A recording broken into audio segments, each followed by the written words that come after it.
That's the chauffeur. Hashiratazama, the Ten Commandments. Ra'a, Yahaya, Laka, Alahayim, Hakarayim, Iopinia. No and not have other gods before me. La'a, Thayasha, Laka, Pasa, Wala'a, Thayobadma. No or not thou make graven images to serve them. La'a, Thalakwa, Sham, Yahweh, Ba, Shiwa.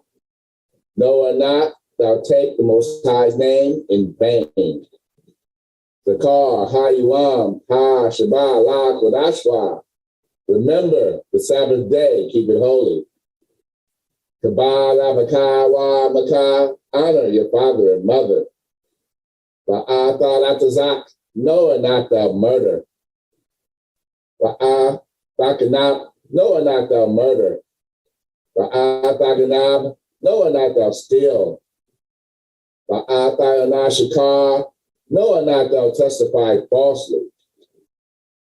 La'ah, Kamad, Kala, Shara, La, Rakaya. No and not thou covet, which is our neighbors. Selah, hallelujah. Amen. Praise Yah. Hallelujah. Hallelujah. Selah. Thank you, Elder. Hallelujah. Hashiratazama. And everything you should do is in Yah's name. You've got to do everything that he says in his name. Yeah. Praise Yah. Praise Yah. Praise Yah. Shalom, handsome young man. Romans 11:5. That's when we was talking about that remnant. Praise Yah. Praise Yah. Praise Yah. Thank you, Yah. Praise Yah. Yes. Respect Yah's house. Hey, my Yah is so. Hey, my Yah is so. Torah, Torah, Torah, Yah, Torah, Torah,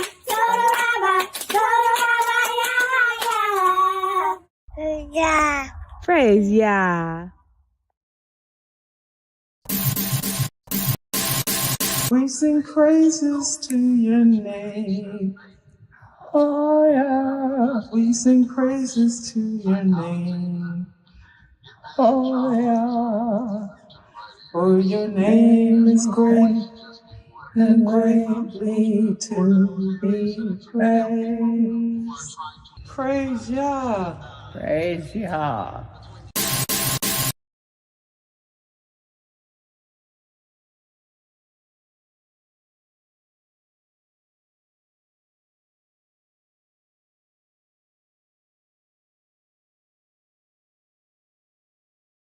I should have knew. I should have knew. I had no volume. Shalom, everyone worldwide. Welcome to the house of Yah. I'm your uncle. I'm your brother, Uncle Yahya, also known as Uncle Yahshua. This is the seventh day that the Most High had made, the Shabbat day, set apart day. You were made for it. I mean, it was made for you, not you for it. All right. He said, remember this day and keep it forever. May the Most High cover and bless you all. Hopefully you guys had a blessed week. I have something very important to bring out tonight. It's going to be kind of hard for me to do. I'm very interested to see how this goes down tonight because I'll be live. See, it's one thing when you make a video, right? I can make videos and I could be it to perfection, right? I could edit, put images, do all that stuff and put it up and it's a video. It'd be perfect. But when you live, I'll be doing this stuff live and it's like insane. I got so much content and I got clips, I got images, I got this, and it's like, so, and when I'm first doing it, it's like a puzzle. And I'm looking like, oh, how am I gonna do this? Right? So tonight is one of those. I have a lot of information to bring out. On this channel, we touch on a broad range of topics. We build up, inspire, we break down scripture, we break down revelations, we go through everything. We also go through real life events, things that are affecting you and will affect you, historical events as well as future events, things that are to come. Who that over on? That's Elder Taj over on Facebook. All right. Now, tonight's show, a really big show. We got a really big show, Taj. Tonight's presentation is past, future, and present tense. It's a real life example of what is happened, what is happening, and what is to come. All right? We know we're about to go into a brand new season. They have, in a couple of days, this new fake new year. It's not the new year. The new year starts with the new equinox, the spring equinox. No new year started in the dead of winter. That's Saturnalia and Janus, for those who don't know. But tonight's lesson ain't about that. But because the world is going to celebrate this new dead of winter thing year, we have also a new administration, those of us in America, that's coming in, a new administration that's coming in. And there is a lot of things that are coming to the world, a lot of changes. There's some of the most monumental shifts in the world's economy. If y'all understand the world, you would understand that the world runs based off a God. And this God has a name, and his name is Mammon. That's on the dollar bill for the love of what's in God we trust, right? Y'all know all the celebrities when they win their awards. We want to thank God. I want to thank God. They're thinking they're God of money. It's the God of capital, the God of finance. Nations, wars, slaughters, degradation, famines, all of these it's the money itself is not evil or wicked. It's the spirit behind. The love of money is the root of all evil. That's what the manuscript teaches us. All right? For the love of money is the root of all evil, not the money itself. The money itself is just a tool, right?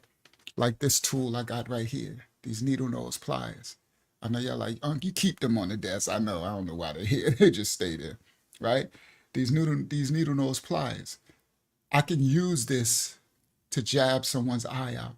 I could use it and stick it in someone's neck and I could kill them in their heart, their jugular, right? So is the needle nose pliers wicked and evil? No, it's just a tool.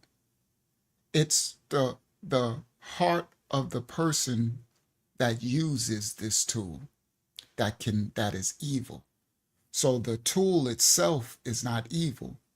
If I took this tool and used it for evil, used it to run around and jab people's eye out and kill and harm people, then it is me. For the love of money is evil. The heart over where you put your idol worship, people put idol worship in money. And they use it. It's a God. Everything is spiritual and physical at the same time in this second world.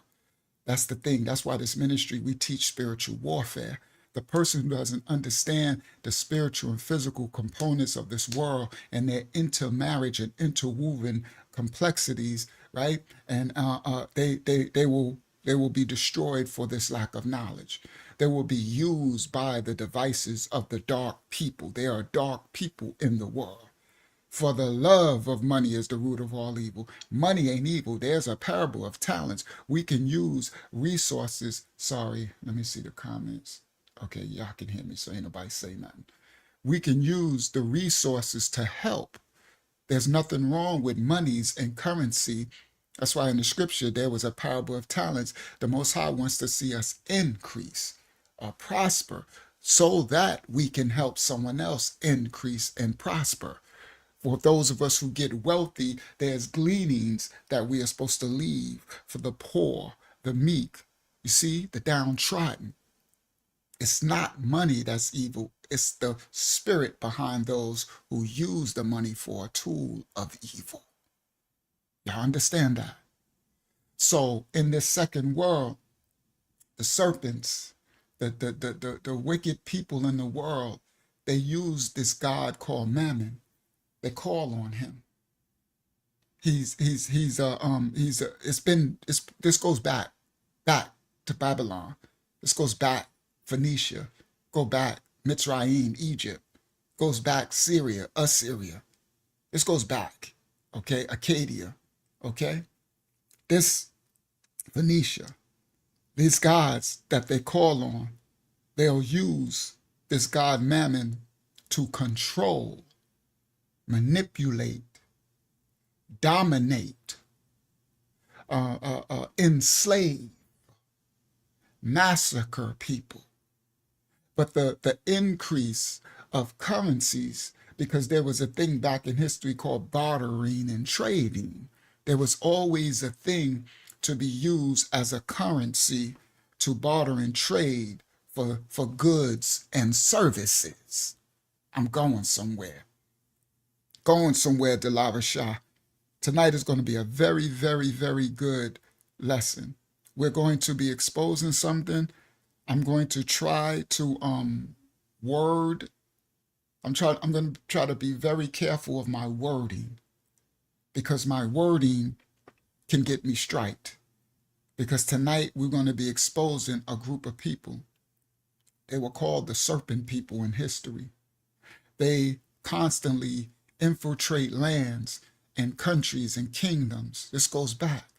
They steal the identity of people and they use it to subdue, to enslave, to pull into poverty so that they can misuse and abuse. I'm guessing it's in their nature. And these same group of people have done this right now to today. But there's a shift happening right now. Today, shout out Yaron in the building. Shout out everybody in the building over or in the chat. Sorry, I didn't get to call you guys out. Today's shift in the world that's happening right now in a couple of days in 2025 is going to be some of the most monumental, or you can even say also it could be dangerous for those who don't know and don't prepare. The manuscript of scripture says, woe to those who don't prepare. There's a preparing to have to do. It also says my people are destroyed for a lack of knowledge, right? So there's a preparation that has to be done, right? And the Most High, he has children who he's given an election for them to warn you, to teach you, to guide you, to make you get into your attention. Don't fall asleep. It's happening. When this new administration comes in, when this new year that they're doing in January, that they start, right? The original new year doesn't start until about March, April. But the serpents, the powers that be, the darkness, their new year starts at the end of this Heli season. They call it the witches season. It starts with All Hallows Eve, Halloween. It goes through Thanksgiving. It goes through Mashiach's killing mass, and it goes to Janus, Saturnalia. This wicked season, it's the most wicked season. They call it the spirit holidays, the spirit of the season. It's the spirit, all right. This ain't about that tonight, but you have to understand. Now, what's coming, the reason why this was coming in 2025 is so different from any other time or year is because there is a monumental shift in the world's economy. Finances run the world. The god Mammon, the god of money, of increase, runs the world. Understand that.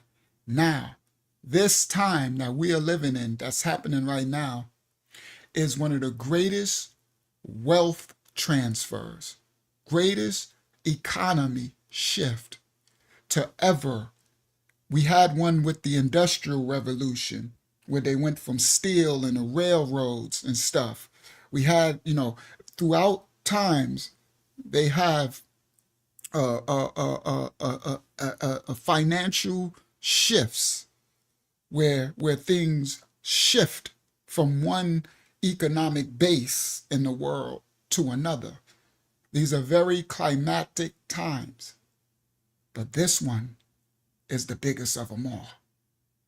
It would make sense because we are living in the end times. For those who don't know, you should know. You see robots, AI. You can't even make this up. The stuff we see, we live it in a doggone movie, right? For those who don't know, we are living in the end times. All right, the serpents do, the darkness do. This climatic, monumental time that is happening and really releases in 2025 coming, and with the new administration, is a financial shift from physical to spiritual. It's going from physical currency to digital currency. You can't stop it. I'm going to show you in a second. It's going to be a very good lesson that you can even show to your children. You can clip it. Hopefully the Most High, I'm able to just do it correctly. I got images. It's going to be very, very, very important lesson. The world is shifting. The new administration, the new president of America, he is issuing in to be the first digital president that will be shifting the currency from fiat, physical paper, to digital ones and zeros. The powers that be have already converted their assets, their monies, from physical to digital. If you Google Warren Buffett, one of the oldest, richest men in the world, Berkshire Hathaway and all that. Just Google it now, say Warren Buffett pulling his money out of the banks. That was a couple of weeks ago, a month ago, right? Pull trillions of dollars, right? Billions and billions of dollars out of the banks. Remember I said that before? You're going to like this, Sister Roberta, tonight. I said, shout out to Sister Janelle as well. I said, where do you think he took his money to? Everybody tell me. Remember the other lesson? I said, you think Warren Buffett took his $50 billion out of the bank, a Bank of America, JP Morgan stuff, and did what? Buried it in the ground? What did he do with all the paper dollar bills? 50 billion. You can't hide that. What are you gonna do with it? The mold and the rats will eat it up. No. He took all that money out, his physical money out, and he stored it digitally. It's called cold storage. Hardware. Every company have done it, including your new president, United States. Let go. Let me show y'all something before we get started. I'm put the invite to my brothers and sisters on the screen. Thank you, Father, for allowing me to bring the introduction so people can have understanding of how important what this is. You won't, if you don't know, you will tonight. Now you know. Let me show y'all something. Let me click that.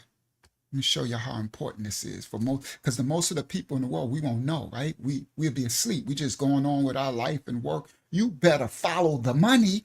Follow the serpents. Always follow the power players. Follow the money, bro. Follow Mammon. One of the first laws of war is to know your enemy. If you don't know your enemy, if you don't watch, it's keeping an eye on the enemy. Mammon. Follow the Mammon. All right. I'm about to show y'all. Let's go. Shalom Taj Baliyah. Shalom Ha Bariyah Zayan. Taj Baliyah Yana Pa. Shalom Kings. All right. Now, I'm about to show y'all. Present. Share screen. Window. And I ain't going to leave y'all hanging either. Where is it? Where is it? Where is it? Where are you, brother? Where are you, buddy? Oh, it's this one. Bang. Share. All right, let me see what y'all see. There you go. Y'all see it. All right. Oh, I'll tell you. That's another one. That's Ondo. That's something that's okay, look, it says Ondo, these are digital currency coins y'all know, but Ondo is revolutionizing institutional finance money with tokenized assets and decentralized protocols. I know y'all like, what? That doesn't sound like I'm speaking Spanish, right? Strong RWA narrative with upside and potential. What RWA means stands for this is digital currency language. Y'all ain't got to know all this. I'm gonna set y'all up for basics, because if you don't have the basics, you're gonna be screwed. Just give me a second. Let me get past this. RWA stands for real world assets. These are words and terminologies that are happening that most of us won't know. But the powers that be, the world, real world assets, you know what that is? That's a whole nother market of physical, real world things in the world, assets, meaning paintings, a Van Gogh, right? You know, those paintings that these rich, remember, follow the money. The billionaires, they buy these $billion paintings, Picassos and Van Goghs. And what Jay-Z, that Basquiat dude, the one that the jiggler, Jay-Z made himself look like, right? These paintings that's worth $10 million.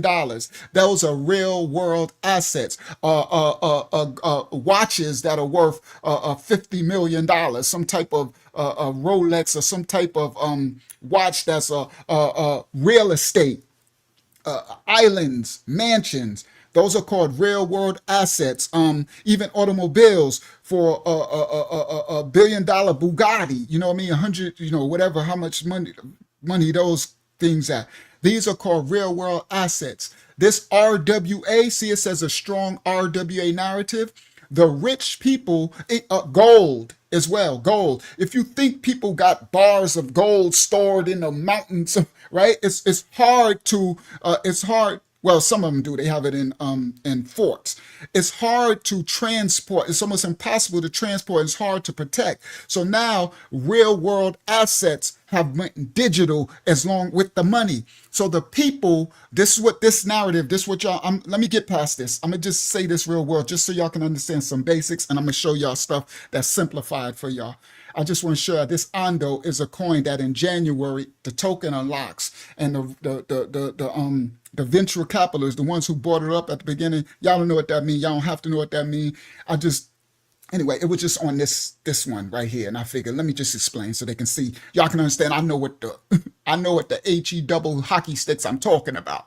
You heard? I know what I'm doing. All right. So now they're saying this Ondo is a strong real world asset narrative. So they have these. So y'all remember in the stock exchange they have something called REITs. That's real estate investment trusts, right? That meant you can invest in the stock of real estate, right? And you can own a piece of real estate in the world without actually owning the property.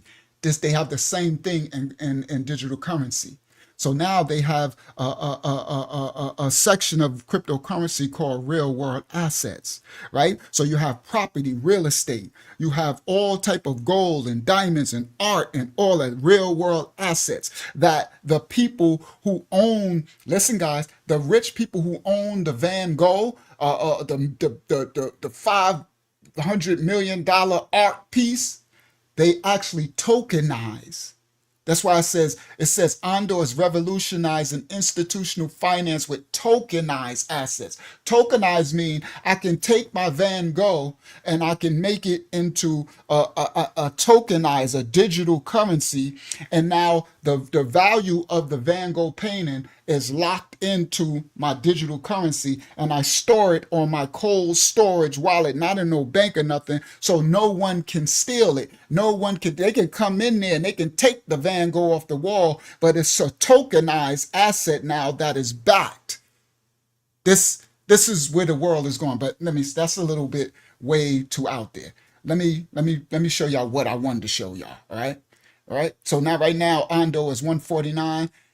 In January, to anybody who know what it is, do not buy Ondo right now. Do not get it in January. It unlocks in January 18th, and the price is going to be going down over time as those initial people who bought it when it first released years ago, as they cash out. And then later when it goes down, that's when Probably I'll be telling y'all when, for those who know about February, March, or something like that, when to start buying some, because Ando is going to do insanely well in the future. All right, let me get to where I was going. Here we go. This is where I'm going. It says, just in, the U.S. Congress is set to prioritize crypto legislation in 2025 with a focus on stablecoins and the Fit 21 Act, signaling a pivotal year for the industry. This is money. Let me tell y'all something. Follow the bag, bro. Y'all know us in the world, right? We want that dollar bill, want the money. You got to pay the bills with your money. Shalom, Yashiyaha and Ahavaya. Shalom, Hakyama. You know, where is the back? Where are the money? Where are they doing? You better keep your eye on these people. Some of them serpents, most of them are serpents, but you keep your eye. What are they doing? So this is telling you the United States Congress is going to prioritize digital currency legislation, laws, acts that are going to be prioritized and put into law, all right, with this new administration about your digital currency. I told you, if you Google Warren Buffett and them and what's the other dude on Amazon? All these dudes, Bill Snakes, everybody, Elon. You remember Trump bringing in? They got a whole Doge, Department of Government Efficiency, and it's a coin. Elon got a coin. It's a little doggy dog and all that. But yeah, this ain't financial advice. This is the truth. You heard? Ain't no financial advice. This is the truth. Raw uncut with no chaser. And I'm going somewhere. I'm about to show y'all some real tonight. I'm about to expose something tonight that might get us striked. I'm going to try to, like I said, I'm going to try to word it, what I'm about to show y'all. I'm going to try to not say certain words so it don't trigger, because the thing I'm about to expose tonight, these serpents don't like it. And we already shadow man, but it could get us a strike. So I'm going to do the best I can to word it correctly where is, I can try to get through the strikes. Okay. But I got to warn the people. I got to show y'all. All right. Because you'll be, yeah, Jeff Bezos, you'll be asleep. And this is happening now, whether you know it or not. So what it says, the U.S. Congress is set to prioritize digital currency legislation in 2025 with a focus on stablecoins. A stablecoin is something that you don't even know. Most people don't even know what that is. You know what a stablecoin is, guys? It's a digital currency coin. Y'all might have heard of Bitcoin. It's probably what most people have heard of. You might have heard of Ethereum. Most people, right? I don't know. What else y'all might have heard of? Pepe, I don't know, but I know you've heard of Bitcoin, right? You know that's supposed to be a cryptocurrency, right? It's a whole bunch of currencies and narrative and tokens and assets. But anyway, a stable coin, what a stable coin is, guys, that's what's actually the new money is. Let me explain this. The new money in the world is not your dollar bill no more. It's not your yen. It's not your, I forgot what they other call your dinar, your whatever forex, whatever currency, a peso. I'm trying to think of currencies from countries. This is the new world. Remember, they're ushering in a new world order. They got a 2030 agenda. Yeah, the pound and stuff. The dollar bill, y'all. You know what a stable coin is? A stable coin is a digital currency coin, like a Bitcoin or another coin. They're not stable. They're like, those coins are like the stock exchange. They go up and down. You can make money off those. You can buy them high, buy them low, sell them high. That's what you should be doing if you know what you're doing, right? Some you can hold, like Bitcoin, it just goes up in value year after year after year after year, right? And then some you trade and sell. Like, look, this was Bitcoin. Look, Bitcoin's price on Christmas throughout the years. In 2010, when Bitcoin released, it released in 2009, I think. It was 25 cents for one Bitcoin. In 2011, it was $4. 2012, $13. I was supposed to get it over here in 14. I wish I would have. Hard head, make a soft butt, right? In 2010, it was 25 cents to buy one piece of candy, one piece of Bitcoin. Right now, it's $98,000 for one.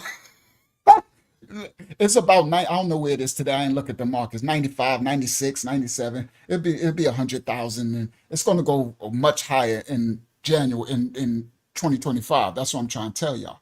But look what I'm saying. Look at the appreciation of this. Now, for those who remember, we all thought Bitcoin was crap, scams, all this, right? So the smart people who bought it back then, they're multimillionaires right now. I'm going somewhere, Sister Janelle. Wait till you see tonight's study. Tonight's study is going all through everything in a second. We going somewhere. Y'all know how we do. We walking it on down, Delara Shaw. Oh, it's at 98 right now? Oh, I don't know where it's at right now. I didn't look today. Somebody can look. Y'all look at the chart. Where's Bitcoin at exactly right now? But anyway, so this is for Christmas. This chart was showing for Christmas through all the years. So it was 25 cents. You could have bought one, right? So for $1 in 2010, you could have owned four. That means you would have $400,000 for your $1. There is no other currencies that's ever did this stuff before. Let me explain that. I'm going somewhere. Y'all take a seat and listen, because this is your future. I don't give a crap if you're working at Amazon. I don't give a crap you're working at construction. I don't give a crap if you got a lawyer degree. I don't give a crap if you're in med school, pre-med, PhD, ADHD. I don't care if you HIV. You're better here. It's going to affect you and your children no matter what. You'll be destroyed for the lack of this knowledge right here. This is a warning. And I'm about to show, this is going to be a good lesson tonight. Don't worry, we ain't talking about crypto tonight. I'm starting this off so when we go back and walk this down, you'll understand, okay, I got the foundation now. I know what I need to do. All right? Now, in 2010, if you would have bought $1, that would be worth $400,000 right now. It's 94? Okay. 94,000, right? If you would have bought $100, oh, my goodness. Yeah, 400, I don't know, what is that, $4 million? Okay, just for your little $100 and doing nothing, just holding. All right? All right, let me go back because I just jumped up there just to show y'all that for a second. I'm walking down. I'm about to show y'all something. Let me walk this down to get this lesson started. So now it says, just in, the U.S. Congress, this is our future. They doing this. Is set to prioritize crypto legislation in 2025 with a focus on stablecoins. Now, with a stablecoin, the reason why I just showed you Bitcoin is not a stablecoin and these other coins. They are actually tradable assets, meaning like stocks. They go up and down. You can sell, buy low, sell high. You can make money off of it. A stable coin does not go up and down. It is stable. That's why, and it's tied to the dollar. What this means is a stable coin never goes past a few cents, 1 cent from a dollar. Meaning, so let me explain. So Warren Buffett took, I don't know how much they said, if someone could find out. Let's say he took $50 billion out of Bank of America. He did it about a month ago. They've been doing it. They slowly, so they don't crash the exchange, they slowly pull their stuff, right? And he took the $50 billion and he bought stable coins. So they have one called USDT. Don't buy Tether right now. USDC. They got the new one, which will be, they trying to make their central banking digital currency. I'm going somewhere. It's called Ripple USD. It just dropped in 2025. It just dropped now. And this is the one that Trump and them, this is the coin that they're trying to make the world coin for the one world order, that your money is going to be, that's going to be your new dollar. All right. So anyway, let me go somewhere. All right. Now, these stable coins, which most of us who trade, we have them because that's where your money is. So a stable coin is Elon Musk, Trump, Warren Buffett, me, anybody who's trade. I take my money, and let's say if you got $10,000 in the bank, You can go right on your line on the exchange, and you could take your $10,000 cash, and you can buy a USDC stablecoin, and that $10,000 will now be digital. It doesn't go up and down. So if you did it with Bitcoin, it could go up and make you more. You could wake up and you can have $11,000, or it could go down. You could wake up and have $9,000. That's not stable. That's not security. You don't put your, we used to didn't put our money in the bank for it to go up and down. And the bank give us no money. They don't give us no, a percent, no increase for they give us 0.01% interest rate or stuff like that. You can't make no money. They actually trading your money on the stock exchange and the cryptocurrency. But anyway, this ain't about that. So, and yes, they have stable coins that pay interest, and they pay about 5 to 8 to 10, some of them like that. Very good interest rate. That's what these rich people are doing. That's what I'm trying to teach y'all follow the money. I'm trying to teach y'all what the rich are doing. All right. And where the future is coming to.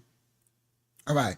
Now listen, this stable coin is where you take your money and you buy the USDC, right? That's like a digital dollar, or the R1, the Ripple USD, right? They're trying to this is what Trump is doing. They're making USDT. So everybody who got USDT, who know about trading, start to switch your USDT for USDC, because they say they're trying to delist USDT because it's not a United States created currency.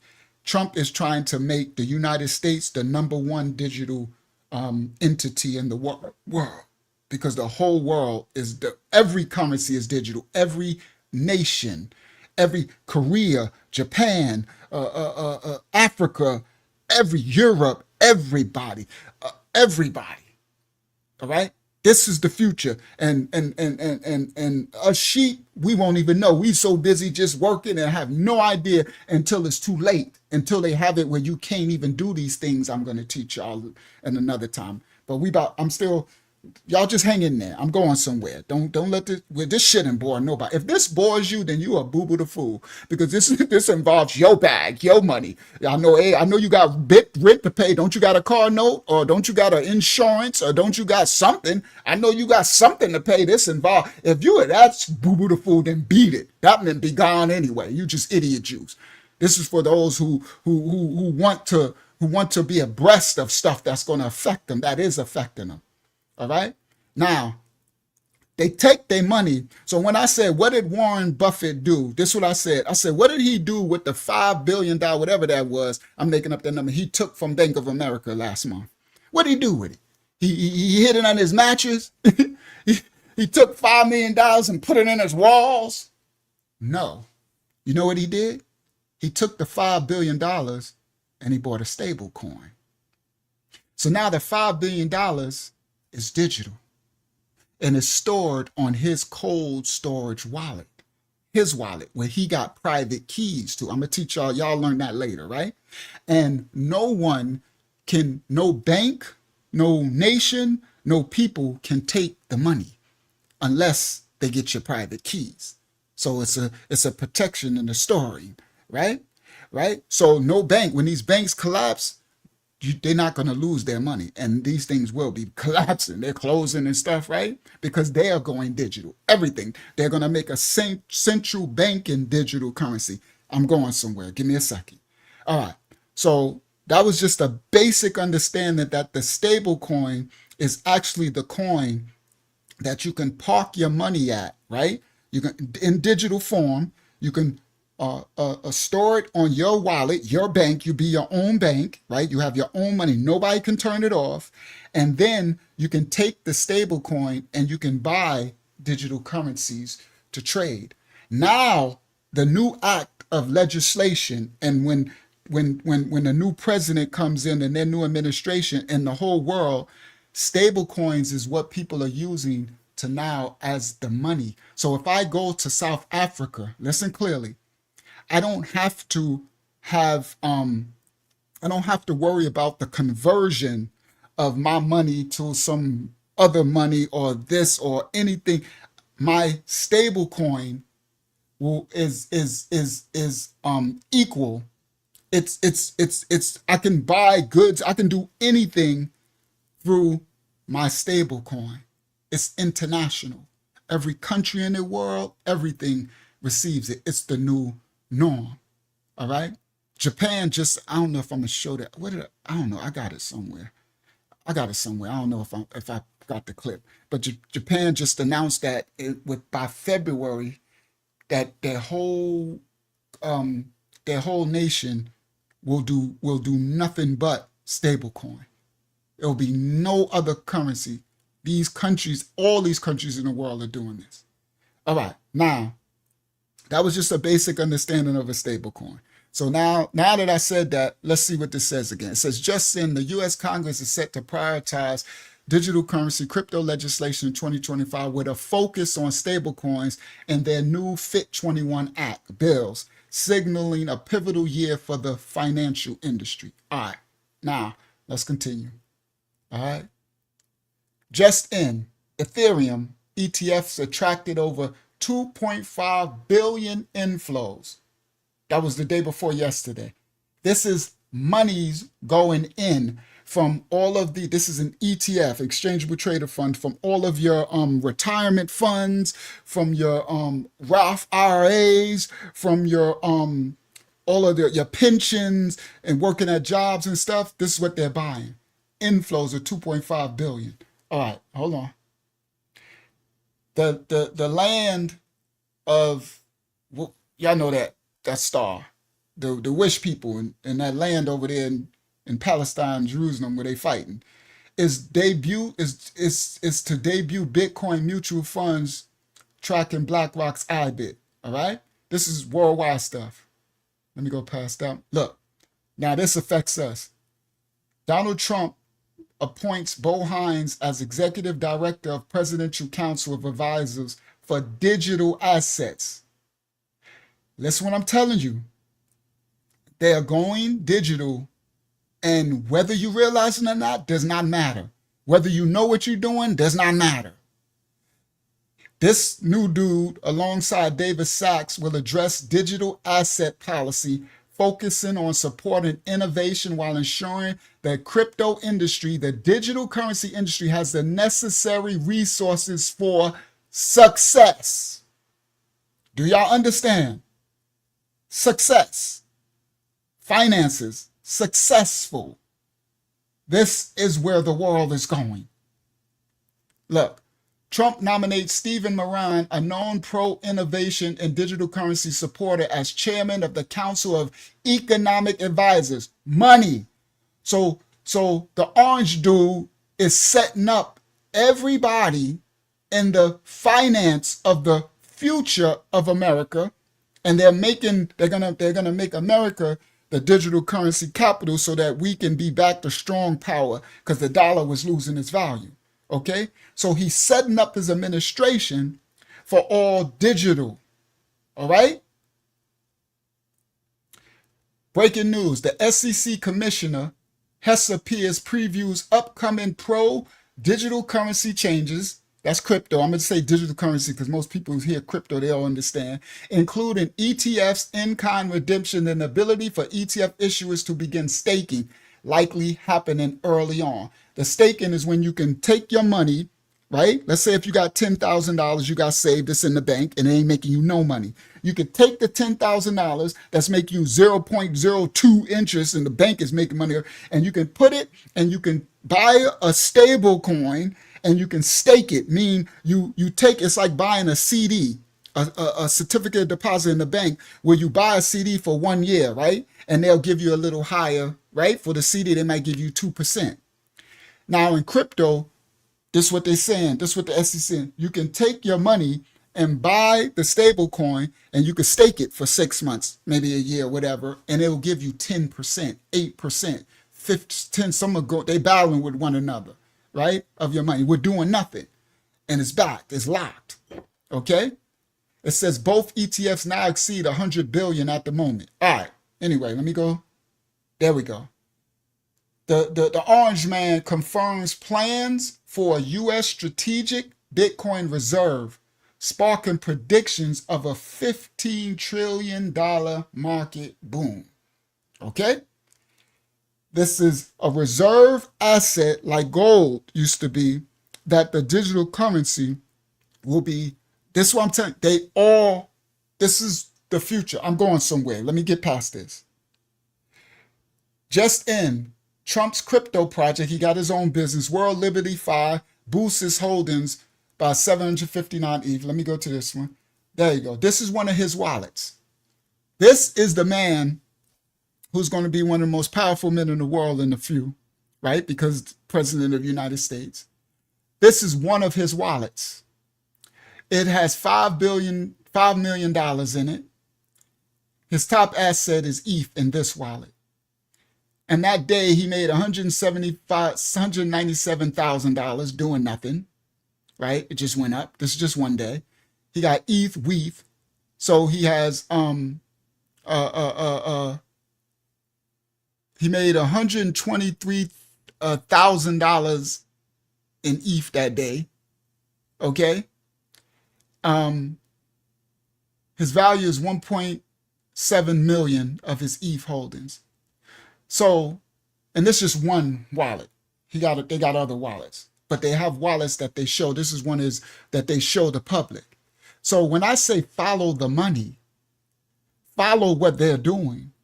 I can show you Elon's portfolio. We can show you Bezos. We can show you, follow the money. They ain't showing you no bank account. This is digital. This is where they're going. I'm going somewhere.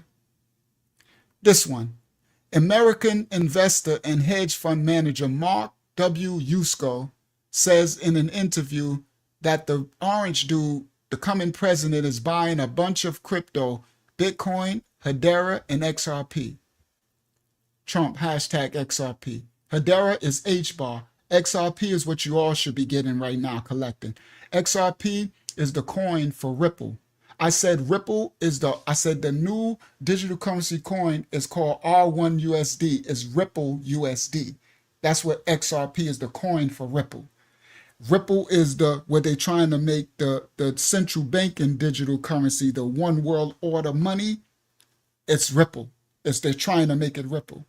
So they're buying. All right. All right. Now I just wanted to show y'all that because I have to explain that you have. Shout out to Pensy Lola, y'all blessed. I was just thinking about you, Pensy Lola, y'all blessed. Every time I do that, that happens. Every time the Most High puts someone in my thought like that, that happens. Praise the Most High. All right. Now, I'm showing y'all this because now I can start our program. I can start the show. Let me close. I don't have to close that. Let me come back to y'all. All right. Now, that was long-winded. It was a lot, but that was the foundation for me to show y'all. Now, we about to show y'all what's happening, what's coming in 2025, what they're planning. All right. And we're going to expose. Hopefully, the Most High gives me the grace to do this. All right. So let me go present, share screen, window, bang, share. Let me see. That's the thumbnail.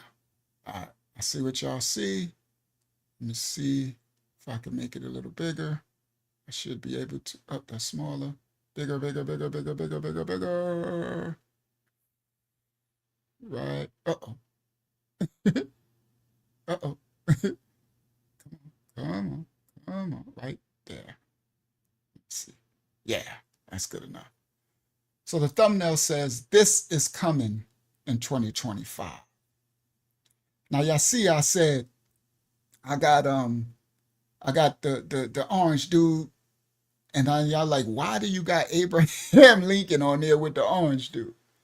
I thought that would pique some of y'all interest a little. It should, because this is coming in 2025. What does the orange dude and Abraham Lincoln got to do with each other? All right?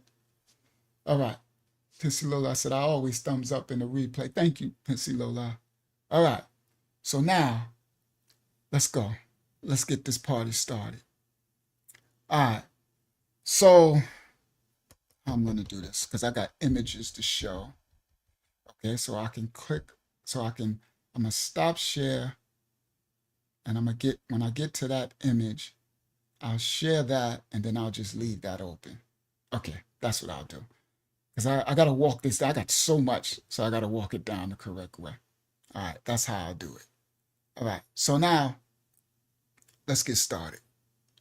Let me make it smaller so I can see the chat at the same time that I'm breaking down what I got to break down. All right, there we go. I see the chat.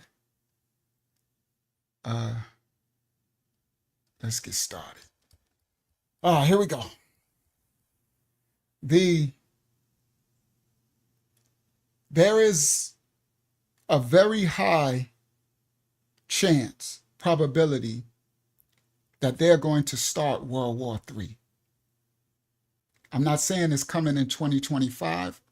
I'm just getting this study started. We walking it on down. We going somewhere. We're going to see what thus say you by the time we get through this lesson. But there's a very high probability that they're going to and it's intentional, that they will try to start another world war, which will be called World War III. Okay?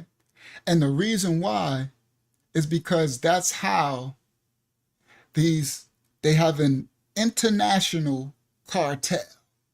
Now, y'all have heard that saying from the drug world, right? You know, the drug cartels, international. There's another cartel, secret but not so secret, and it's called the International Cartel of the Private Central Banking System. Yeah, we going somewhere. Listen up, Sister Roberta. We going somewhere. Oh, they said talk about the Homestead movie. Y'all supposed to catch me earlier. I'll do it at the end. I'll talk. I don't want to break. I'm already in my lesson. I'm not about to break it to talk about the movie. All right. I'll remind me at the end when I finish this. I'll explain that Homestead movie. They got a movie called Homestead. It ties into this lesson. Oh, it definitely does. So I'll tell y'all at the end about that movie Homestead. All right. So now they have a secret, not so secret, and it's called the private central banks. I'm going to break down who that really consists of. It consists of these people throughout history that were called the serpent people. They are a group of people who steal people's identity, who assume the character, change their names. They run Mammon, the money. They control through usury, that's lending for high interest rates, through taxation, that's taxing the people where they can't repay. Their God is Mammon, it's money, okay? I'm going to call them tonight the fake tribe of Judah, for those who understand what that means. I have to speak code because we'll get flagged right away, and we're already shadow banned. So I need this to reach as many people as we possibly can. So can y'all please, when y'all get a chance, like and share this video. This real life stuff. We going somewhere tonight. We about to expose some real stuff tonight. They are called the fake tribe of Judah, is what we're going to call them tonight. All right? You know, the wish people. All right? Now, who stole the identity of the so-called a natural brand, so-called black people. We're going somewhere. But let's keep it, I got to keep it kind of PG. All right? These group of people, very wise as serpents, because that is their God. They are the serpent people. That's what they were called. Very, very powerful, smart, intelligent, warmongering people, as Taj talked about. When they was in Kazakhstan and all that, they were the tribe, they were the warrior tribe that they ain't got no mercy. They were so skillful in their warfare that every nation, even those who hired them, was scared of them because they had no mercy. They would come in and they would plunder and they would take the identity and they would take over even the people who employed them. They would end up stabbing them in the back. They are the most feared group of people on the planet, and with rightfully so. Very wise, very darkly wise. Now, yeah, they got, yeah, those, yep, that's them. Now, and we're talking generalities. I'm quite sure within that nation of people, there are some, like there's a remnant of them that were fooled and tricked and might have righteousness, and hopefully they try to be righteous. With every nation of people on the earth, there is a remnant of them. All right. And within every nation of people on the earth, there is a part of their population that ain't even human. Serpent seed. With them, as well as us, blackity blacks, whitey whites, browny browns, yellow to yellows, whatever nation of people, there is righteous among you, unrighteous among you, and also a part of your lineage, well, that I ain't even human, that fallen angel. All right. It's just that group of people, the foundation of them is the serpent seed. And they've tricked the masses, even their own. All right. Now, this group of people, they're really brilliant and wise. Now we're going back in time. I'm going back. We're going back. We're going way back in history to come forward to today, what's going on and what's going to affect us in 2025.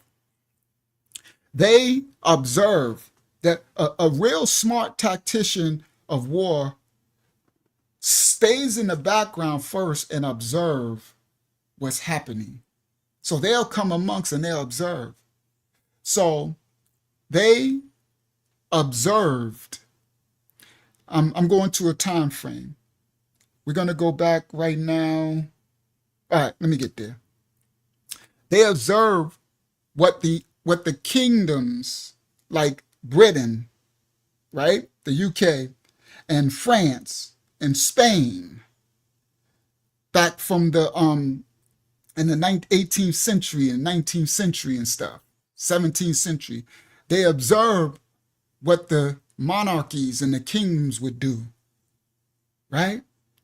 Now, this group of people now have taken over this industry called private banking, private centralized banking, okay? And the way that they stay in power is they enslave the world to their monetary practices. All right. How I'm going to start this. We're going to start this group of people, very powerful. They manufacture wars, and they will unalive. They have no mercy. Anyone, any country, any nation, any people who try to undermine or dismantle their private central banking system. All right. They have been starting wars since the first, what we call World War. They started the first World War and named it that. All right. Now, I don't want to get ahead of myself. This next year that's coming up, the reason why it's so crucial is because there is something that is threatening their complete domination and power over currency. Wow. Shalom, Alayaha and family. Wow. Praise Most High. Good to see you, daughter of Yah. This institution we're going somewhere, of the private banking system controlled by the fake tribe of Judah people, their monopoly of the world economic banking is threatened because of a new technology called blockchain. And the blockchain is what you call digital currency. It's the digital currency vehicle highway. It is actually able to be decentralized. Remember, they have private centralized bank, meaning you can point to who owns it. One entity owns everything and everyone else is at the whim of that entity. But a decentralized banking system means it's dispersed and no one can pinpoint who owns. So you can be your own bank with your cold wallet storage. That's what Buffett did. That's what the orange president do. That's what they, right? So there is a threat to the old guard of currency, which if anybody got any common sense, if you know the practices, which I'm going to show you tonight, you will see that what happens when this ever loomed throughout history, because we're about to go back, they always manufactured a war. All right. They have been starting these wars to force their banking systems onto nations for hundreds of years.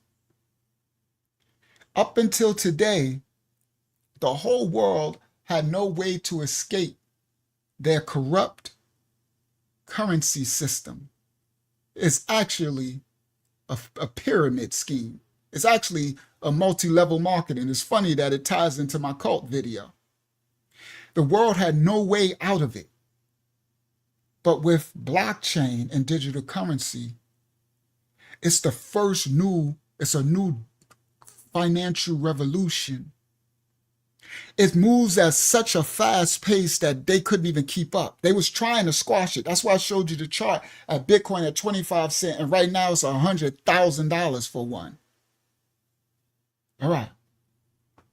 Now, where the problem lies, children, where you're going to be wise, have to be wise as a serpent and harmless as a dove, is that this new blockchain digital currency, which will give each individual the freedom to be their own banking system and not be controlled by one centralized entity.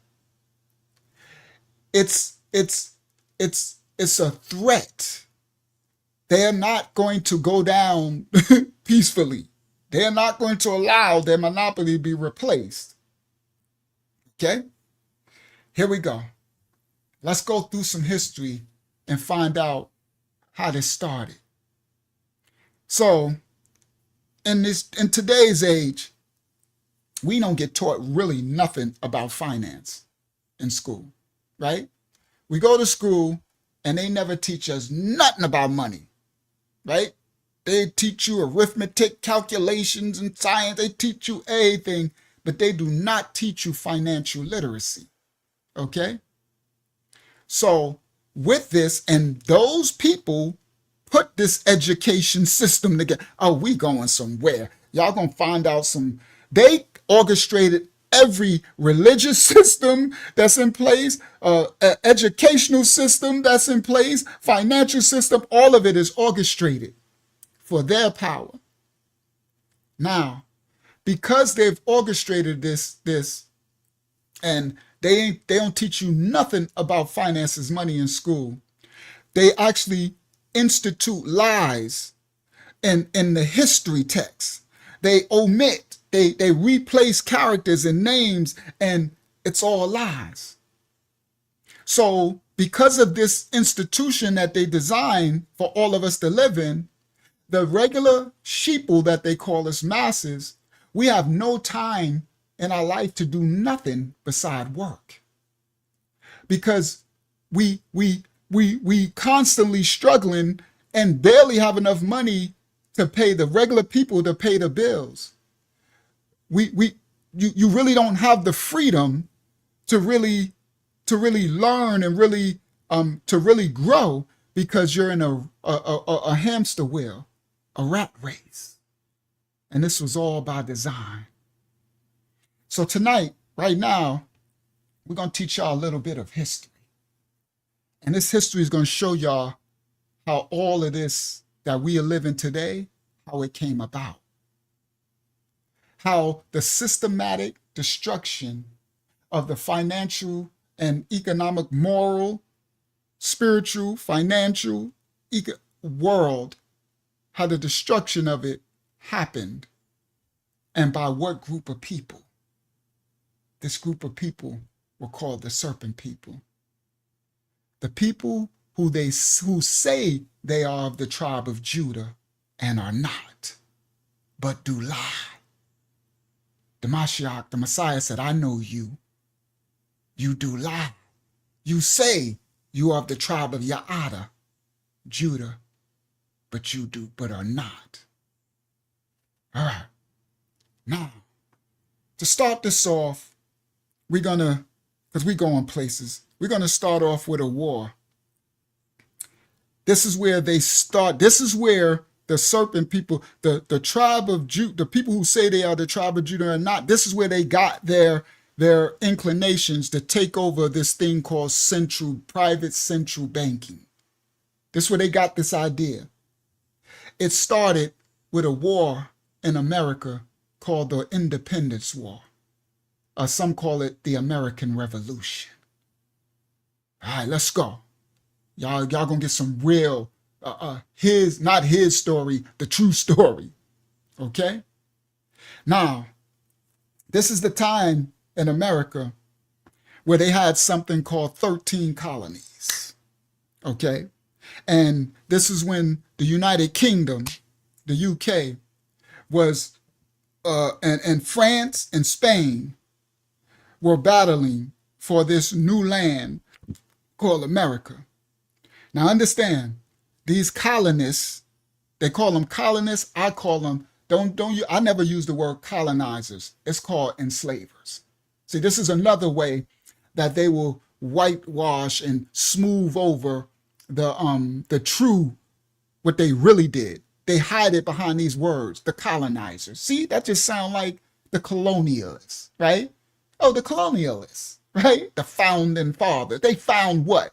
They found a natural branch, so-called black people here and killed them and destroyed, right? They call them conquerors. That's the one, at least that's a little, I can respect that a lot more when they at least call them conquerors, because that's what they did. They conquered and massacred and slaughtered, okay? So I don't never play that colonizers.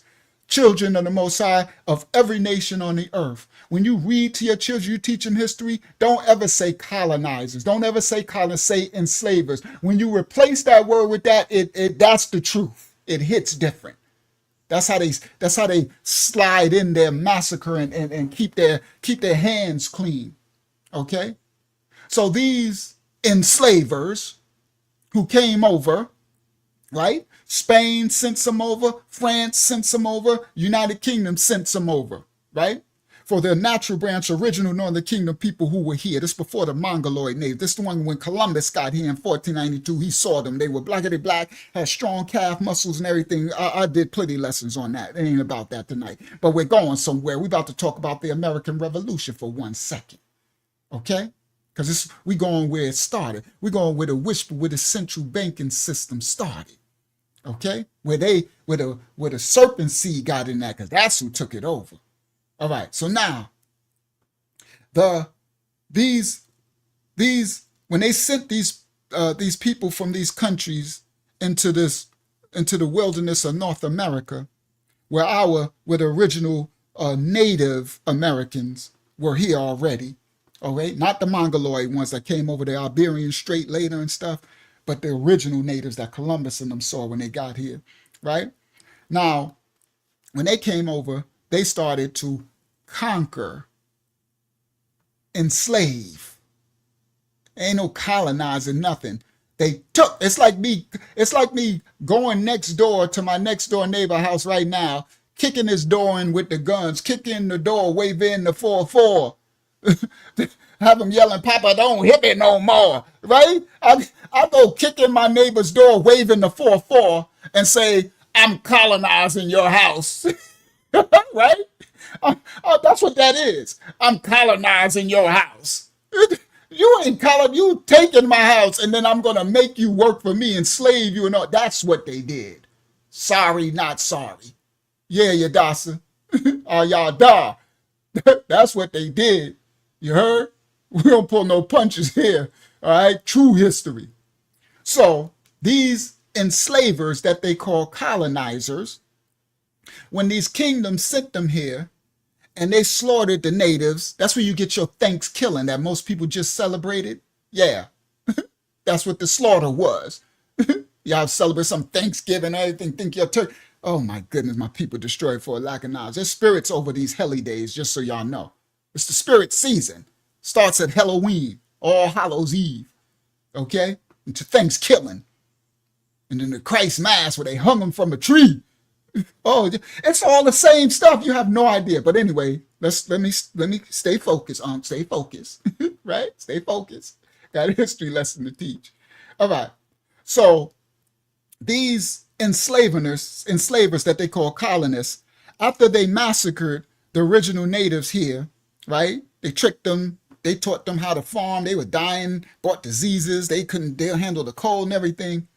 So then they established themselves here, right? They taking over this new. I gotta give it what it is. They gang, right? I'm from the hoodie hood. I can respect gang. I don't mean I like it, but I respect someone they put down the gang, right? Just is what it is. They came in, they debo, massacred, enslaved. They took it over. So they created colonies, and at first there was 13 of these colonies. All right, let me stop share. I could have kept that one because that's where I put that one at. Let me do that one. At first, hold on. Father, give me the wisdom to walk this down correctly and do this correctly. Got a mighty work tonight. We're going to expose some real stuff tonight. You heard? Hold on. Now they messing with me. What the world? It just disappeared. There we go. Okay. Make it. How can I make it? There we go. Full screen. Share. Okay, let me see what y'all see. Okay. Now, I think if I go to the right. One more. Yeah. There we go. All right. So this right here is an image of the 13 colonies in 1775. They existed of New Hampshire, Massachusetts, Rhode Island, Connecticut. This was originally called the New England colonies. This from the UK. We going somewhere. Y'all hold on. We going somewhere. All right? And then you had New York, shout out to New York City, Pennsylvania, and New Jersey. This was called the Middle Colonies. Okay? All right? Now, this is how the America was established. And then you had Delaware, Maryland, Virginia, North Carolina, South Carolina, and shout out to Georgia. And they were called the Southern Colonies. And everything outside that was called the province of Quebec, Canada and stuff. And then you have the Rupert Land, the Indian Reserve. That's this before they took over. So they pushed our ancestors, the natural branch Native Americans, out. Okay, and then the Mongoloid ones was coming in and all that stuff too. So they was up in here too. So by the time this 1700s, you had the Mongoloids was over here too. But in the 1400s, they weren't here. That's when Columbus, he seen the originals. All right.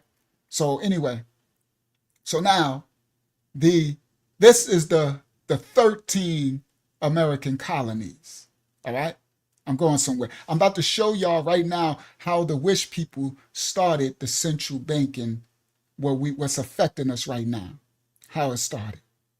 So these colonies, which was owned by the United Kingdom, UK, the UK kept taxing them, right? You see the ones up north, that's why it's New England colonies, right? Right? And there was a war called the 7 Years' War it's called the French and Indian War, right? So you had France, you had Spain, you had UK. They were fighting for territories of America, of this land that they were enslaving. Okay? They called it colonizing. They were enslaving. Okay? Taking somebody's property. Thieves, that's what it was. All right? They were conquering and massacring and stuff. So these colonies, what later became the United States. See these states? These 13 colonies, this is what made up your United States. This is how it started. So if you live in one of these, Georgia, South Carolina, and everything, and just so you know, South Carolina was the only one of them all who was a complete slave state the whole time. So for everybody in South Cac, yeah, South Cac was the one that was the whole time was a complete slave state. All right, well, holding African Americans, African black slaves. All right, right, and some of the Mongoloid and native blacks as well, but the Mongoloid black, they didn't do well, so they shipped them off to the Caribbean and stuff like that. But anyway, it's not about that. So anyway, these states is what started the whole United States. It's before you had your other states, Cali and all these other states, right? Before you had them all. They were called colonies, right? Now, so because the United Kingdom, Spain, and France and them was fighting over the territories, the areas, they got into this war, the 7 Years' War. And the United Kingdom, they kind of got their butt beat a little bit. And so after that war was over, there's some horrible people. These colonies on the screen, the people in there, these were new Americans now, right? These are white people. These are the white people. So they're not innocent, just so you know, right? But this is where you get, your founding fathers, you get your George Washington and stuff, right? Because George Washington was a general. He helped up in here, the New England colonies. He helped them fight the 7 Years' War, the war against the Indian-French War, right? And they kind of lost. It was, kind of a truce type of thing. But what they did, the United Kingdom, New England, what they did, they horrible. After the war, because they lost so much resources and money, they taxed these colonies. They taxed New Hampshire, New York, Pennsylvania. The people, they put more taxes on them to make up for the money that they lost for fighting the war, which the people in these colonies, they helped them. And when they did that, they made life for them even harder. So they rebelled. This is how you got the War of Independence, the American Revolution. They lied to us in school, children. They taught us that the American Revolution was fought because of what I just told you. Partial truth. It was fought over money, over banking. Larry, let me go. Hopefully the Most High can walk this down correctly. Now, they had a king in England called King George III. And he was upset at them. So the colonists, they had made up their own money. It was I don't want to get outside of. Let me do it correctly. Let me do it the right way.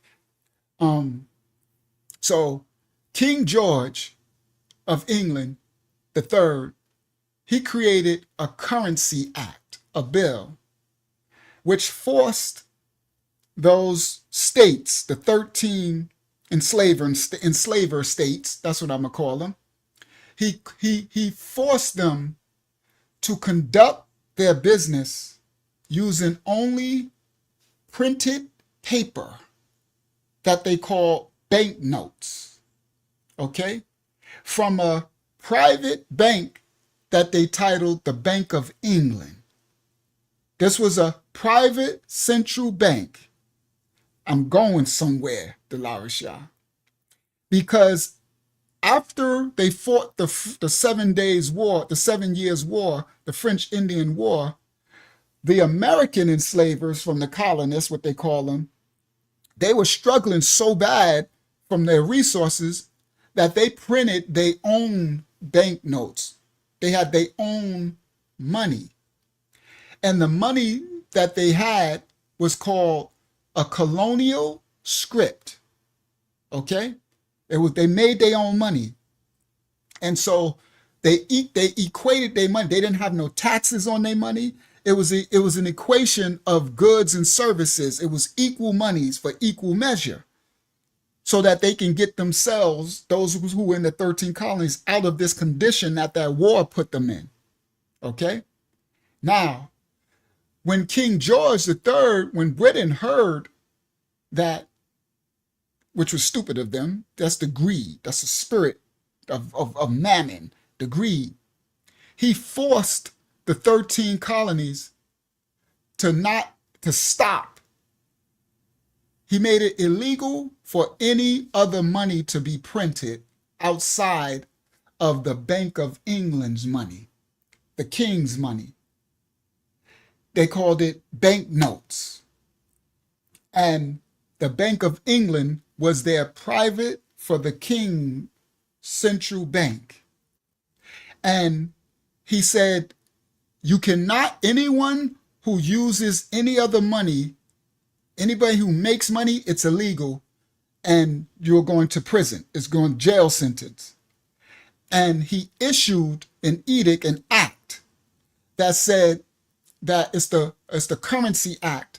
And he says it was at a high interest rate. He was taxing them, the people who helped him fight the war. Instead of thanking them, he levied more taxes on them. All right. So before he did that, they had created their own money called Colonial Script. And the money had no interest. It was a free wealth-based money. It was let me do this. Stop share. Let's go. All right, I'm going somewhere. Y'all hold on. It's going to be, y'all going to learn something in a second. For those who didn't know, I got some inside stuff. All right, let me go to, go to that one. Because I had the act, but it's okay. I don't have to show the act. Oh, matter of fact, I probably could. If I go back. There you go. I do got the act. All right, let me do it this way. So let me come back.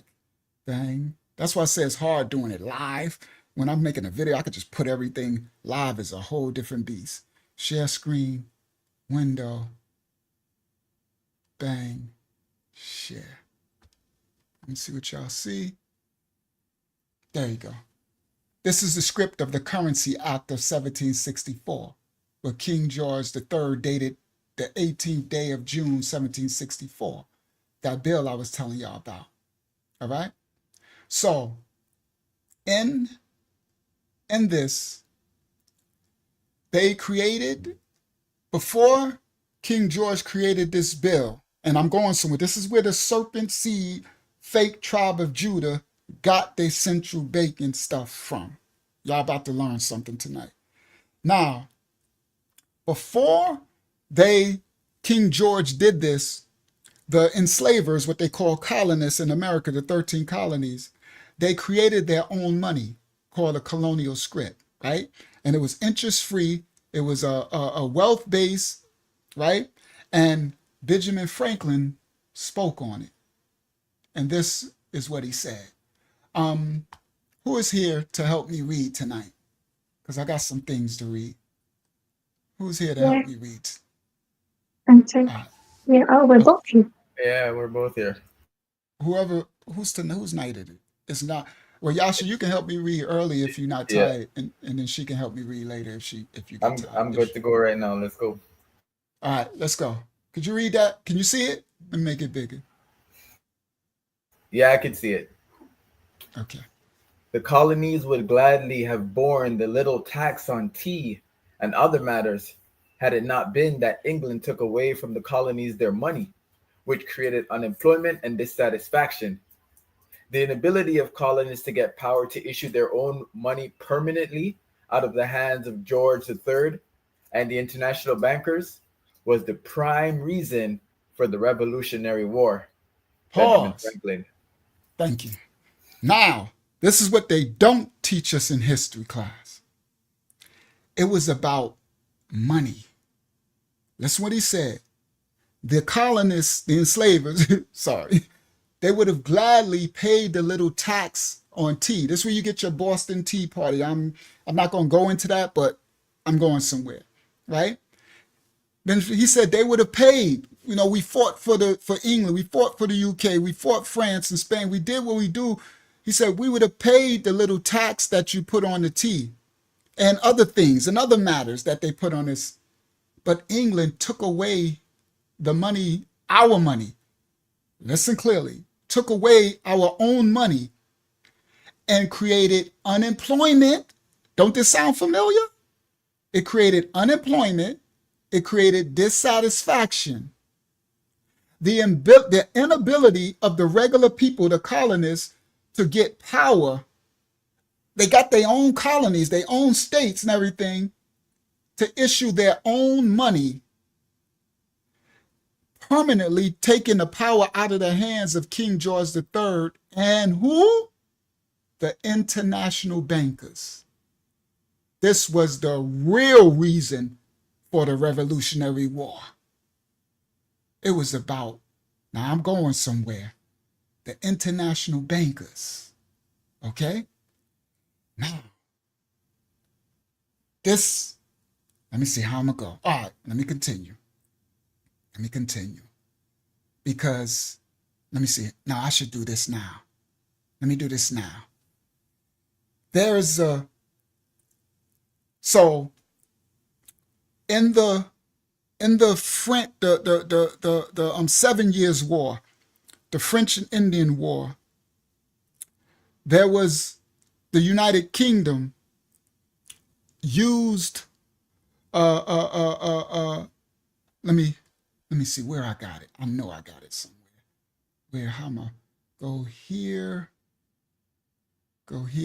Sorry guys, I got so much to bring out. I just gotta do it correctly. Let me see. Go back here, because it'd be smart to bring this part out right now.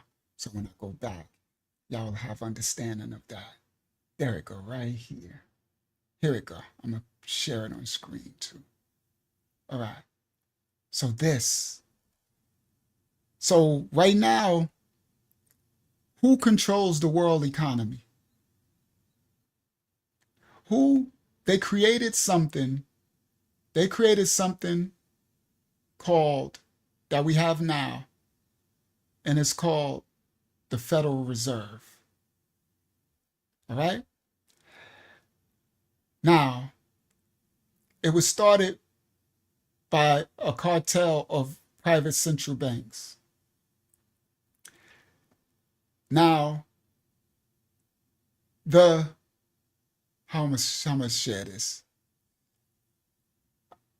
All right, I'll get there. So, who owns the Federal Reserve is three families. They are called the Rothschilds, the Rockefellers, and the Morgans. That's the foundation of the Federal Reserve. But we're going to break it down, okay? Because they created this entity in 1913, okay?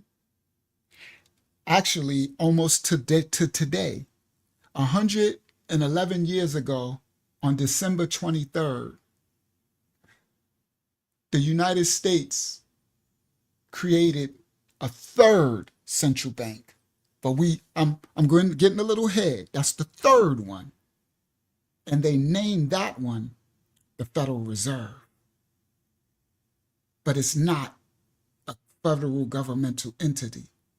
It is completely separate from the government altogether. The Federal Reserve actually has no reserve.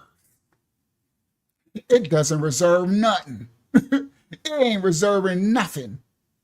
It it is a privately owned central bank, and it is an international cartel owned by the fake tribe of Ya'ala. Okay? And they manufacture wars. And they'll unalive anyone who tries to undermine and dismantle. This entity has been starting wars to force their banking system on every nation on the earth for hundreds of years. I'm going to show y'all how this got started. What do y'all see? Let me see what's on the screen. Oh, he's still on the screen. Let me stop share. Let me come back to y'all. Present, share screen. Which one? This one. No, this one. Share. Let me see what y'all see. Hold on. Gotta make myself smaller. There you go. And it's big enough too.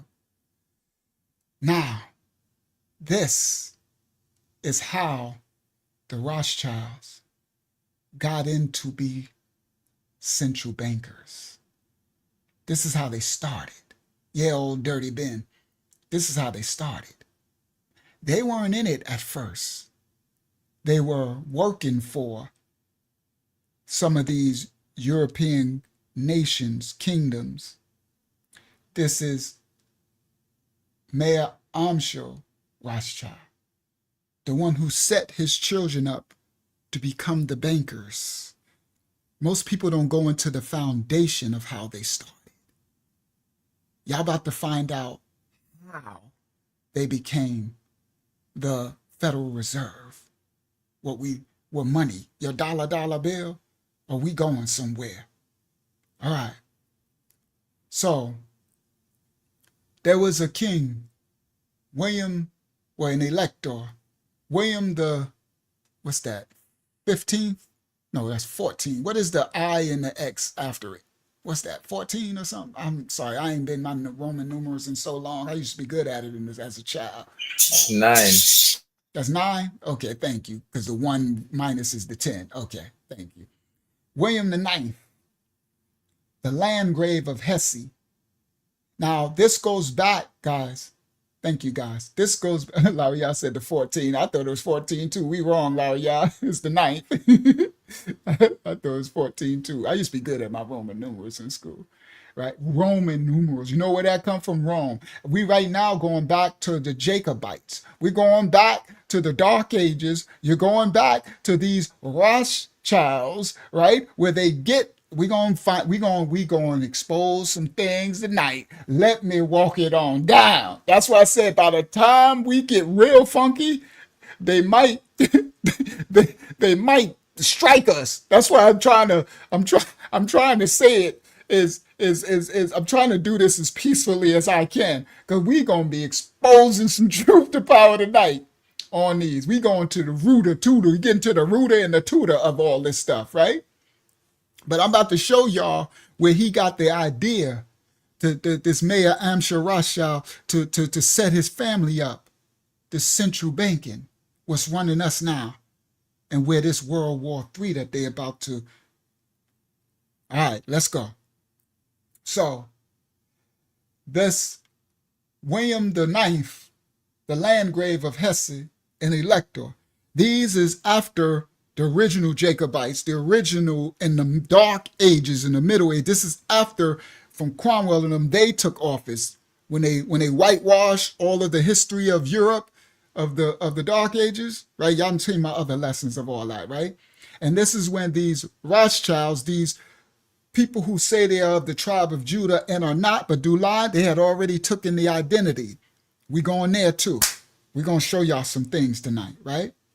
So this William the 14th, the Landgrave of Hesse, as the elector, he subsequently adopted the title of William the First. right? So he said, I ain't William the Ninth. He's starting over. He William the First now, right? Now, I know, right? Just the whole fact that I said those three names is nothing but Strike City, right? I'm trying to do as best I can, my Yahoo, but I can't get around it. And I said those three names in TANGEM order, right? I'm like, hey, nothing but Strike City, right? You got those bots and AI, them AI's like, oh my goodness. Them bots like, they at it again over in the house of Yah. They at it again, okay? All right, so now, Todd said, you putting us all on FaceTime. I know we about to be, it's going down, but I got to teach truth to power, right? It's definitely going down. All right, now listen clearly. Now, they already don't like us, but what? You know what it is.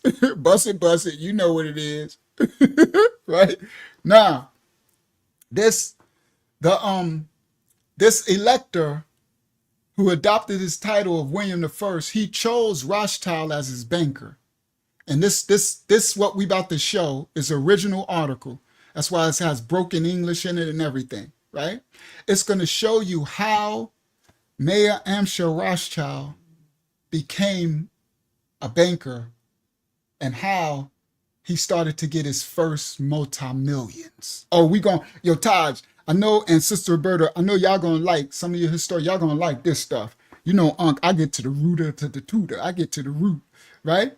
How he got his first millions. And it ties into the American Revolution and the 7 Years' War. All right. So William I chose Rothschild as his banker, and he laid the basis of Rothschild's wealth. This is how they got their wealth. William was a depositor who deposit worth having, meaning he was the one who gave Rothschild his wealth, and he was a depositor wealth having. It says, albeit his riches had not come to him, or rather to his father, in the most honorable way. Of course it didn't. Tell us when any of them got their money the honorable way. That's why I said it ain't money that's evil. It's the spirit behind what you do with the money and for the money that makes you evil. So it's telling you this. So this William is the son. Him and his dad did not get their money, their riches, in the most honorable way. It was William I's father. He was Landgrave Frederick II, who furnished King George III. Here we go.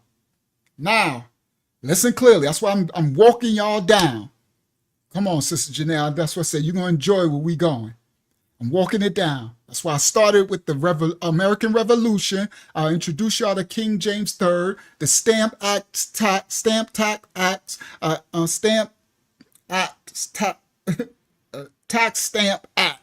Sorry. Right? Now we're going back.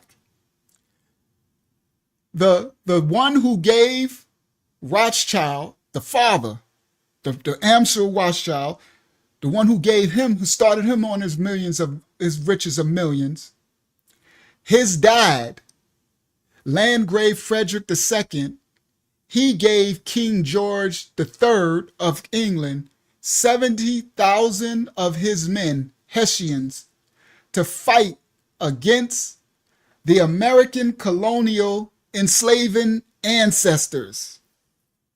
So when King George was going against America, the colonial and the Revolutionary War, the dad of King William, these electors, they're not kings, they're elector, William Frederick II, he gave King George 17,000 of his men to come to America to fight against the 13 colonies.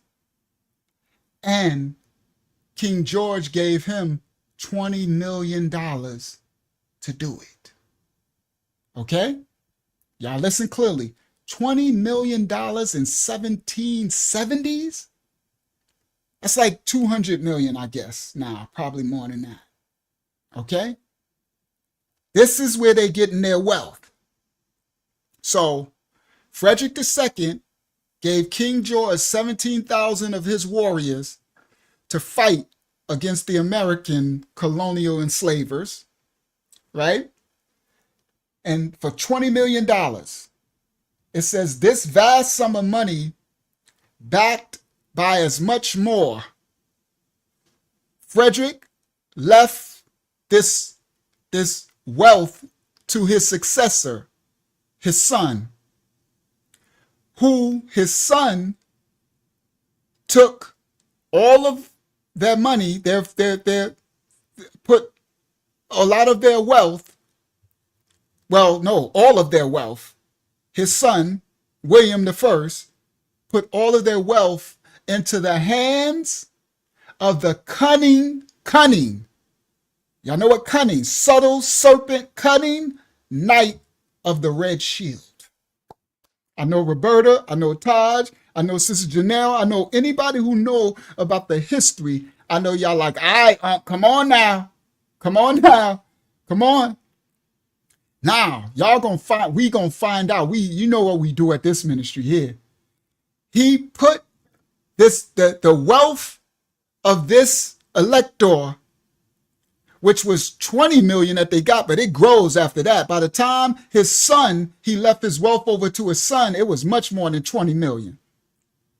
He put all of that into the hands of the cunning knight of the red shield. That's called Mayor Amschel Rothschild. That's what he called him. Now, Frankfurt, let me go up. Frankfurt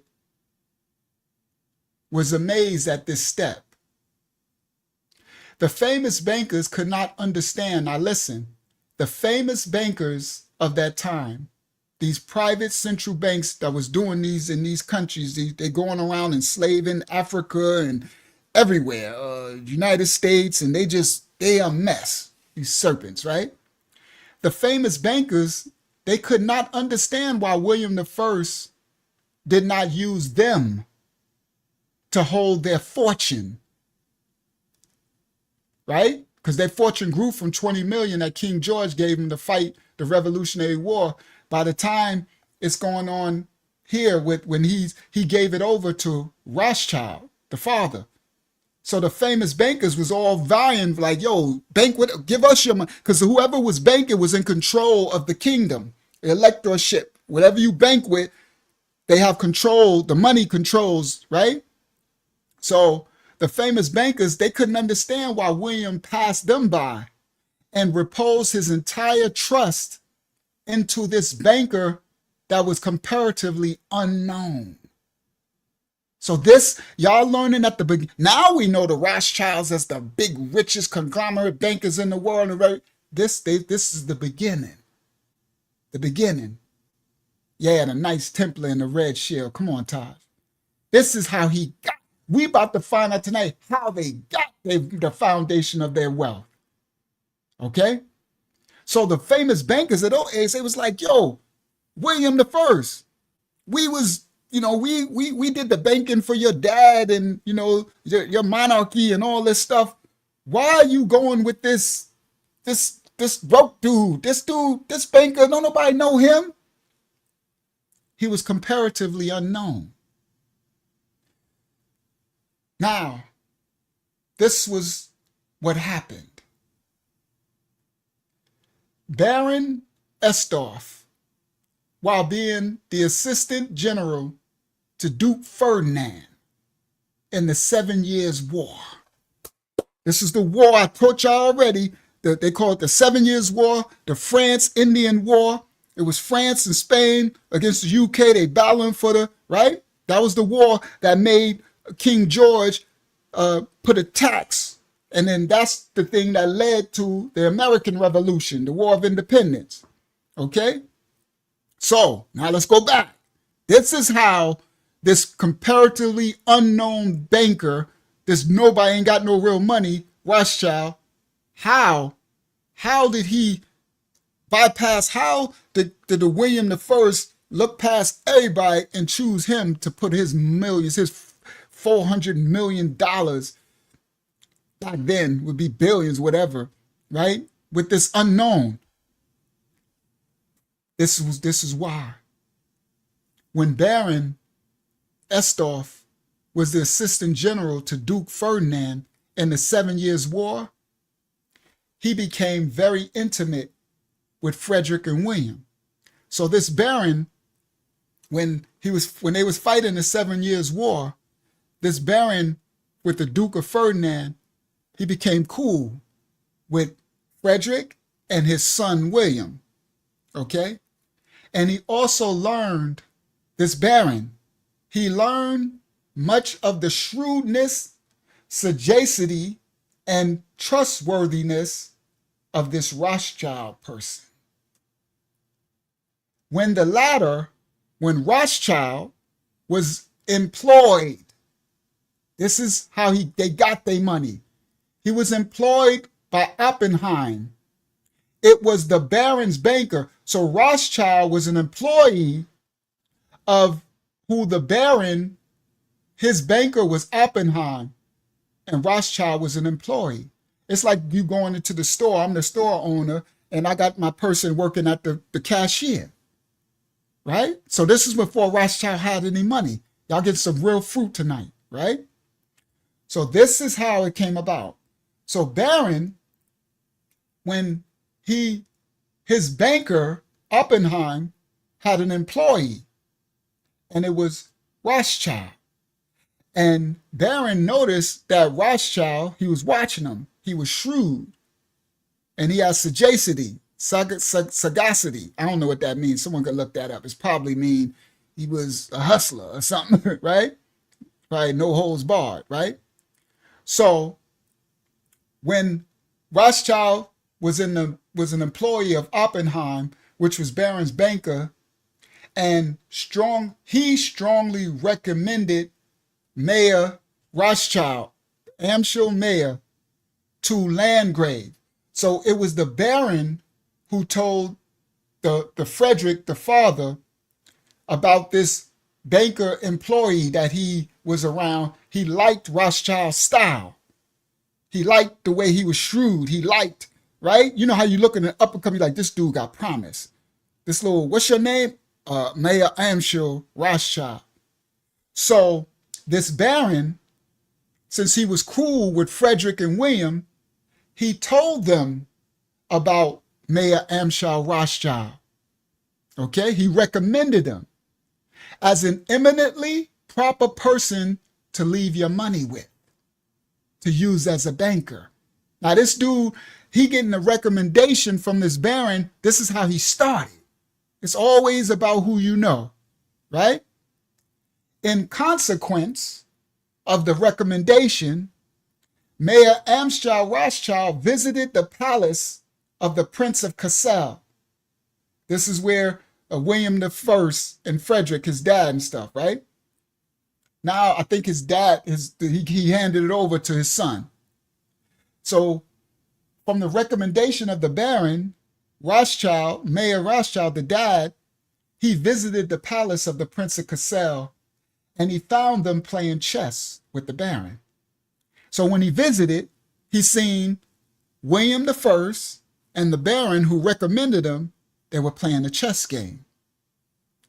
Rothschild, the father, being very tactful and smart, not to interrupt the game. That's what I did a lesson. I said, when you go in and mix people, always silence. Silence is best.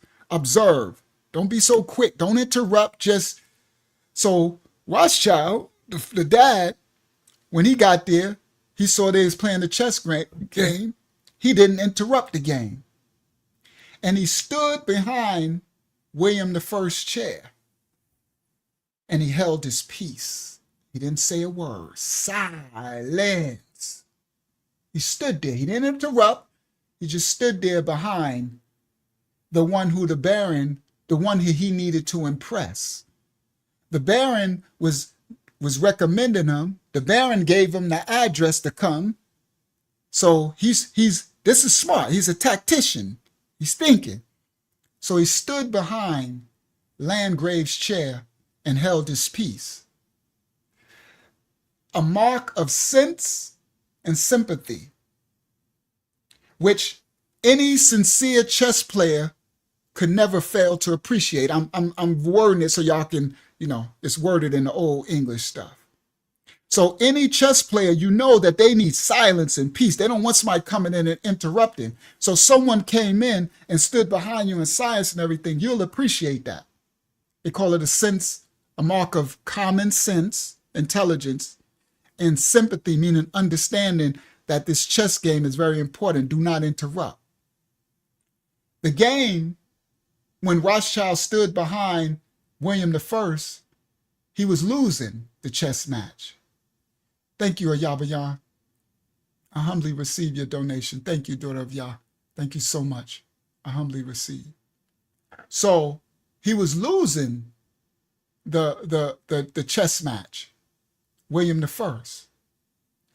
So the game was going against William, who felt a deeper interest in it on that account. So that means that he was all in the game because he's losing. So he is like, listen, not right now, partner. Whatever your name is, the Baron's kicking my butt, right? And Rothschild stood behind him, right? So now and after a long pause, so William I, it was his turn to move against the Baron, and he's stuck. He don't know what to do. So after a long pause, and he was uncertain on what move to make next, he turned to Rothschild, who was standing behind him, and he said, do you know how to play chess? Do you understand chess? And Rothschild, who had been closely watching the game from the time he entered, he returned with a diplomatic reply and said, sufficiently well, Your Serene Highness. Y'all learning how Rothschild got their power. Rothschild said, I know the game very well, Your Serene Highness. To induce me, he said that's a way of saying, well, if you would ask my advice, were this my game? Rothschild said, I would castle on the king's side. That was a master stroke. It was brilliant. William I took Rothschild's advice and made the move, and he won the game. It turned the defeat to victory. And it so delighted the prince, William I, that he put his hand on Rothschild's shoulder, saying, you are a wise man. Whoever can extricate a chess player from such a difficult situation as I was in must have a very clear head for business. William the Prince then talked for some time with his new visitor, Rothschild, and appointed another interview the next day. He in there now. He in there. Smart move for Rothschild. So he said, come back tomorrow. After Rothschild, the banker, had gone, he told the Baron, after the banker had gone, he told the Baron that Rothschild understood chess like Frederick the Great, like his dad. Okay? He told him, yo, this young Rothschild dude, he understood chess like my dad, and that a man with such a brain must be capable of taking care of other people's money. Knowledge of the game, which has so charmed Harun al-Rashid, Tamerlane, and Charlemagne. So he's talking about these conquerors, these kings, and these people who took our kingdoms and stuff, right? Natural branch. All right? So he said, knowledge of the game, which so charmed Harun al-Rashid, Tamerlane, and Charlemagne, was never turned to more lucrative advantage. The council, he said, Rothschild's advice for me to castle, right, the chess move, the king was brilliant. And the Prince William gave over to Rothschild $40 million to bank for him. And this is the generations of the financial glory of the Rothschilds. This article is from Harper's Magazine, January 1874. Receipts. Copyright public domain. The parent issue. Receipts. Now we know how the Rothschilds first got their money. Their first banking. Now the Rothschilds, this Hampshire mayor, now you got $40 million. Right now it's probably like $4 billion today that he's in control of this kingdom. This is 1770s. This is right when the Revolutionary War is happening. So during the 7 Years' War, which was 10 years or something earlier, that's when Baron Rothschild got the Baron's attention as being an employee of Oppenheimer Bank. Okay? Now Rothschild is one of the private bankers with 40 million under his belt. And now you got something called remember, that's the UK. Now you got something called the American Revolution happening. Okay? All right. Now, where am I going to go? Let me go back. Stop sharing. I'm going somewhere. It's still going to get good. Y'all hang in there. I like history stuff, so if this bores you, then you boo-boo the fool. Because I like the truth. One thing I always like, tell me the truth. Facts. Let me know the raw, uncut truth. All this his story. All right. So let me go back. Let me go back to here. Come back to here. Present. Share screen. Window. Bang. Share. All right. There we go. Back to old Ben. Old Ben of sin. Old Ben of sin. All right. Now, here we go. Now, the colonies, the American Revolution, King George III, he enacted the Currency Act, right? He says you will only use in America, these 13 colonies, the Bank of England's money. You can't make your own money. They had a colonial script that they made. Benjamin Franklin said what was on the screen. He said, if they wouldn't have done that, they would have did the taxes. It would have been all good. But these bankers were so, now what I want y'all to know is Rothschild is on the sidelines watching this at this moment. All right? This is how they got into this power. They are watching on the sidelines at this moment as the UK and King George III is going about. Rothschild, he got 40 million, and he got King George's ear because he got King William's and Frederick, the Prince William the First and Frederick enough. He's their banker. So Frederick is the one that sent the 7,000 henchmen for them to fight the 7 Years' War. So Rothschild's on the sideline, like peeping. He peeping game right now. Peeping game. Remember, he's a master chess player. It's all about life. He's watching. He's peeping what's going down. And he already got a heavy bag, right? So now, the colonies created their own money, right? Now, the Benjamin Franklin said, that, if they would allow, they had their own money, the colonial script. They said we issue it in proportion to the demands of trade and industry. They made the money, the colonists, the enslavers in America, they made their money so they can make products. As they came out of the 7-Year War, they made their own colonial money. It was called colonial script. And they issued it out. They had no taxes, no interest on it. They issued it out in proportion to the demands of trade and industry so that they could make the products that they needed to build their colonies, their enslaved country, enslaved lands that they took, to pass easily from the producers to the consumers, and creating for themselves their own paper money. They controlled the purchasing power. They had no interest to pay, all right?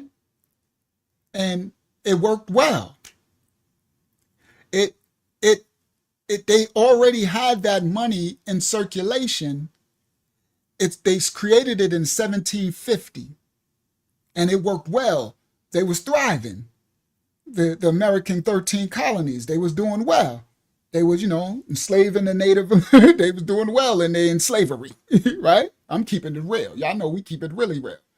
But their currency that they created, their colonial script, they was doing good up until 1764, when the Bank of England, when King George III, after the 7 years, he was like, y'all can't use y'all money no more. He said, he made it illegal for them to use their own money. Y'all gonna use the Bank of England's note. And if you do it, if you use anything, you will be enslaved. You will go to jail. So they took away from the colonies their own money, and it created unemployment. It created poverty, okay, in the colonies. And that was the prime reason for the Revolutionary War, okay? So after the Revolutionary War, what they call the Founding Fathers, right? These enslavers, colonists, George Washington and all of them, Benjamin Franklin and all of them, they had the first government of the United States. They took steps, the colonists, to try to prevent any private central bank from interfering with their new country called America, the 13 colonies, and their citizens.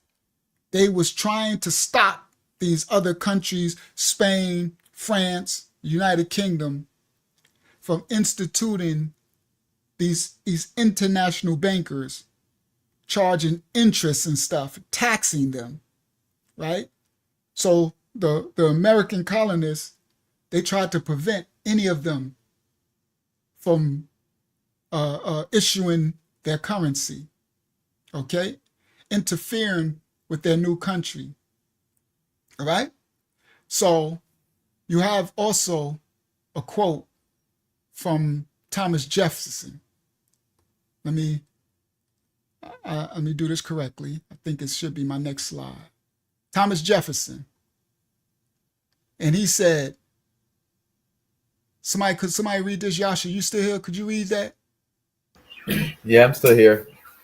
Go ahead, King. If the American people ever allow private banks to control the issues of their currency, first by inflation, then by deflation, the banks will deprive the people of all their property until their children wake up homeless on the continent their fathers conquered.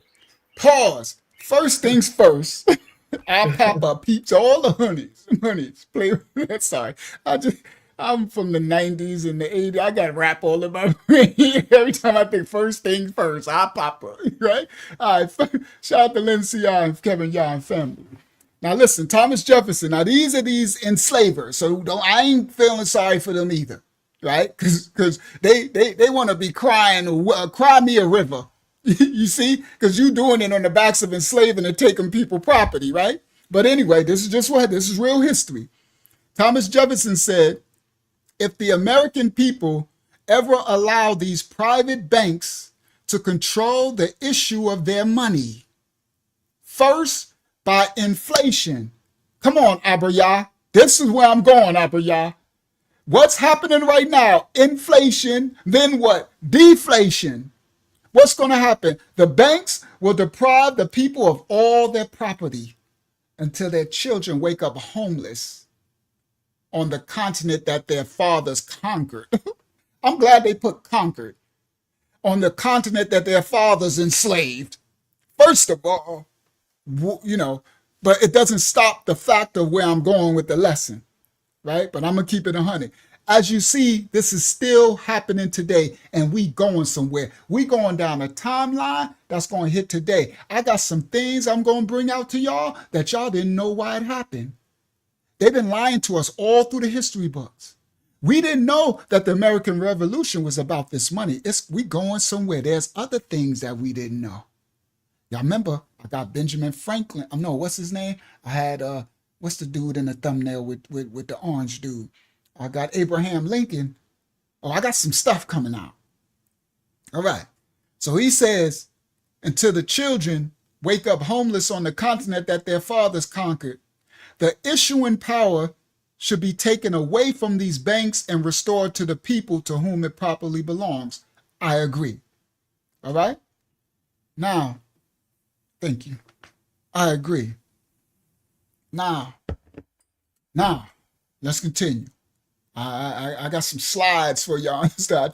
I tried to come correct. All right. So now, these Thomas Jefferson. All right. It's the hold on. Let me get back. So Thomas Jefferson, his quote that I just quoted basically predicted our current situation right now, hundreds of years beforehand. All right? He said if we ever allowed these private banks, you see, what will happen? What's happening right now? Right? Now, the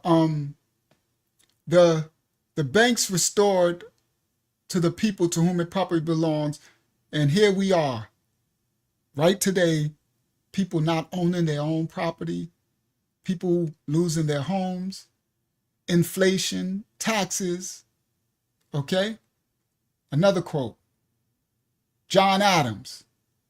He said, all the perplexities, confusion, and distress in America arise not from defects in the Constitution or the Confederation, nor from want of honor or virtue, as much from the downright ignorance, lack of knowledge, of the nature of the coins, credit, and circulation. So they're telling you from the beginning that all the problem is mammon. For the love of money is the problem. You understand? It's been there from the beginning. And we're going somewhere. We're going to get to the Rothschilds in a second. All right? Still walking it on down. Okay? Now, the Adams. Let me see. They make me lose my place in my notes when they messing me up now. Now, the give me a second. There we go. The effects and the distress of America will not arise from the defects of the Constitution, right? John Adams is talking about it, right? This is why I'm doing this lesson, to bring you understanding of true history. And I'm going to tie it up to today. We're called to blow the shafayah, warn the children, spread awareness. Please like and share this type of video. because a lot of people are not aware of what's about to come and what's happening and the foundation. Okay? This is about how the current traditional financial system works. All right? I'm going to teach y'all that there's an alternative that the Most High gave us. And it's a blockchain. This is why it's going to get dark in a minute. Because decentralized banking do not want their power to go away. And as I'm about to show y'all, whenever this has been threatened in history, they started wars. All right. So now, the same blueprint that they've been using since the Bank of England did this to the founding enslavers of America. That's a good way to say it, right? They have the same exact blueprint and game plan. The current central banking system today, that the capital, the money, these bankers, the tribe of Judah, private bankers, the fake tribe of Judah, central bankers must protect themselves in every possible way in their money and their power by a combination of debt, taxes, and legislation. They must collect mortgages. They must be foreclosing. They need the common people to be stressed in debt, gain, lose their homes. When they do these tactics, they make the common people docile and more easily governed because you're too busy stressing and worrying and working. It's called the strong arm of these private central bankers. It's applied by a central power of wealth under a specific group of what they call financiers. Okay? These powers engage in forming and governing the world by dividing the voters through their political party systems that they set up. Okay? So it's like a divide and conquer, getting the people to expel their energies in fighting for this right, this thing, this question that really is no importance. It's like they got you chasing your tail looking, it's the old okie doke. You don't understand it's all about the money and the mammon, right?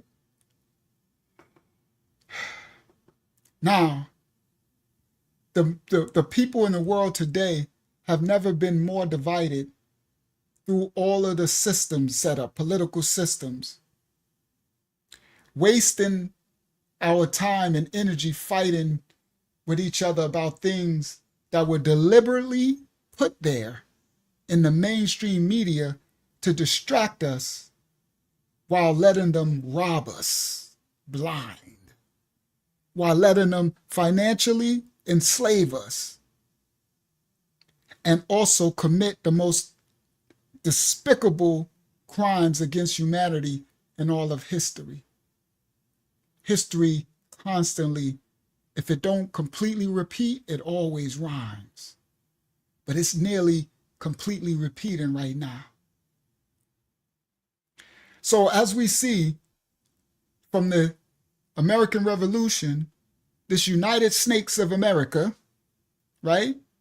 It was started and founded with the intention of keeping the private central bankers out of the government. But what do we have today? Something called the Federal Reserve. Now, so we are still at the same place that they was fighting at the American Revolution. We're still at the same place. Okay? Now, these bankers that we're about to expose, they have so many schemes and serpent practices that they use to acquire their wealth. And they know how easy it is to corrupt any nation's leaders. Here we go. The Rothschild leader, Mayor Amschel Rothschild. He is the founder of the Rothschild banking dynasty. He is now known as the founding father of international banking finance. Okay? Now, there was a quote for that said from one of the Rothschilds that said, "Let me issue and control a nation's money, and I care not who makes their laws." That's true. The money, the Mammon, controls everything. One of Rothschilds, this is how they got their stronghold in America. One of their supporters was this dude. Not that dude. Okay, there you go. That's his quote. Mayor Amschel Rothschild said, "Let me issue and control a nation's money. I don't care who makes the laws." That's Rothschild right there. He all about that bag. That's the one who was standing behind William and told him the chess move. Okay? Let me see. Okay. I got so many slides. I'm a little off a little bit. Let me explain. Let me see if I can get to where this person, that serpent. There's a lot of serpents we're going to bring out tonight. Okay? So now, Mayor Rothschild, his quote that I just showed you. One of his supporters was Alexander Hamilton.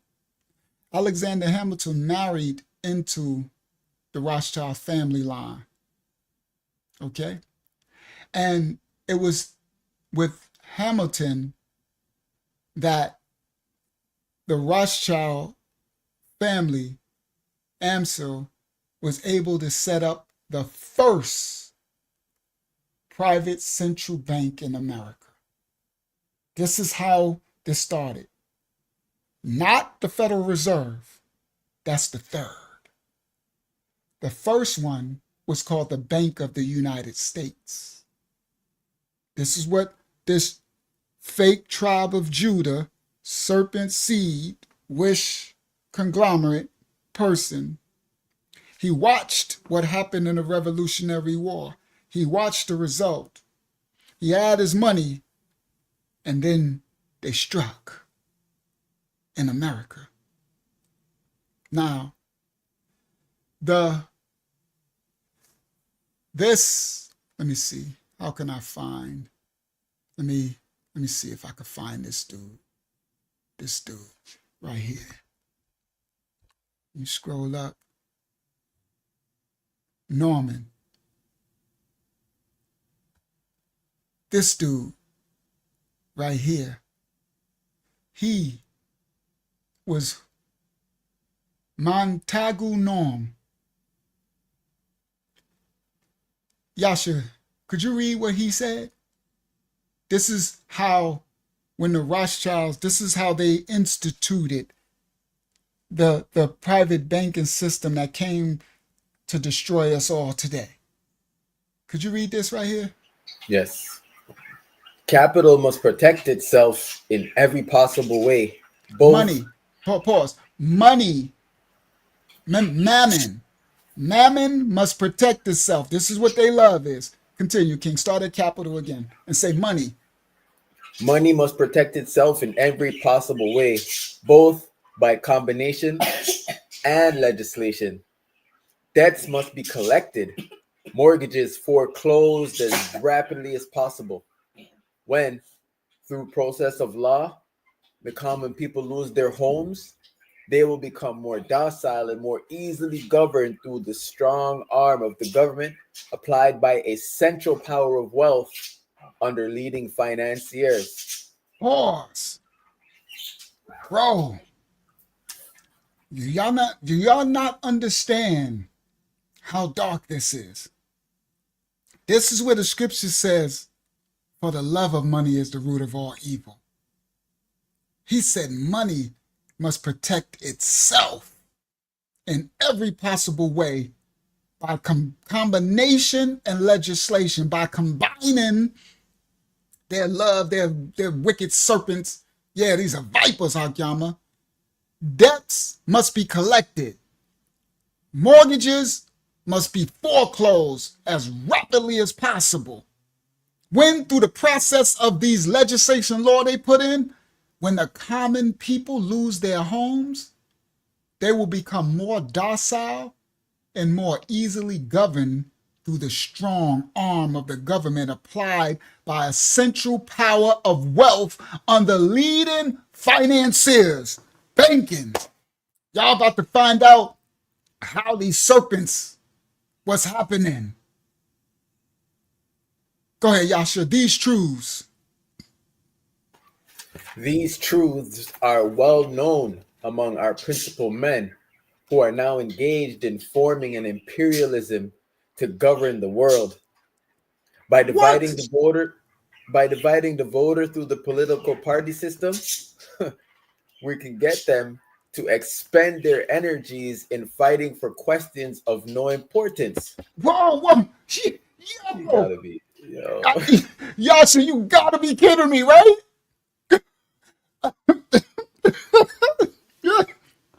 I'm sorry. You're like, pause. Stop the presses. What are you saying, right? This should be illegal. Somebody lock this man up. This is our foundation. He says these truths are well known among principal men who are now engaged forming an imperialism to govern the world. Now, this, guys, is in the 1700s. I'm going, so wait till we walk it on down, Sister Janelle. Are we going somewhere? He says, who are now engaged in forming imperialism to govern the world by dividing the voter through the political party system. We can get them to expend their energies in fighting for questions of no importance. Because they like, bro, vote for you what? None of that. It's all a hoodwink. It's of no importance. They like you all lose in the end anyway. It says, it is thus by discreet action, silence, secrecy, we can secure for ourselves that which has been so well planned and so successfully accomplished. We don't even know about this serpent. It's so many of these serpents we don't know about. Montagu, no. Yeah, this part. Okay? So we keep fighting one another. Now, Rothchild, he like, all right. He had Alexander Hamilton. Now he got to weigh in because Alexander Hamilton married into his family. All right? And so Alexander Hamilton is who Rothschild used to set up the first private central bank called the First Bank of the United States. And listen clearly, he set it up. Remember, he was watching King George III.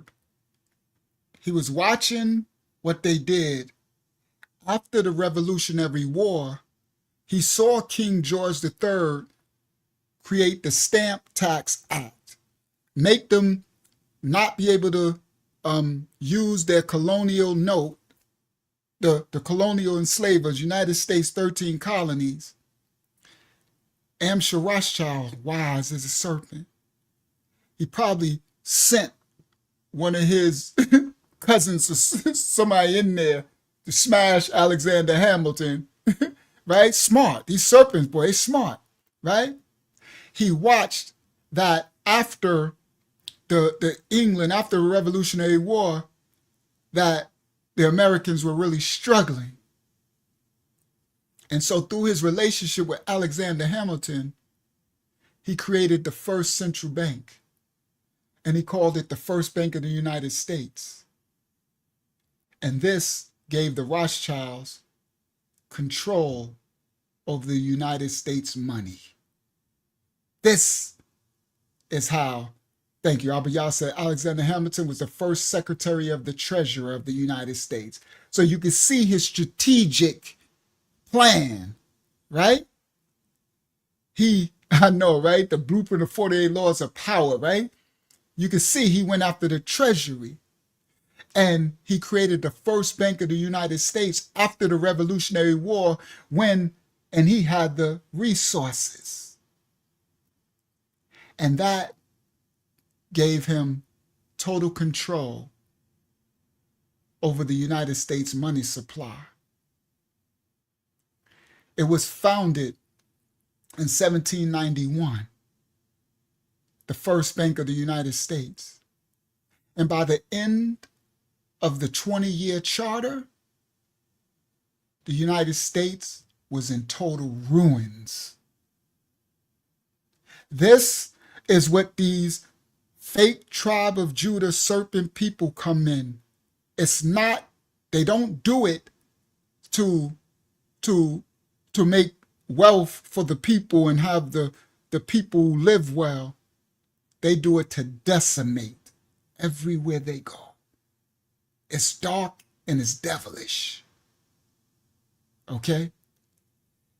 So when they came in and they took it over with their first Bank of the United States, when they finished with their inflation, their taxes, their interest rate, when they finished the 20-year charter, the United States was in total ruins while they flourished. So what happened was Congress refused to renew the charter, because when they started the first bank through Alexander Hamilton, it was a 20-year charter.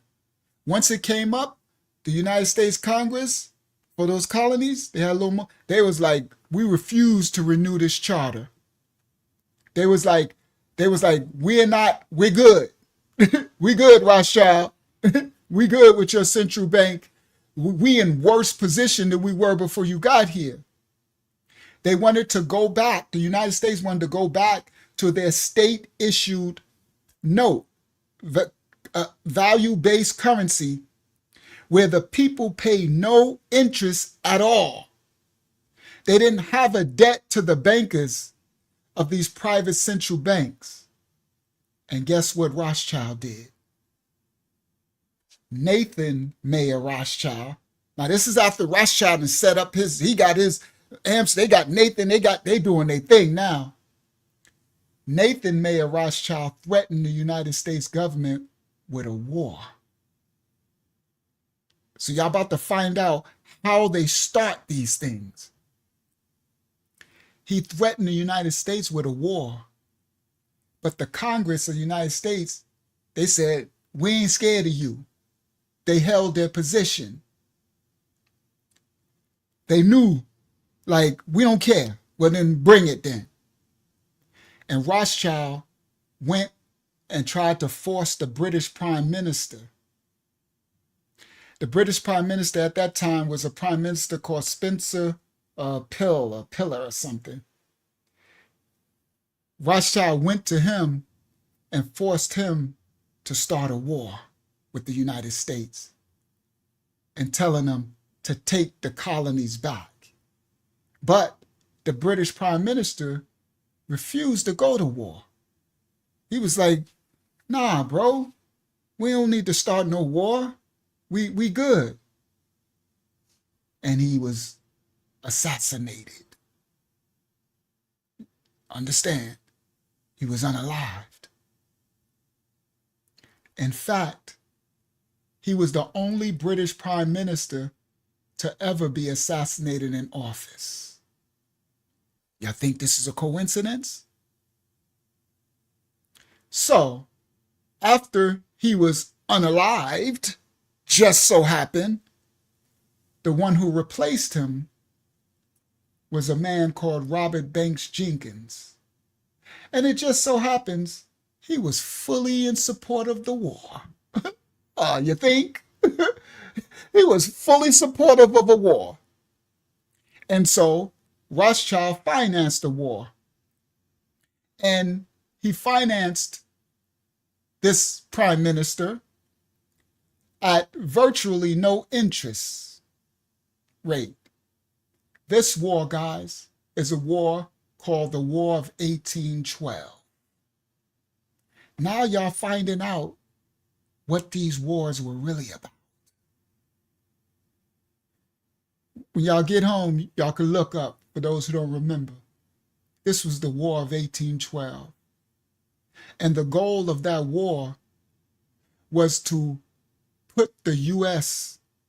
in so much debt that they will be forced to reaccept the fake tribe of Judah private banking central bank.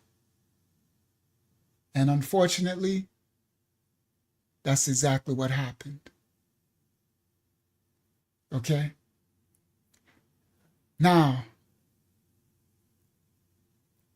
the United States ended up winning the war, right? Right? But Congress was forced to grant a new charter for another private central bank. Okay? And this is the fake tribe of Judah, Rothschilds. They started bank number 2. Bank number 2. They issued another grant for another bank. And it issued a public currency with loans and interest. And this second bank was called the Second Bank of the United States. Right? And just like before, this fake tribe of Judah central bank brought the United States right back into poverty and ruins. With tons of debt, unemployment, and so much poverty until Andrew Jackson came along. Oh yeah, they no joke. And then Andrew Jackson came along, now y'all, and he's campaigned for president. And he had a slogan. And his slogan was, no banks. I think I got a slide. That's those dudes. Sorry, I couldn't get to them. There you go. Andrew Jackson. So these are the other dudes I was talking about, but it's okay. I should have named them under the picture. Andrew Jackson came along. And this is what Andrew Jackson said. Can somebody read that for me, please? Whoever can help me. Gentlemen, I too have been a close observer of the doings of the Bank of the United States. I have had men watching you for a long time, and I'm convinced that you've used the funds of the bank to speculate in the breadstuffs of the country. When you won, you divided the profits amongst you, and when you lost, you charged it to the bank. You tell me that if I take the deposit from the bank and annul its charter, I shall ruin 10,000 families. That may be true, gentlemen, but that is your sin. Should I let you go on? You will ruin 50,000 families, and that would be my sin. You are a den of vipers and thieves. I have determined to rout you out, and by the eternal, I will rout you out. All right. Andrew Jackson. Facts. All right. We're gonna learn true history, how we got in this mess and who it came from. The same serpent people who've been doing it from way back, King Bulan and stuff. That ain't no joke. Andrew Jackson was like, listen, miss us, okay? And he became president, and he blocked the renewal of the charter for the Second Bank of the United States. He blocked it. He said, I ain't having it, okay? Now, he said, you den of vipers, you brood of vipers, right? Now, guess what happened? They tried to take him out. Yo, this serpent seed don't play. An assassination attempt was made on Andrew Jackson, but the person who tried to assassinate Andrew Jackson, both of his guns failed to fire. He drew down, he had him in the crossfire. He drew down on Andrew, and both of his guns failed. I don't know what that was about, but that's crazy when you think about it. So now they lost their charter. And the United States continued to operate. All right?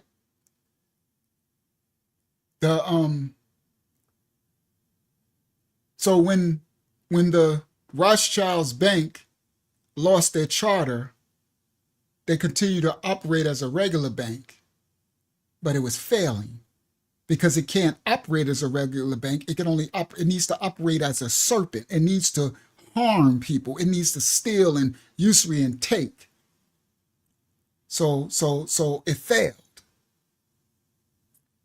After about 5 years after Andrew Jackson's presidency, the next president, Zachary Taylor, came into office. All right? And Zachary Taylor, he opposed the creation as well of a new private central bank. And he stated that the idea of a national bank is dead. He was like, I ain't with it. He said, it will not be revived in my presidency, not in my time. And then after he said this, he was eating a bowl of cherries with milk and he died. And they said that he was poisoned. Next up, you got that Zachary. He said the idea of a national bank is dead and will not be revived in my time. And right after that, he grabbed his cherries with his milk and died right there. These serpent seeds don't play. Don't get it twisted. They are not playing. And then next up was this dude. And James Buchanan. And he was in the office now, and he was opposed to the private central bank charter as well. He was not with it either. And he set limits on banks issuing more loans than they actually had the money to cover. That's what these serpent seed Rothschild stuff was doing. And surprisingly, he was poisoned too by arsenic. Wow, you can't make this up. He was poisoned by arsenic, but he actually survived. He survived while 38 other people at the dinner table all died.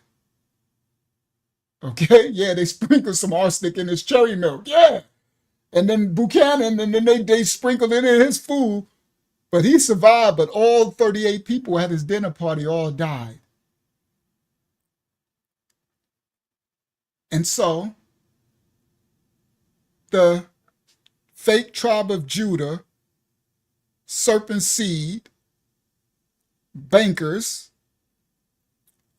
they said, you know what? They said, yeah, y'all be showing off. They said, enough of this. Time to start a war. Oh yeah. Time to start a war. They like, we tired of this. These presidents keep coming in. We need to establish our stronghold. And so the next war that they started was this war. The Civil War. I know y'all like, what? Yeah. Every war was started by him. But history book lies to us and tell us all this other stuff. Lie from the leg of fire. They started the Civil War. Now, when the Confederacy ceded from the United States, the private central bankers, they offered to fund the president. Listen, when the Confederacy pulled away, the separation of the United States, the fake tribe of Judah, wish people, bankers, went to Abraham Lincoln. And they tried to fund Abraham Lincoln to bring the South back to the Union. And they told Abraham Lincoln, this is why I put old Abe in the thumbnail. They told old Abe, we'll bring the South back into Union at 30% interest rate. Old Abe, 30% interest rate. We'll bring the South back into the Union. Old Abe Lincoln responded by saying, I am not going to free these slaves and then enslave everybody else to you. He said, I'm not about to free these slaves and then enslave the whole entire United States into you, you serpent seed, fake tribe of Judah wish people. Facts. He said, I'm not about to free these slaves and then enslave the people to you. So old Abe used his presidential authority to issue a new government currency. Oh yeah. Old Abe issued an interest-free government currency, and he called it the greenback. This note is legal tender for all debts, public and private, that this was the greenback. This is true history. The one they don't let us know. Yeah, old dirty Abe. Right? They all, they all dirty. He was just freeing them for power and money. But so old Abe said, nah, we good with your 30% interest rate. So he issued another United States currency called the greenback. And so the fake tribe of Judah, serpent seed, wish people, bankers, they retaliated to old Abe by sending a letter to every private bank in the United States. And they told them to fund the media. Come on, y'all listen clearly. Fund the mainstream media. At that time, it was the newspapers. They went and bought up all the media. The fake tribe of Judah, serpent people. Y'all hear me? So they went behind, Abraham Lincoln was the president. So they went to all the private little banks who got their money through them, right? Because they were the central banking authority, right? Now, Abe was stopping that, and he was going to issue his greenbacks. So they went to all of the private banks and urged them, y'all know what that is, y'all better know strong arm, and told them to fund the mainstream media, which was the newspapers, to oppose Abe's Lincoln's greenbacks. So the media for the people will read to be against Abraham Lincoln's currency. This is a quote from Abraham Lincoln. It says, "I have two great enemies. The Confederates, the Southern Army, they're in the front of me. And the fake tribe of Judah wish people bankers, they are in the back. And of the two, the one in the back is my greatest fault." Come on, y'all. Let's bring some real history. Let's bring some real receipts. Oh, Abe let you know.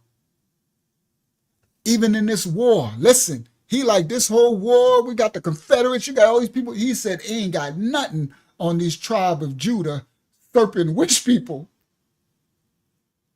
Tazbali, I told you, back in King Bulan's time, they was the war. Yo, they would go to war and the people was like, they wanted them out. We want you out of our country. We want you out of, and then people, and they steal the identity of the people. So now because these nations want you out of their country, they want to claim y'all know what they call it. Right? All right. I told you we're gonna be riding the strike. We riding the strike chain tonight real close. Right? I got some serious stuff to come out. All right? We riding it real close. Okay? Yeah, we going somewhere. We ain't even get there yet. Okay? Now, so they took the media and turned them against Abe and his greenback money. All right? So now the bankers were urging, so the fake tribe of Judah, serpent seed wish people, they went to the bankers, they went to Europe to support the Confederacy. This is the Civil War. This part of history they don't tell y'all, right? Oh, we going somewhere, Sister Janelle. I'm glad you watch what I do with it. Oh, we going there. We going somewhere, okay? I got to do this correctly. Now, so what they did was they turned America against Abe Lincoln by using the media. You know who controlled the media. And then they went to Europe and told Europe that we're going to give you money if you support the Confederates, the enslavers, the one who wanted to keep us, now the ones who they stole identity to keep us slaves. But nobody knows their hand was in it, right? Yes, they do. This is historical facts. I just gonna pull it out. I ain't scared to pull it out. I ain't scared, never scared, right? This is out there though. Go do your research. This is all facts. Now, so they went to Europe to support the South, the Confederacy, to defeat the North, the Union, Lincoln's army. So they used France and Britain. They were actually considering attacking the United States to help the Confederacy. Y'all listen to this one. Now, this is going to really get us striked. I'm sorry. I'm going to say it anyway. If we get a strike, may the Most High got us covered anyway. We'll recover. France and Britain was actually considering attacking on behalf of the South Confederacy from these fake tribe of Judah serpent seeds. But guess who stepped in? I know. They were considering attacking. However, Russia stepped in and prevented them from doing it. Yeah, this part. It was a czar named Alexander II. That dude. He stepped in and he told France and Britain, nah, it ain't happening. He had just ended serfdom in his kingdom, and he had a state bank that was similar to the one that the United States originally founded with their original notes. He had one. And he issued and authorized Russian aid to Abraham Lincoln. Yeah. This part they don't teach you. Right? He issued aid to Lincoln because he says, nah, I know what they are doing. They do this everywhere. They will destroy you if you let them. And guess what happened? Surprise, surprise. They was trying the assassination attempt after assassination attempt after assassination attempt. They tried to take him out in 1866. They tried to take him out over and over. And in 1881, after the Union won the Civil War, that's when Lincoln announced that he would continue issuing greenbacks. They tried to take the dude out. And right after Lincoln announced he won the war, right after he announced that he's going to continue issuing the United States greenback currency and not the fake tribe of Judah serpent seed currency, Lincoln was assassinated. History. And right after, hold on, history lesson tonight, guys. And right after Lincoln was assassinated, the greenback currency was pulled from all circulation. And the United States was forced to go back to the fake tribe of Judah serpent seed private central bank notes with 40 and 50% interest rates. Y'all hear me? This is the true history. And next up came President James Garfield. He was elected in 1880. And he was in support of having the government issue its own money. Another president. He was like, man, we need to get back and make our own money.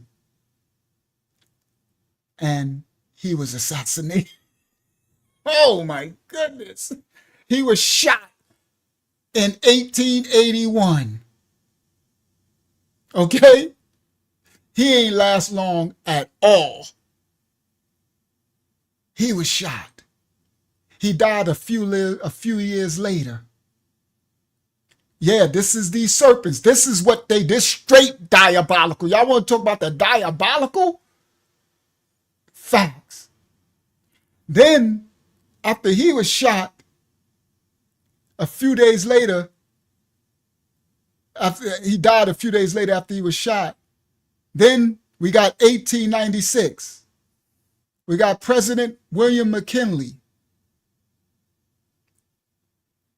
He was elected and he was highly favored.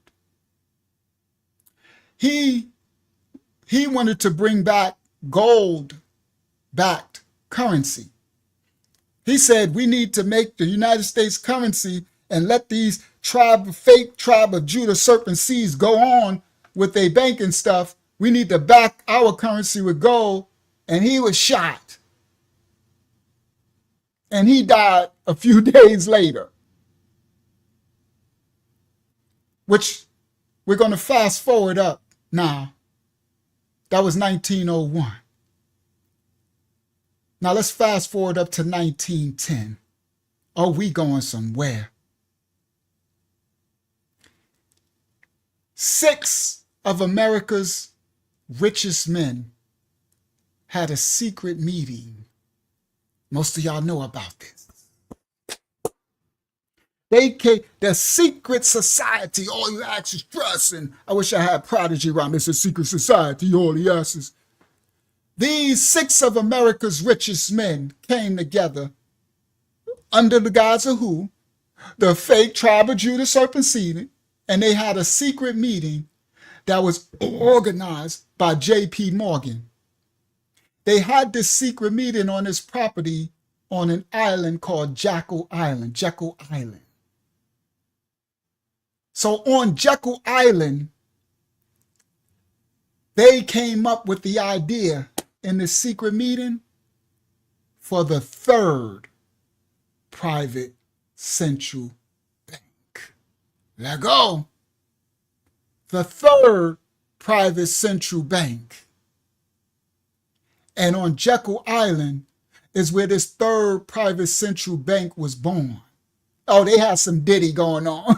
No lie, yeah, they had plenty diddy going on Jekyll Island. Trust me. In the midst of they doing, they was shoot. You know, they used to take our ancestors and stuff and let them run naked in the island and hunt them down and adrenochrome and all. Oh yeah, they had plenty.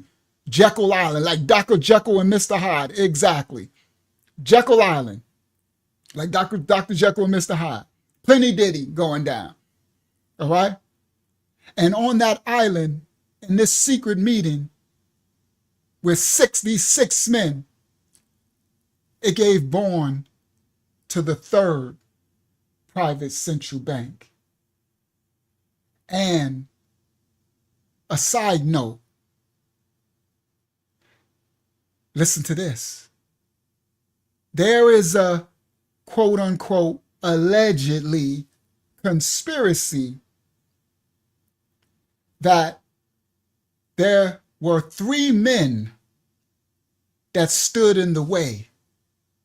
So there was 3 men who did not want for them to create the 3rd private central bank. One of them was, I think his name was called John Astor. Another one was called something Strauss. And another one was called Benjamin like Ganem or something. These 3 men were against them doing the 3rd central bank. Now, I want y'all, everyone here, I want y'all to tell me, is this a coincidence? All 3 of these men who were against them forming the 3rd central bank, they all happened to be on J.P. Morgan's boat. He had a boat. Right? Yeah, there you go. J.P. Morgan. Look at that face. All 3 of these men just happened to be on his boat. These are the 3 men, and this is his boat, the Titanic.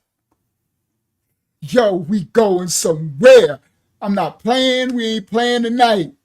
We ain't playing tonight. All 3 of these men who were against it just happened to be on J.P. Morgan's boat called the Titanic. Yeah. All right? And this Titanic just so happens to sink. Yeah. So, I know this is really going crazy. So, did it sink by accident? Or was it on purpose? And guess what happened when it sank? J.P. Morgan got a huge payout of insurance on the boat. That's these serpents, bro. These serpents, see, they don't play. Not only did he take out the three who was against him, making the third central bank, he actually got paid for the insurance for the boat. Yeah, we can see it clearly, right? Now, after the Titanic sank, with the only three men, powerful, wealthy men, who was standing in the way of the creation of the United States' third fake tribe of Judah serpent seed private central bank in 1912, just 1 year later, it was created. The third private central bank of the United States was created over the Christmas holiday, right now in 1913. While the United States, the people of the colonies, the Congress, the ones who did not want it, these are the fake tribe of Judah serpent seed, Rothschild. I'm going somewhere. This people were Rothschilds, J.P. Morgan, and Rockefeller. Are we going somewhere? I'm going to give some real history. And the ones who opposed it, they out of here now. And guess what? They did it over the Christmas holiday. This is how they rock you to sleep, because y'all know they don't care about no Christ Mass. They the ones who instituted Christ Mass. They the ones who did the Thanksgiving. They the one. So while the Congress who were opposed to it, while they were home for the Christmas vacation, drinking eggnog and singing Christmas carols, right? The Yule log, they were sitting in front of their fireplaces opening presents. These serpents opened up the third private central bank. It was like 111 years almost to this day on December 23rd. It's December 27th. Now, the way that these serpents, they crafty. The way that they got to push it through while the Congress was on Christmas vacation, the fake tribe of Judah people went to this man, Woodrow Wilson. They went to President Woodrow Wilson and they bought big bags of money. They went with the bag. They said, all right, listen, Congress is sipping eggnog. They over there with Christmas costumes on. They went to see Woodrow Wilson. And they said, this is what we're going to do for you. They said, if you sign this act for our third private central bank, then we'll give you all this money under the guise of a campaign contribution. Money, the love of money is the root of all evil. And Woodrow Wilson agreed. And when he did, the third private central bank of the United States was created. And guess what they named it? Voila, the Federal Reserve. This, children, is how we get the Federal Reserve Bank. This was the third. I told y'all through the first, the second, this is the third. Fake tribe of Judah serpent seed private central bank. They named it the Federal Reserve to make it seem like it was a governmental entity, because they knew that the population of America did not want this private central serpent seeds to keep using. So they so crafty, boy. That's why you got to be wise as a serpent, but harmless as a dove. They named it the Federal Reserve. You're welcome, Elder Taj. So that it could seem like it was a governmental entity when actually it had nothing to do, it was against the government. And it ain't even federal at all. And guess what, Taj? It ain't had no reserves either. Yo, they are some good, crafty. You better recognize these serpents, bro, and their power. They are some crafty little suckers.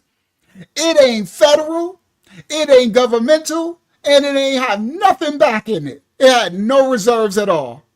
It's a big multi-level marketing. It's a big pyramid scheme. It was my video, The Cult. You know how the Mossad does this.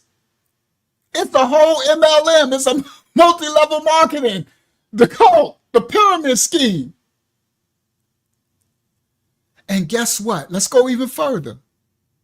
This new private central bank, the Federal Reserve, they made it where it's exempt from all taxes except property tax. Yeah, they created this. I got some proof. I'm about to show y'all something. Copyright disclaimers in effect. The Fed is Amway. Yeah, that Federal Reserve. It's a whole pyramid scheme. Listen, I'm about to give y'all proof. Copyright disclaimers in effect. We don't own rights to the video I'm about to show. This little clip. They set it up where they don't have to pay no tax, only property tax. Copyright disclaimers in effect. Watch this. Stop share. Present. Share screen. Where you at? Where my clip at? Let me go find it. Give me 1 second. It's over here somewhere. Let me just click it. It's the last tab. There we go. Don't close. Thank you. Here we go. Now let me come back to y'all. I should be able, there you go. Here we go. Copyright disclaimers in effect. This is the federal chairman, former federal chairman, Alan Greenspan, telling you himself. Listen, children. What is the proper relationship? What should be the proper relationship between a chairman of the Fed and a president of the United States? Well, first of all, the Federal Reserve is an independent agency, and that means basically that there is no other agency of government which can overrule actions that we take. So long as that is in place and there is no evidence that the administration or the Congress or anybody else is requesting that we do things other than what we think is the appropriate thing, then what the relationships are don't frankly matter. And I've had very good relationships. All right, let me break down what he said. Now this is the fake. What is the this is the proper fake relationship? Tribe What of should be the proper between the serpent chairman of seed people. What is the proper relationship? What should be the proper relationship between a chairman of the Fed and a president of the United States?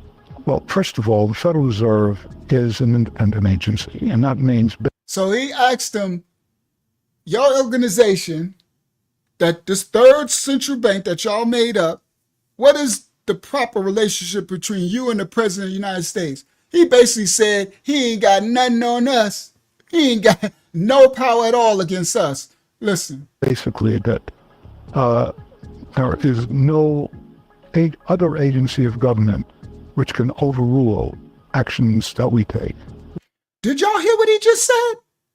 There is no organization of government that can overrule what we say.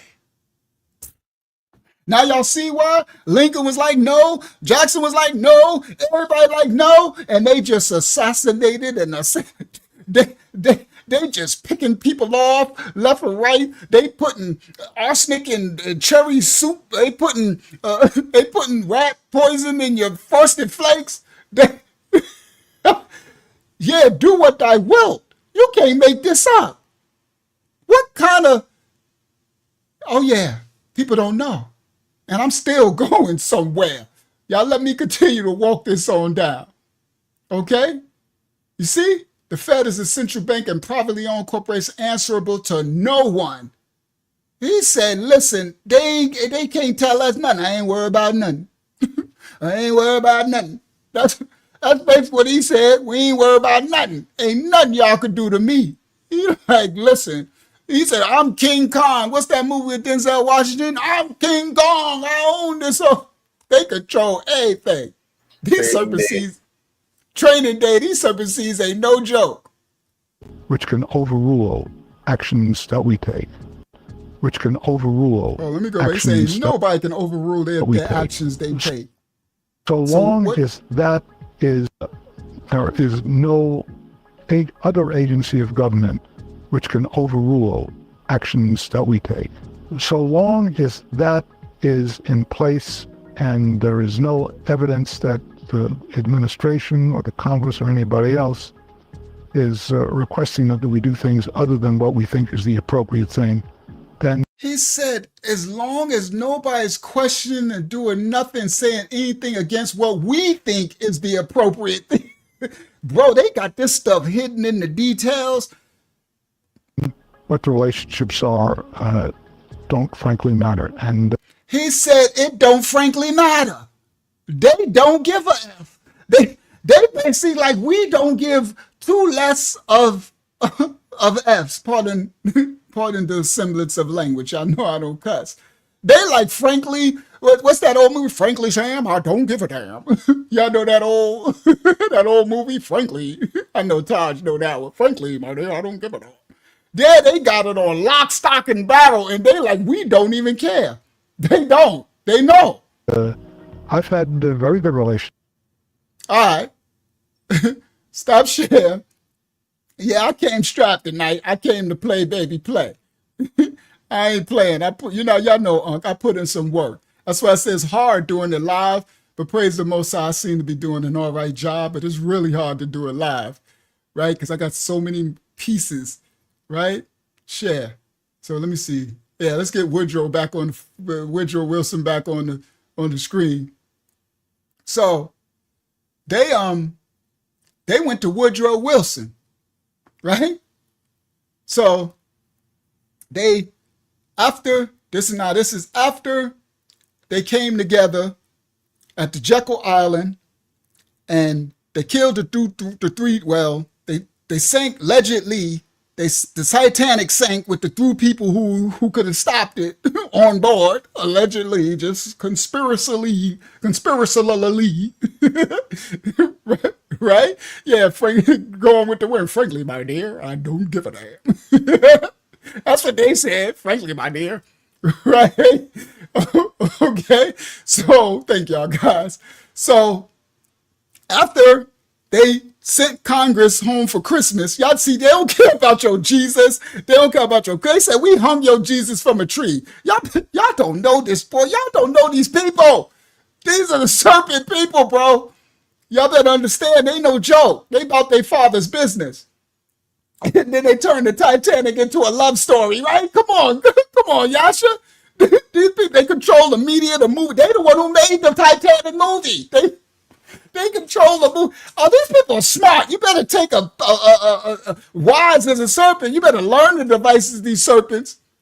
Now, after that, they like, okay, Congress, they caught up with Christmas. They somewhere taking their Christmas bonuses. They got their little bunny suits on with their little wives and stuff, right? Drinking and having Christmas carols, right? So they went to Woodrow Wilson. They're like, all right, Woodrow, we got a bag for you. Now listen to this. They said, we got a bag for you. You pass this act, we give you all this money, allegedly, and we call it a campaign contribution. Y'all know they still do that to this day, right? And he did it. He passed it. And so they created the third central bank called the Federal Reserve. Okay? Now, here we go. After they created the third central bank, now called the Federal Reserve, not even 7 months after the Federal Reserve was created, guess what happened? they created something called the First World War. Oh, on Jekyll Island, they came up with some stuff on Jekyll Island. There was no such thing as a world war. You just got introduced, children, right now, the implementation, the creation of a word called World War. And they started World War I. You heard? Yeah, just 7 months after the Federal Reserve. They started World War I. And after they started this war, a few years after that, President Woodrow Wilson, the one who they coaxed into doing it, they talked him into it, he made this statement. Yasha, could you read that, please?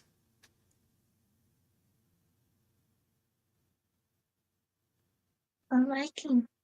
Go ahead, Hakiyama. Thank you. Yeah, I got it. Oh, he's back. There he is. Now he's good. Somebody, anybody. I am a most unhappy man. I have unwittingly ruined my country. A great industrial nation is now controlled by its system of credit.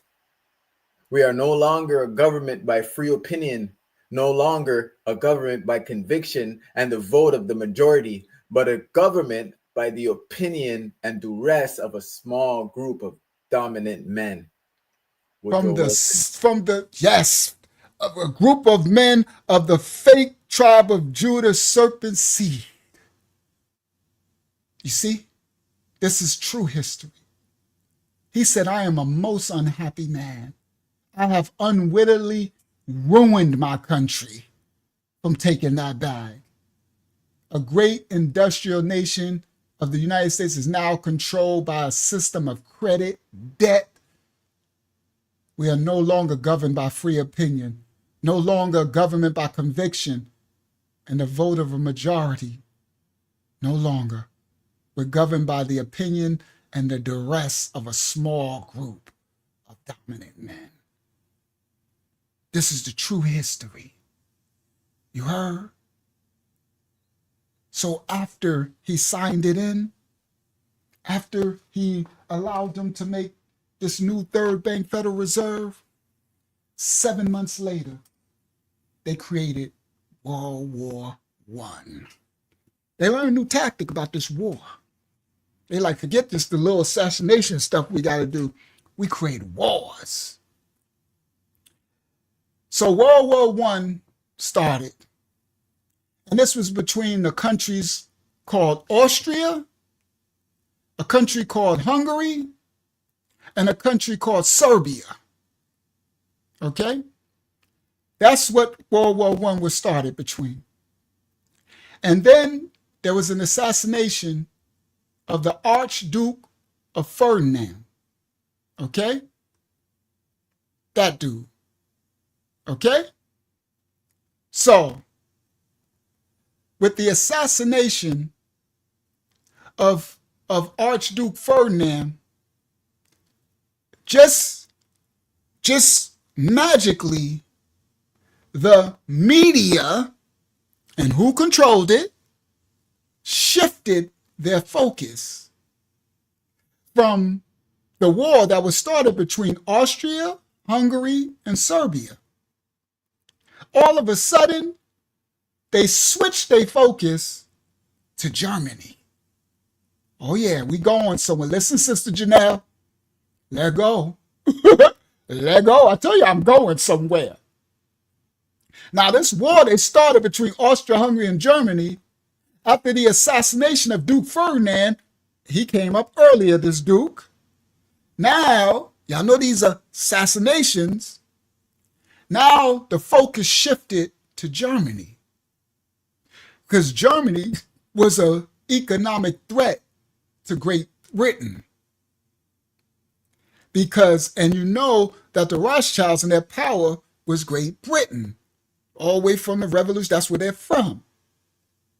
And Germany's economic power was a threat to Britain because Germany wouldn't allow them to put their central banking fake tribe of Judah. Come on, we going somewhere. So even though Germany did not start World War I, after the Treaty of Versailles, they forced Germany to pay for the war. Oh, these serpent seas is no joke. Germany had nothing to do with it. And they forced Germany to pay the cost for the war. Oh, they deboed Germany. Oh, they diddy them. They backdoor Germany. And because of it, Germany went into massive debt. Oh, they're so strategically brilliant, dark. These devils, their evil is masterful. They've been like this since Kazakhstan, Taj. You know what I'm talking about. They've been like this through Attila the Hun and all of y'all that know baby oil. They know baby oil Germany. Germany went into massive debt because they had to pay for a war that they didn't have nothing to do with it. They put massive inflation on Germany, and it trapped the German population land in endless debt to the fake tribe of Judah private central bank. Yeah. So then this dude came into power. Oh yeah, I ain't about, don't nobody write his name or nothing. I told you I'm trying to do this as smooth as possible. So then when this dude came into power, his first financial move was what we just showed all the way through this history lesson. Every time somebody came in, they try to get them out of their system. This fake tribe of Judah, private banking. So this dude, the little mustache dude, he started shifting Germany's country. He made a currency. He shifted their currency to a state-issued value-based money with no interest, so that the Germans then didn't have to borrow money from the fake tribe of Judah private central banks at that high interest rate. And guess what happened? Thank you.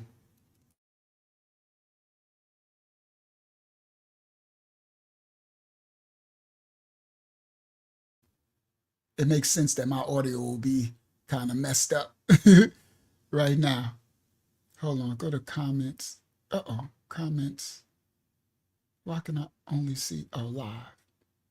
Okay. So, now, that's what I said, we got to be careful what we saying right. Y'all already know. Same people who was running the media still run it.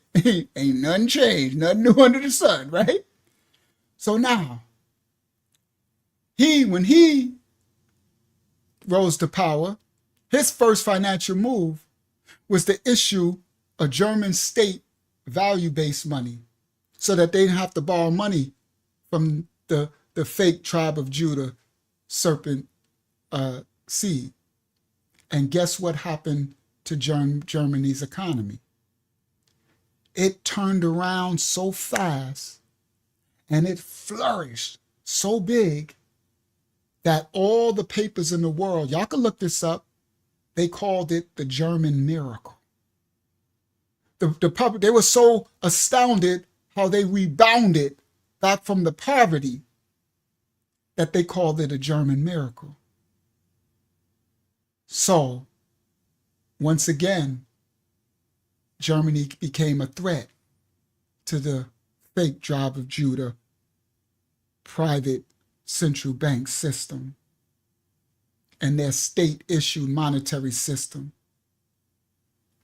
And guess we're all starting to see the pattern. What happens when you threaten their central bank monetary system? They start a war. Same wicked game plan. And guess what happened? World War II. We done took y'all through World War. Let me get him off the screen because, you know, that's, let me get him off the screen. There we go. Okay? And what comes about? World War II. See, when you trace the timeline back to Mammon, all the way back, you see the Civil War, you see the Revolutionary War, you see, I mean, you just go all the way through World War I. Now we up to World War II. The sequel, same game plan. Once their central banking is threatened, they start a war. Wars are waged and people are unalived. So towards the end of World War II, in 1944, the world's economic power, financial, we still going somewhere, Delara Shah. Oh, we still going somewhere. The world's major financial economic powers led by the fake tribe of Judah, serpent seed. They had another, remember Jekyll Island? They had another gathering. And this one was at a luxury resort in New Hampshire, and it was called Bretton Woods. And at this, that's what's on the screen. And at this, this meeting, thank you, Laria. This meeting where you know they had some diddying. Y'all know everywhere they go, they got some diddying. They got some sporting, chasing. They got probably some adrenochrome. They got, you're welcome, Yabayan. Oh yeah, we going in. I told we going in. So at this meeting, they had in New Hampshire called the Bretton Woods, they created another agreement for international money. And this agreement that they created in Bretton Woods, this caused the British pound to lose its power. See, these serpents, now they've been rocking with the British pound back from before the Revolutionary War, right? King George III and all. Now, they'll stab you in the back in a minute. They'll rock with, that's the serpent, that's Hasatan. They'll rock with you, but it come a time where they're going to stab you in the back. So the British pound was the one that they was using all this time, right? Oh, it's going somewhere, Taj. No. Yeah, guess who they going to fight now? It's the digital currency. Oh, yeah, and AI got digital. Oh, we going somewhere. I don't want to get ahead. We going somewhere. That's why, what's the next war to be waged? 3. Don't be scared. People ain't in the Most High, don't be scared. We got the Most High. We going somewhere. So they at the end of the world, they convene another big meeting, another Diddy show in New Hampshire called the Bretton Woods. And at this, they decided to do away with the British pound as the world's reserve currency. And they replaced it with the US dollar. I know Britain, they're like, Britain, take that in the Diddy. They're like, what did he say? Take that. That's what they told Britain. Right? I know Britain like, what in the, y'all, we out? Oh yeah. They replaced, the British pound lost its status as the world's reserve currency to the US dollar. And it forced all the other nations in the world to tie their monies, the yen, the this, the that, even the pound, had to tie their money to the US dollar. But they said only under two conditions. Oh, these serpents don't play. They said, this is what we gonna do. We got a proposition for you. We got some baby oil, right? This is what they said. They said, all right, listen, nations and Britain, you just got it with no baby oil. But the other nations, we got some baby oil for y'all. Y'all still gonna get it, but we gonna give y'all some baby oil. So this is what they said. They said, we'll allow you, all the world, to tie your currency to the US dollar under two conditions. Number one is the Federal Reserve, the third bank that they made up. They said, listen to this one. We promise y'all. Yo, you're wrong. They said, okay, we promise y'all. We promise y'all we will not overprint the US dollars. Because remember, they made this dollar bill out of nothing, right? And they can print it. Remember, they can print it's just paper. They can just print. So they made them a promise. They said, yeah, one word. They said, we promise we will not overprint. Right there, they would have lost me. You know why? Because I would have been like, I'm out of here because I know y'all lying. Ain't no truth in you. Who you think? They ain't no baby oil on that. I'll be like, that's another lie. I thought you was putting baby oil. Ain't no baby oil on that. Right? So the first thing they said was, we promise y'all we won't overprint the US dollars as a means to steal goods and services from your countries. So we won't devalue the dollar by overprinting it, right? By making an imperial tax. So we promise you that we won't overprint the dollar. You got our word. This is the serpent seed fake tribe of Judah telling people, you got our word. We won't overprint the dollar. And the second condition is that we would always, their conditions was promises. I should have said, they said, we're going to give you two promises. We're giving you two promises. The second promise, they said, we will always convert with the US dollar that you're tying your money to. They tell the whole world, these nations, they got everybody now. It's after World War II. They stuck it to the British, and they're saying, everybody, even the British, we promise you that the US dollar will always be able to be converted to gold. Listen, Taj. You'll always be able to convert the US dollar to gold at $35 per ounce.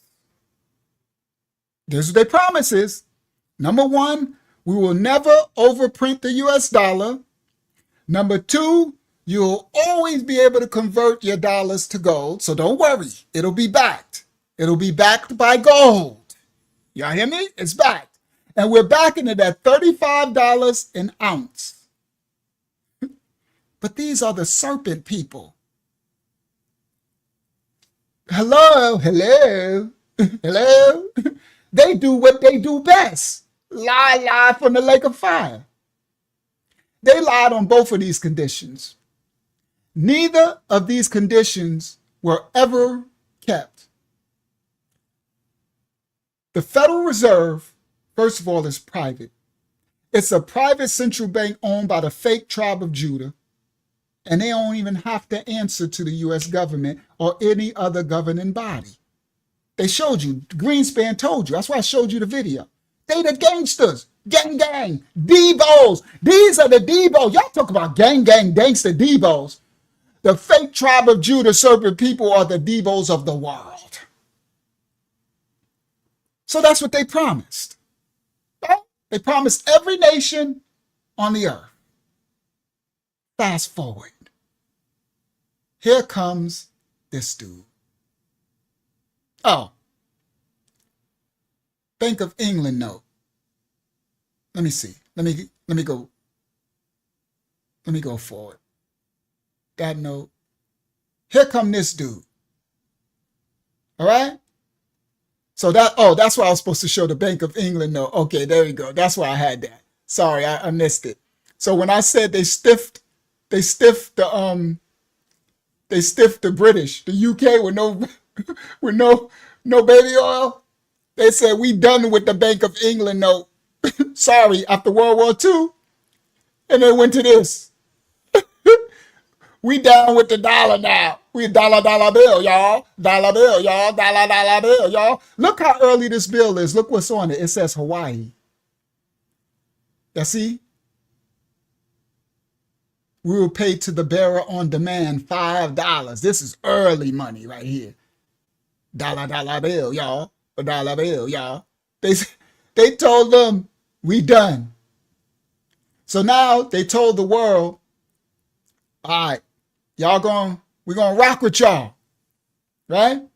And they told the world, we promise y'all, we won't overprint the US dollar, the dollar bill, and you'll always be able to convert your dollars because the countries are going to be using the dollar to peg their money to. So they gave them a promise. You'll always be able to convert it to gold at $35 an ounce. Lies from the leg of fire. Then come along President John F. Kennedy on the screen. And John F. Kennedy, he understood that the fake tribe of Judah serpent seed people's central bank, what they call the Federal Reserve, he understood that this is Debo. This is Diddy with no baby oil, bro. He like, first of all, I don't want to get Diddy, period, more or less with no baby oil, right? So he said, I know this agenda. And so John F. Kennedy, oh yeah, we going somewhere. That's why I know people were saying so. I said, I'm walking it on down. Yeah, they be knowing. I see they be writing his. That's what Janelle says something, Ty says something, right? So John F. Kennedy, he said, we ain't having it. So John F. Kennedy signed an executive order, and it was called the 11110.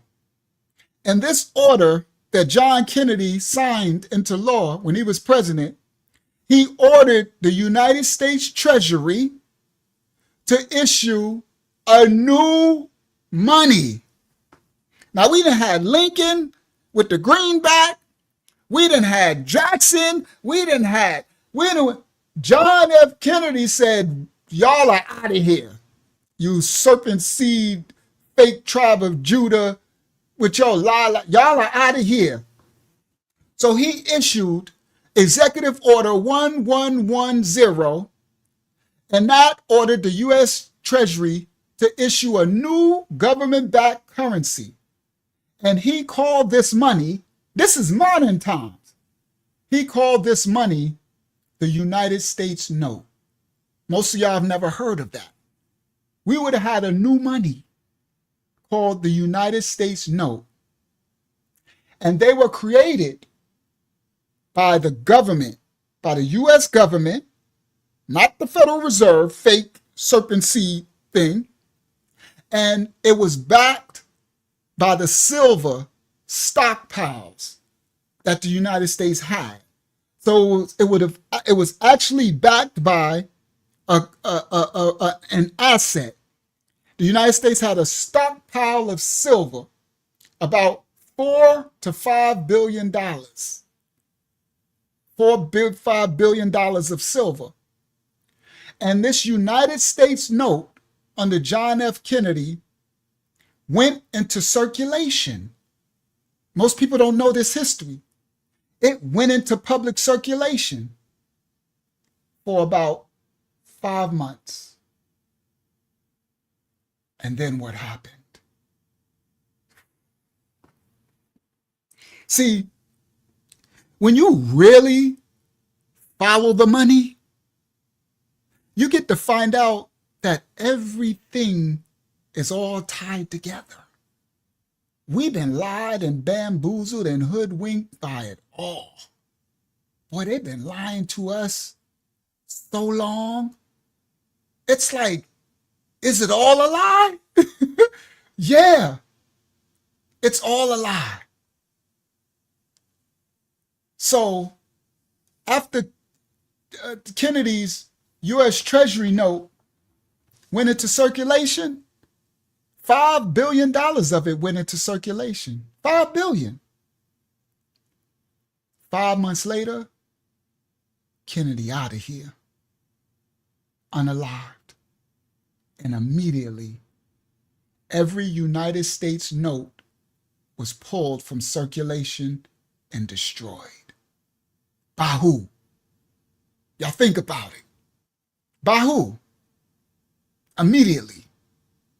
Every note, every $5 billion note that went out into circulation, they called it back and destroyed it all.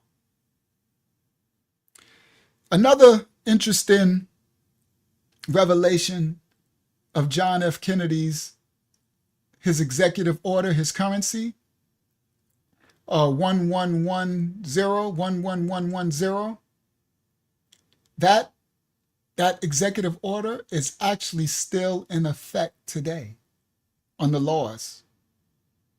But after Kennedy was assassinated, not one president since his assassination had enough cojones to reenact the law. It's still there now. Nobody touches it. Oh, they scared of the serpent seed witch people. All right? Nobody. Now, when they made this Massachusetts and New Hampshire, the Bretton Woods agreement, that big mansion thing, not the Jekyll Island one. When they made that agreement, right? The other countries started to notice that this Federal Reserve is not upholding what they told us. Remember they told them, it was like, remember the one they was like, we promise you we won't overprint money and it'll be backed by gold. So the other countries, they started noticing this, something ain't right. They started noticing that large piles of dollar bills, of US dollars, were accumulating. They like, hold up, are they overprinting this money, that the thing that they promised us they wouldn't do? Because the dollar bill, our dollar bills, our money is devaluing in our country. But they promised us they wouldn't overprint. So the real goods and services that would be exchanged, the value was decreasing. Like in France, the wine and the cheese, they started to, the price started to drop and depreciate. They were overprinting the money. And so all the countries around the world, they said, listen, this is what we're going to do. We're going to exercise our right under the Bretton Woods Agreement, where they promised us that we can exchange our dollar bills in our country for gold, because they are overprinting it. So all the countries said, we excuse me, you tribe of Judah, central bank, fake tribe of Judah, serpent seed, central bank people, we would like to execute under Bretton Woods Agreement our right to exchange our dollar bills in our country for gold. Thank you, sir, sirs, right? They probably say, because you didn't, you overprinting, but we would just like to execute, right, our paper, our dollars for gold. But guess what? The government, the Federal Reserve, they ain't have enough gold to cover the debt because it's all a lie anyway, right? So they overprinted the money and they ain't have enough gold. So when all the countries was like, listen, we want to change it to gold, in 1996, $4 billion was held by all these foreign banks. And the US government only had about $3 billion worth of gold back then. They was fronting, right? So what happened? The fake tribe of Judah, serpent seed wish people, they went to President Richard Nixon. You know they always go to the president, old Tricky Dick. And they said, old Tricky, old Nixon. Let me see, I think I got there you go, old Tricky Dick. They went to Richard Nixon and they said, all right, this is the deal. We promised all these stupios, all these countries, that they can turn their dollars into gold. They hip to us. They realize we diddy them with no Vaseline. So they told Nixon, make a law and suspend all converting of US dollars to gold. They told him, just tell them it's temporary. That's these serpents. Just tell them temporarily we're suspending all convertibility of US dollars to gold. And guess what? It never came back. It's like, it's just, see, these are these tricks of the serpent. It's just temporary. It's obviously permanent. And that act ended the Bretton Woods Agreement in 1971.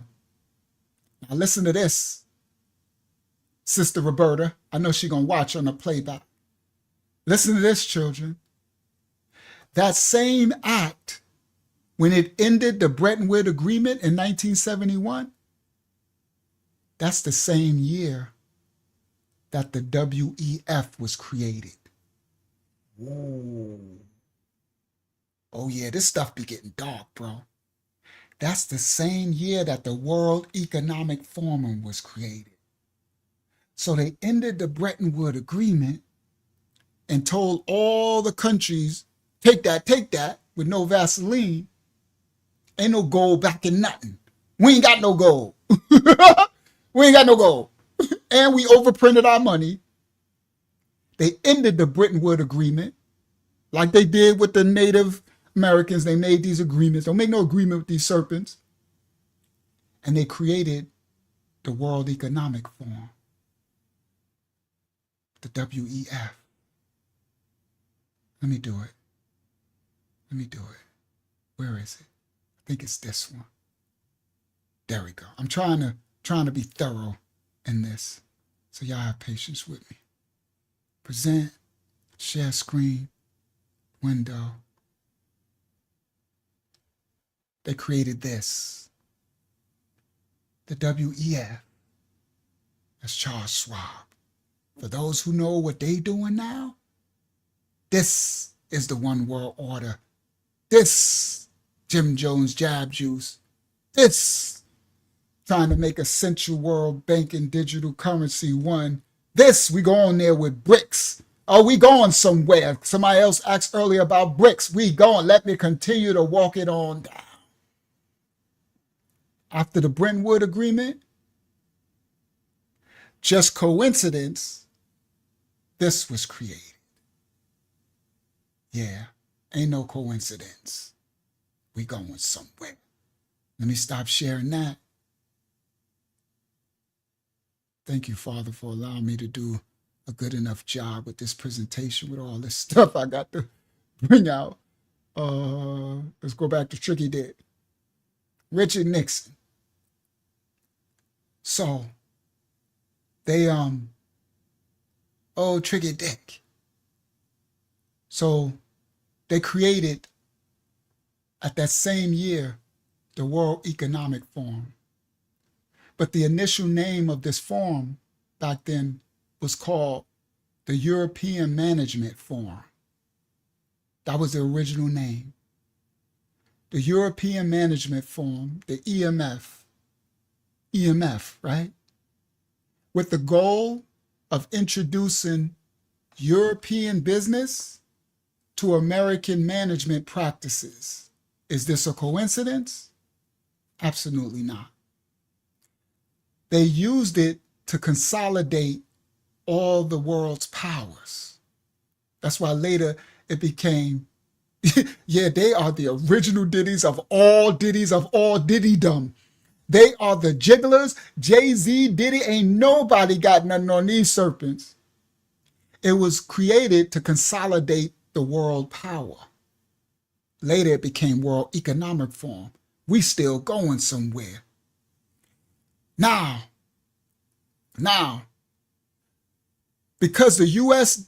didn't have enough gold to back the reserves, its currency, faith in the United States' ability to pay off debts, it decreased in the world.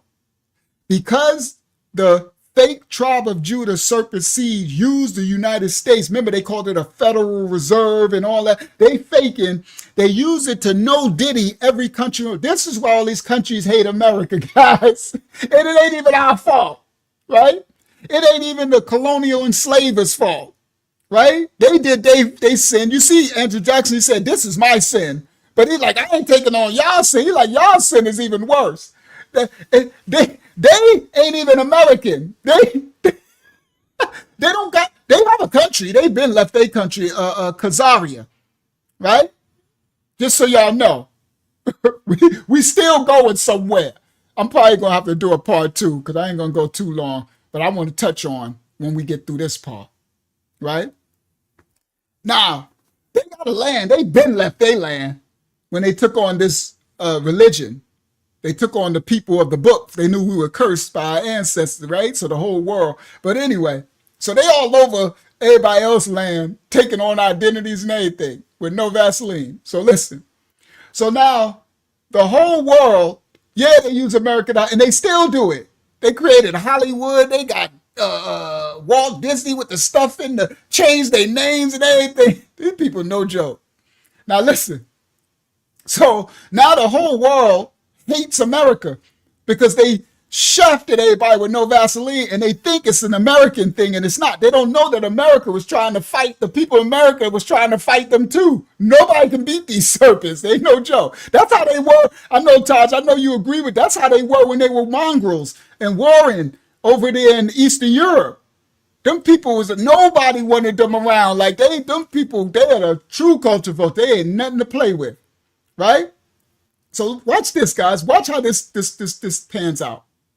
So they created this European Management Forum, which later became the World Economic Forum, to consolidate. They want the whole world under their power, right?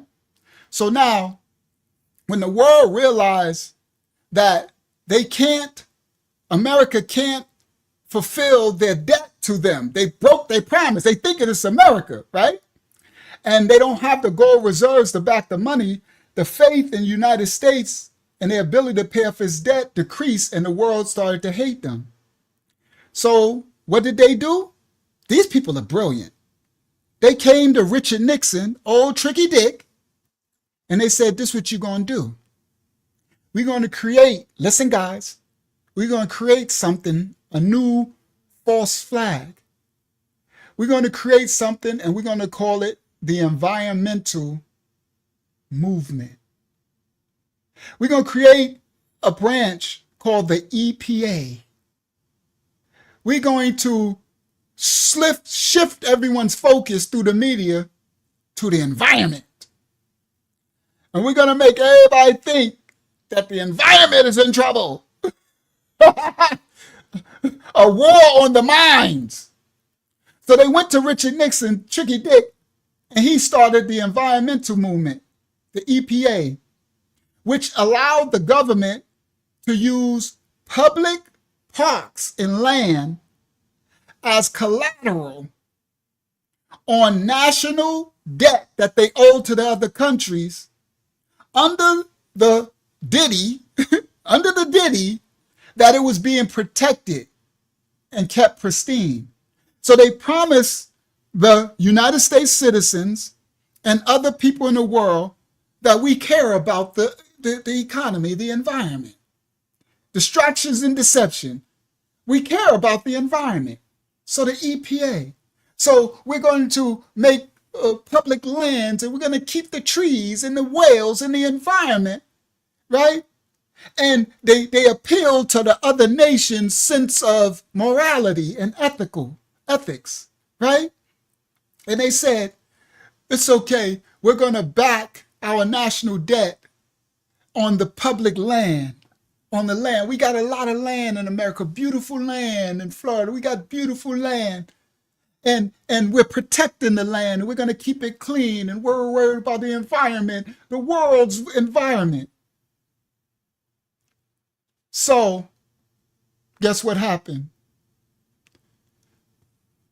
About 25% of the United States land got seized by the government.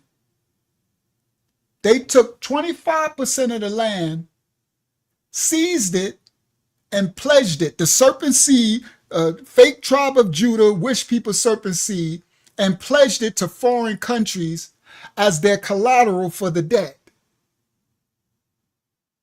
And then, now the United States itself, their land was in short supply because they don't own 25% of it no more. Now you got Saudi Arabia, China, right? You got these other, they pledged 25% of the land to foreign countries. Listen. And they made deals with these countries, Saudi Arabia, Iraq, Iran.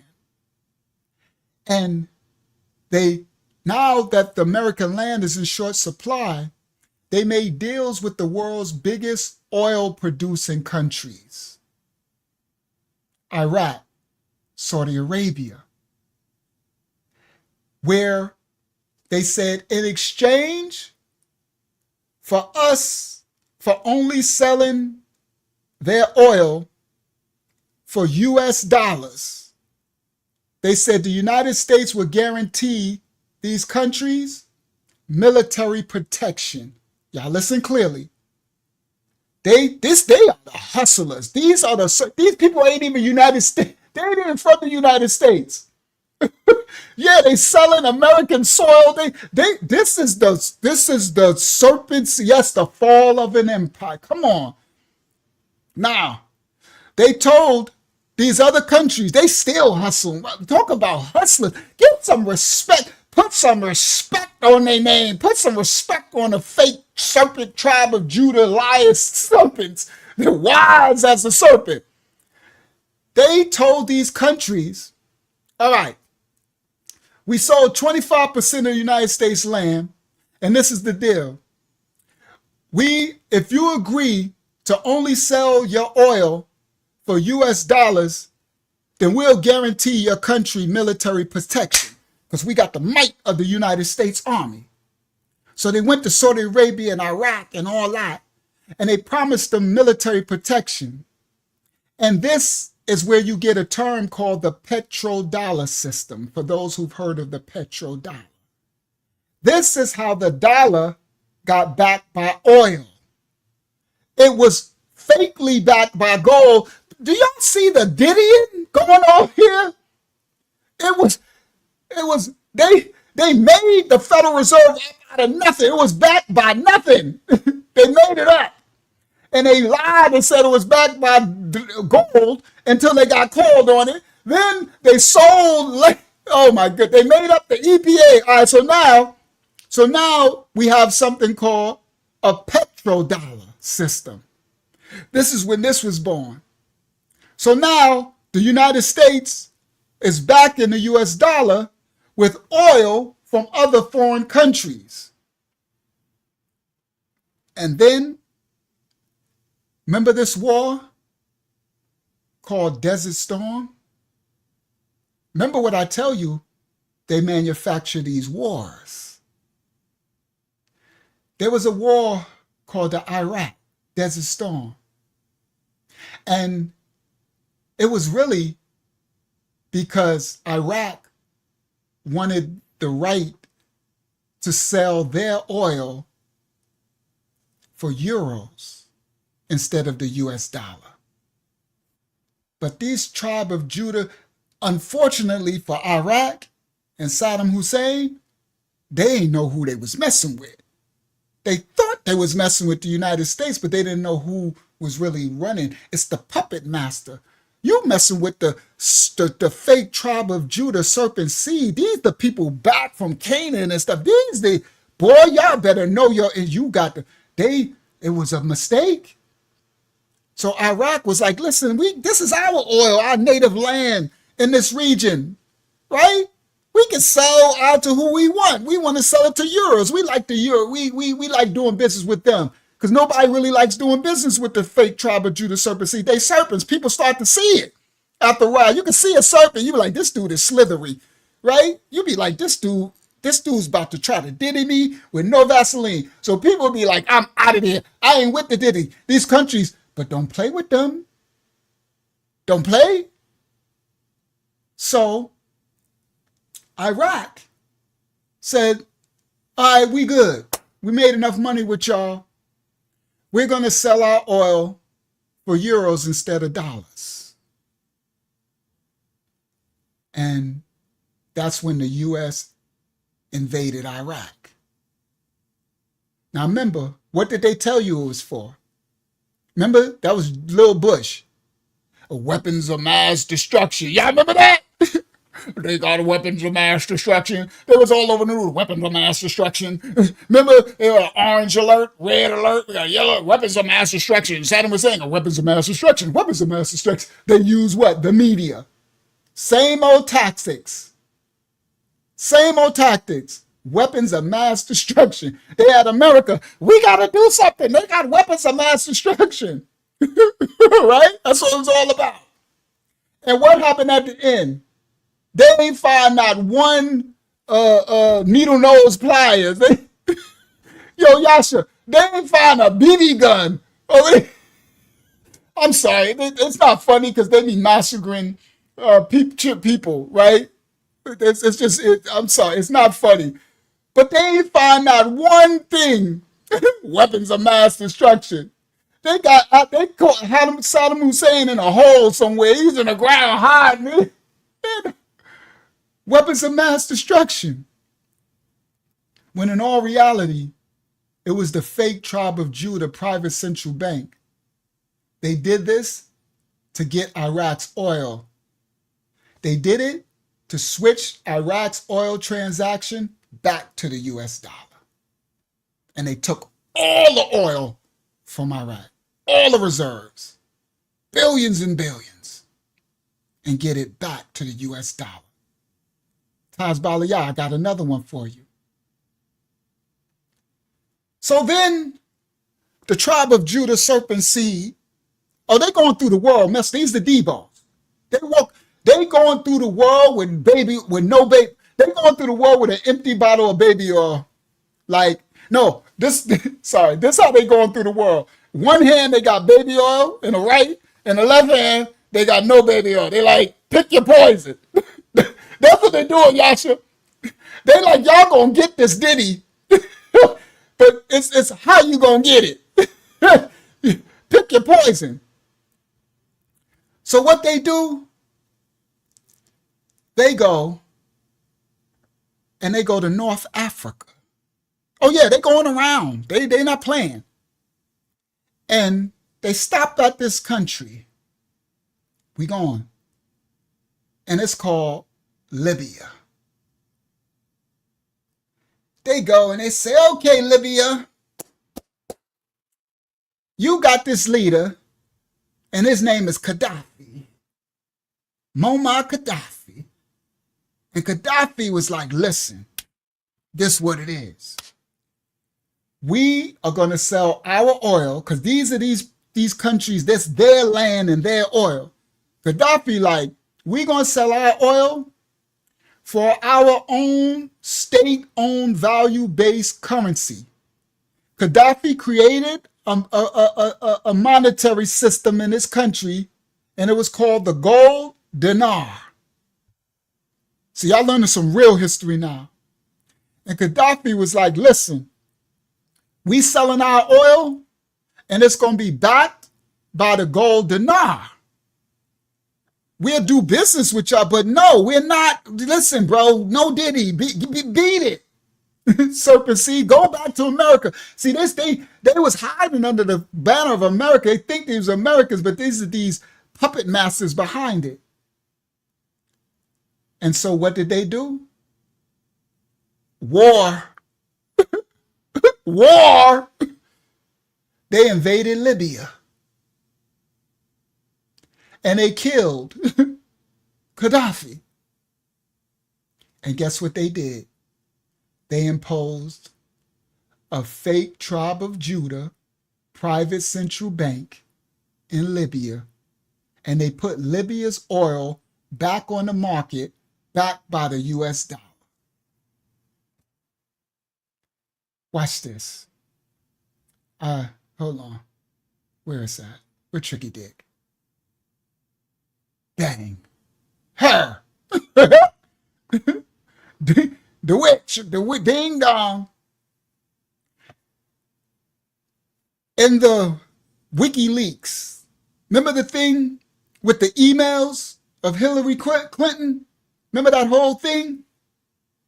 In her emails, that's what was in some of those emails.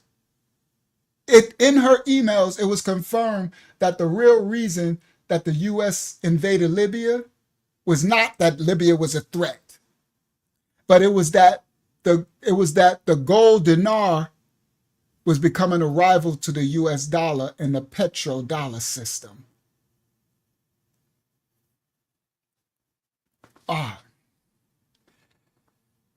We went through some serious history. We went all the way. I mean, it's so much more. I mean, I could just keep tying it in and going, but we got to get a close in place. All right. So, let me keep this snake on the screen for a minute. So, what's the moral of the story? Mashiach Assembly House of Yah. What is actually going on? And who's going to benefit from the process and the outcome that these fake tribe of Judah people and their banking system and the currencies they issue with interest, which force every country and nation into more and more debt? And whenever any people group, nation or people stop borrowing from the fake tribe of Judah serpent people banks, these serpents create new wars. And the new wars force the people that they engage the war on into more debt. They force them into debt to pay for the wars. Then after the country and the people finish the war, then they need to borrow. They need to borrow more money from them to rebuild. So they create the wars, the Hegelian dialect. They create the wars, right? And then when they create the wars, then they force the people into debt from the war, but they scared with false flags using the media. He got weapons of mass destruction. Gaddafi is this, he's a terrorist. This one is this, and this is this, and we gotta go in, right? And then when they get there, don't be about nothing that they talking about, right? Remember the one with Afghanistan? Remember they were supposed to be looking for, what's the other dude? What was his name? And he was in another country, and they went to Afghanistan. Bin it's like, Laden. yeah, Bin Laden. They don't even care. They be hoodwinked. It's like, hold up, I thought y'all was after Bin Laden. He don't live in. They went to another, and they don't nothing to see here. They be like, don't mind your business. They ain't nothing to see here. Just go along with what we doing, right? So they create a war, right?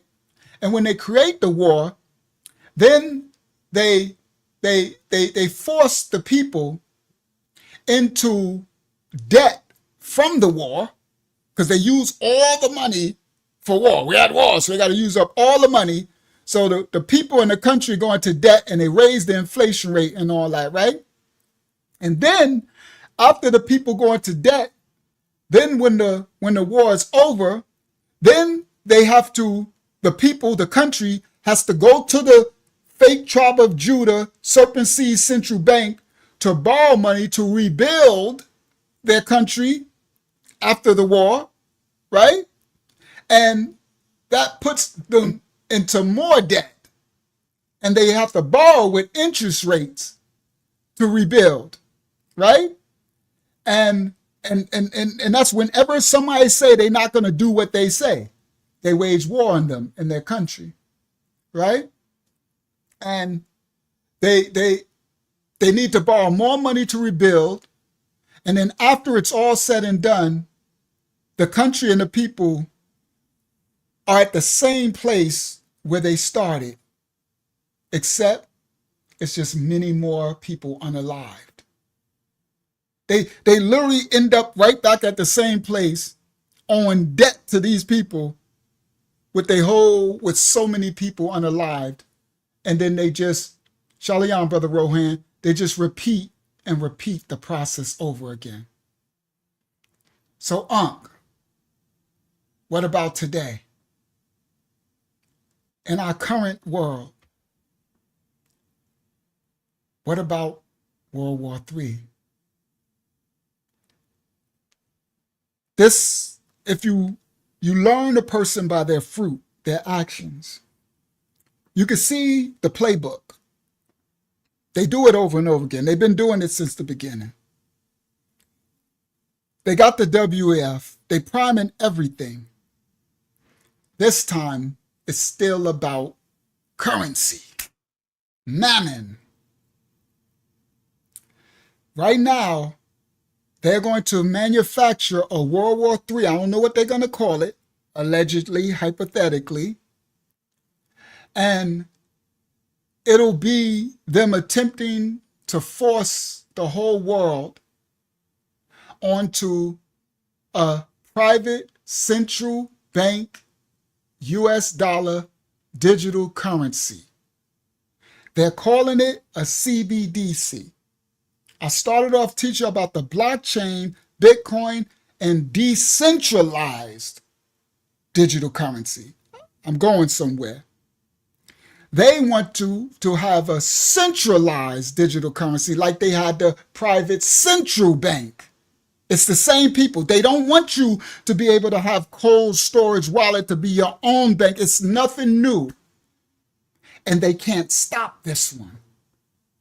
I'm going somewhere.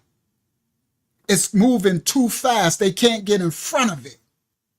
It's a created system that the people, zeros and ones, can decentralize and navigate, and they can't control it. So they're trying to buy up this and use media for fear and lack of knowledge, and they're doing all these things. So they're creating a central banking digital currency. They're going to close in all the banks, everything going digital, while they secure their cold storage wallets. I'm going to teach y'all in a second, right? It is controlled. They want to have a central bank because all of y'all are going to go digital whether you know it or not. They're not going to take your dollar bills later. It ain't going to, you're going to have no choice. And they're going to usher in a stipend, what they call that, the universal basic income, digital, where they can cut your money off, social credit score and all that. They can turn you off, right? Right. And it's a central banking digital currency where you won't have your private key. You won't own your currency. They will, so they can control it. It'll be controlled by the same private central powers who owned the private central banks, the same serpent seed. They're using the WEF powers. They're going to use central powers like the World Economic Forum, where they'll be able to dictate who can buy, what amount of food you can buy or goods, or even if you can buy or sell anything at all. That's their goal. But the Most High never leaves his children empty. The Most High has given us a vehicle. Things are totally different in this day of Noah, as if the days of Noah were worse than. With the internet access, information worldwide, and channels like ours, people like Unc, and the houses like Mashiach Assembly House of Yah, the Most High has given us vehicle and instructions. Because of videos like this, people are starting to wake up and become more aware of what's going on. Our job, please like and share the video. I know we shadow ban, but just do it. Please like this video. You know I never ask you that. Subscribe, like, share this video. This is the type of content we need to share to help me get through the shadow ban. We need to educate as many people as possible. We need to be prepared to weather this monetary capital storm that's coming. Capital, at the beginning of this video, they said capital controls countries. They're going to start restricting money flows so they can continue their central banking cartels, so they can continue to enslave and control people. Later on, it's going to be harder to do what I'm going to be teaching you now, that you're going to have to start doing now. Later, they're going to make it impossible. Those who have will have. Those who won't, you won't. That's why the scripture says, woe to those who don't prepare. The Most High always sends messengers to warn you and tell you and show you and teach you. Yes, please comment too, all these different things. I never asked you to do that, but this is a shofar warning. It's more important now than ever to learn and understand the basics. And I'm going to teach you and show you, but you're going to have to do it. If you don't, you cannot blame nobody else. I'm going to set you up with the basics. They're going to make it harder to be able to access assets, tokenized assets that they have. They're already doing it. I got brothers in the UK. My brother in the UK, Yana, he's turning people on how to do it. So he taught this brother how to do it. So the brother came back to him and said, I can't buy this thing. I can't get it. When I do it on my computer, it says I'm restricted. And Yana's like, wow. But Yana's not restricted. You know why? Because he got in early. So some of us in the United States right now, I can do this thing. And if I give you the link for you to do it, you pipe it up in it'll say you don't have access to do it. This is right now. Y'all better hear me when I'm telling y'all. This is right now. It'll tell you you can't do it. It's because I had already done it. They're going to be restricting and making it impossible. For the tools that we are using is what they are doing now because they're setting it up. If you don't, the haves and that, if you don't get it now, you won't be able to later. Blockchain technology is the only solution that we have against the private central banks because it's not controlled by a single person, entity, or government authority. It's the same thing they are using. When we choose, it's important to understand that this is the part.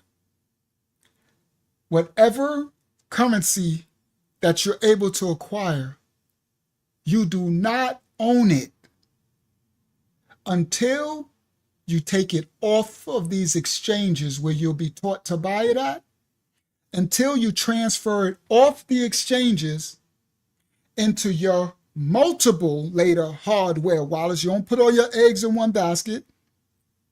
You don't own it. I've made videos and I'm going to make more. I'm going to show you the basics because you have to do it now. You're going to have to start now. This is one of the easiest ones, right? Let me stop share. And I'm still going somewhere. I'm going to close this out. I'm going to still go a little bit somewhere because I need to finish this out. Who that over? Shout out to Swift over on Facebook. Shout out to Swift. Now, this present, share screen. Where is it? Where are you? Right there. Not there. Where are you? There we go. This is a channel that I created, and I'll be doing more for you guys. Right? You see, I only got 17 videos so far, but I'm going to make more because I have to do this for you. We are already doing it. I got a whole group. I ain't telling you this is free. You ain't got to pay a penny. I'm showing you. I just went through I'm showing you this is the only thing that you can do to stop this. Only thing you can do to prepare your family. This one is a TANGEM wallet. I put it in the description on YouTube. I'll put it on Facebook too. I got the link for you to buy it. It's a wallet. Don't worry, I ain't getting none. Then I got a 10% code, discount code. This will be the smartest thing you can do. This is your bank. This is what they all have done.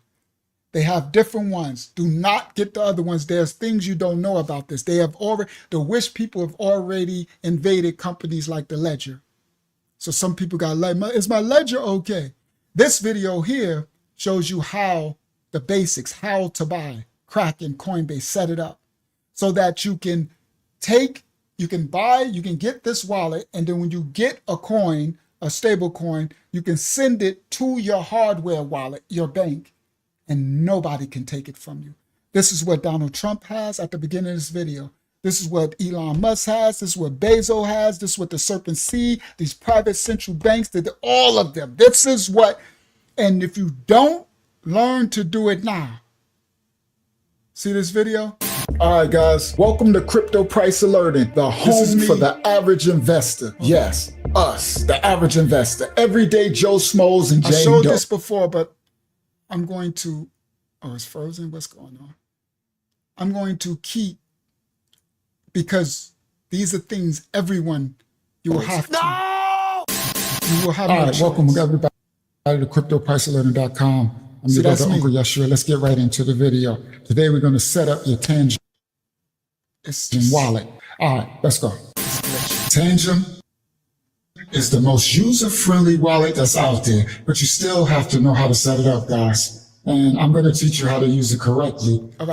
So in this video, I show you, once you buy it, how to set it up, what to do.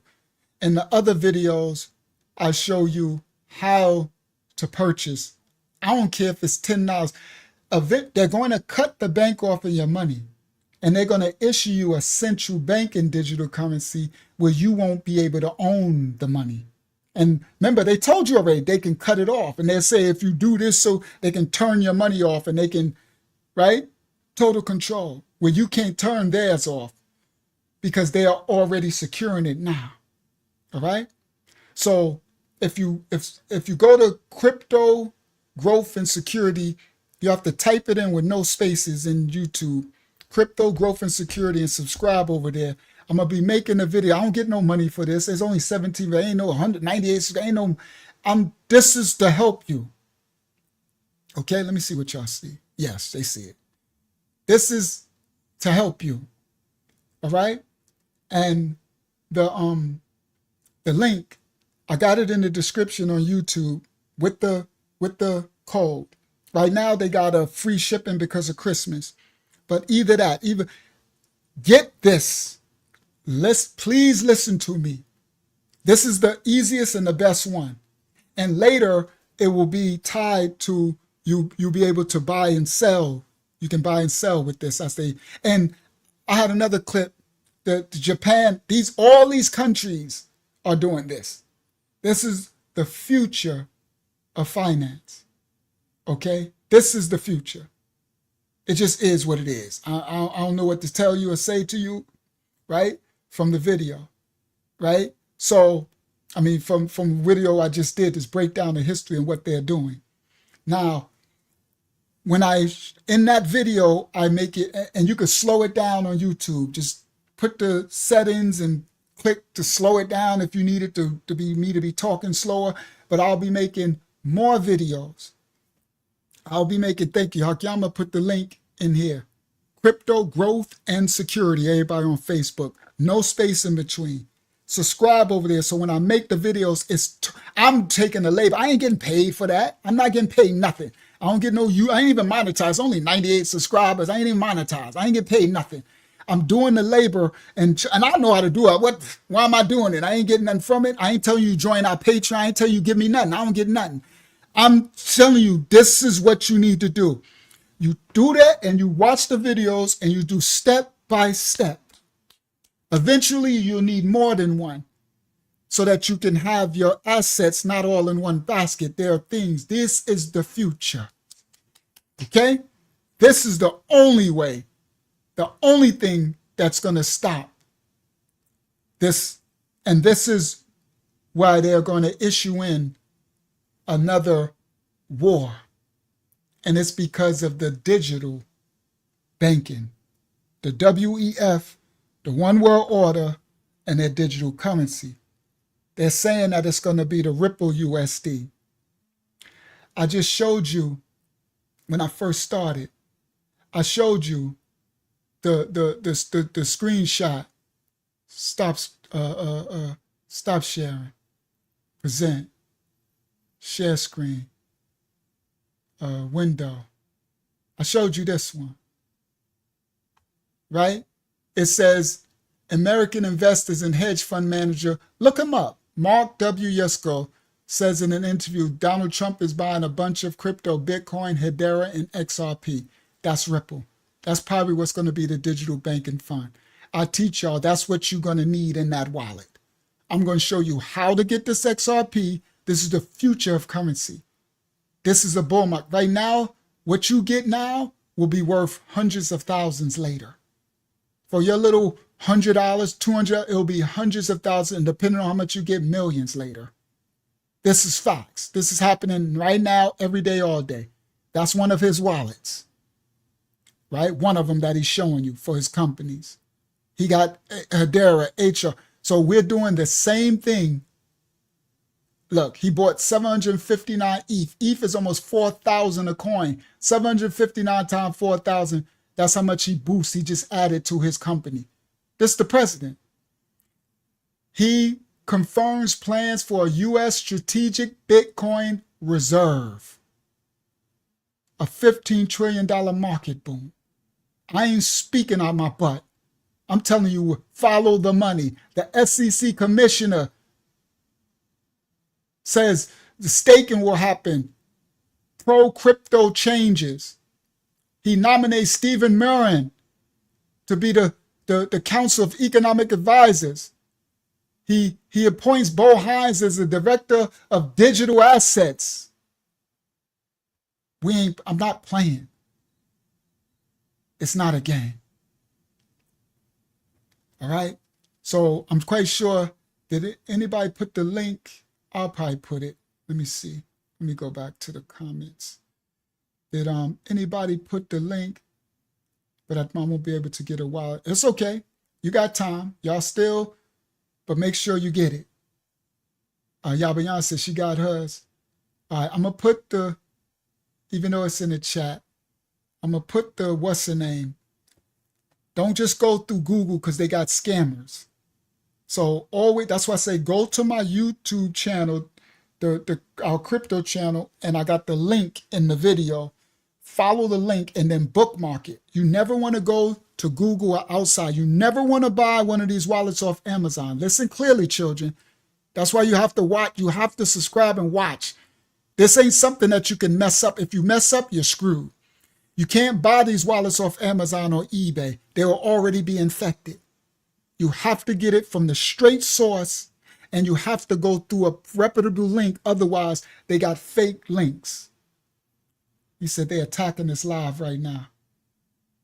Thank you for letting me know. I'm quite sure they are. All right. Let me stop sharing that because they probably mad I got him on the screen. All right. That's the link. Now let me put, and then I'm gonna show you something, and then I'm gonna close out. Let me put the link for where they can get it from the website address. I'm putting this in the chat right here. Control V.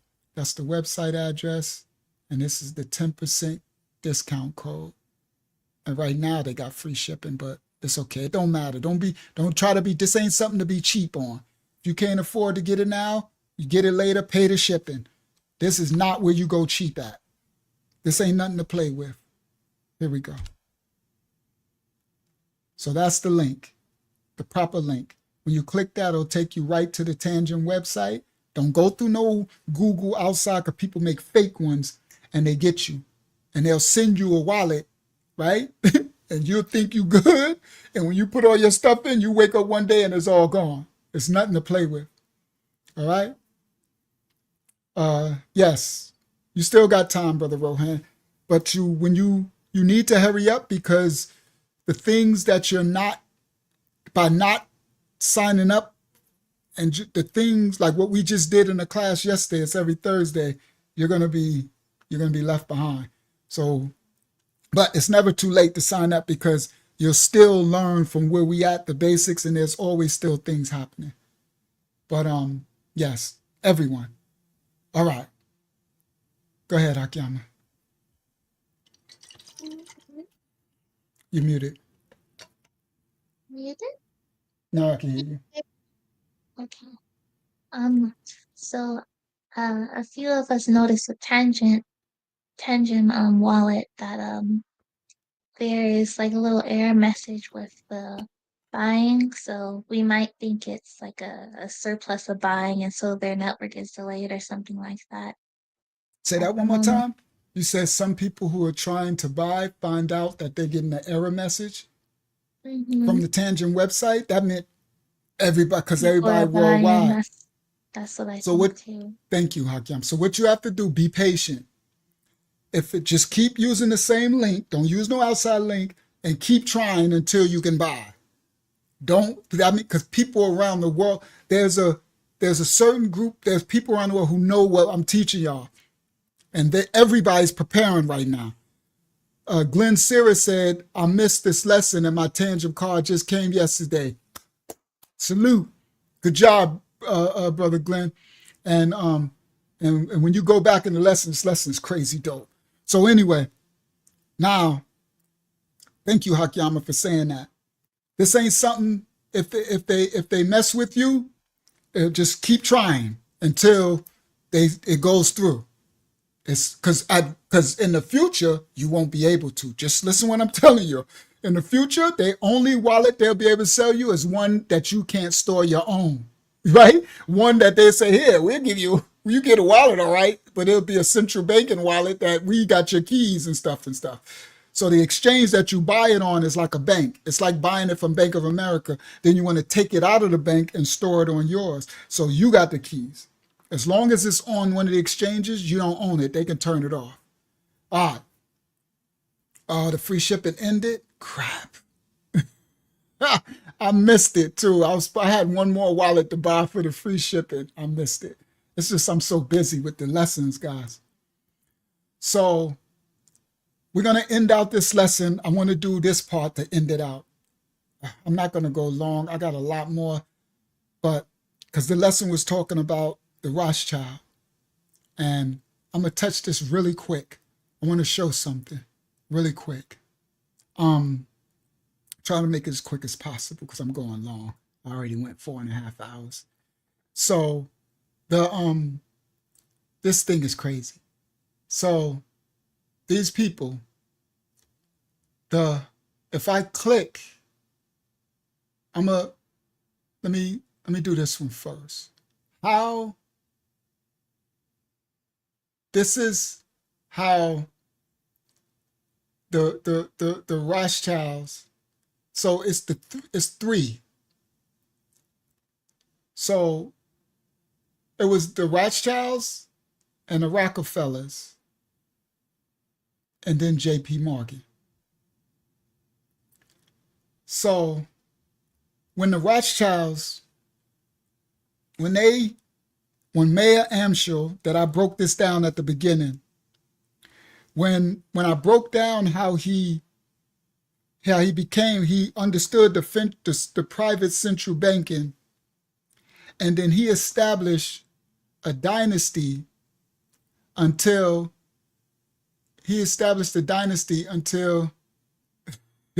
y'all monitor the chat. He established the dynasty of having a family, of establishing a family like monarchy. He of his brothers. So y'all know his story. We sent one brother to Germany, one brother to France, one brother to England, and he have them set up banks and control and then start wars and finance both sides of the wars and outcomes and all that type of stuff, right?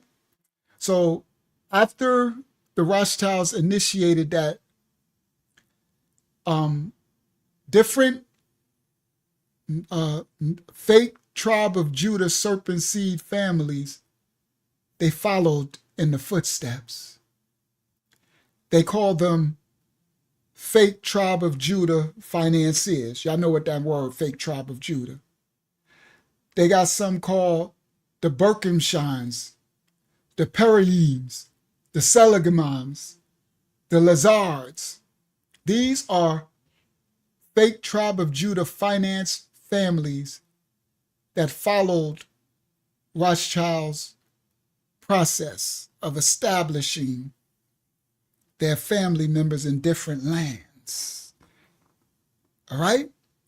This is how they run in the world, in the media. Yeah, it sounds like financial evangelism, right? It's crazy. And after they followed the blueprint that Rothschild set up, these fake tribe of Judah financiers, they, over time, gain the biggest wealth share of international money through the whole world. The Rothschild family banking businesses pioneered international finance through the industrialization of Europe. They were instrumental in supporting the whole railway systems around the whole world. They financed the Suez Canal. They bought large properties all over the world. They was involved in the independence of Brazil from Portugal. They funded the creation of the African colony of Rhodesia. They funded the Russo-Japanese War.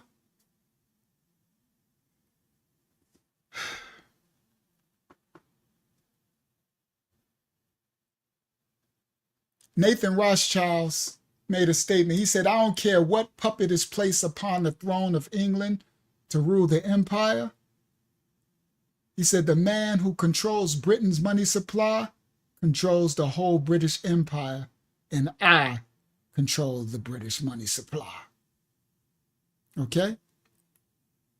Now, this is the New World Order and the world central banking system. Theoretically, some people say they were behind 9/11. They financed the communist revolution. They own the world's news and media organizations, hypothetically, conspiracy. I'm just saying, allegedly. But when you look into the history as we did, you see how much power is there.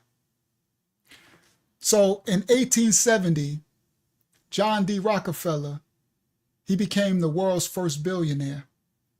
He started the Standard Oil Company, and he used his money to help start the Third Bank of America, the Federal Reserve. John D. Rockefeller and Rothschild. John D. Rockefeller used his billions along with Rothschild's, and it gave them the ability to print money out of thin air when they created the Federal Reserve. This put them above the U.S. government in power and influence. And this move that they did to gain power over the government and the people and them rigging the financial system is where we get today's financial environment of the world. When oil prices started skyrocketing, those families grabbed control of the money supply. Rockefeller immediately had the U.S. in his pocket. Shout out to Judah next.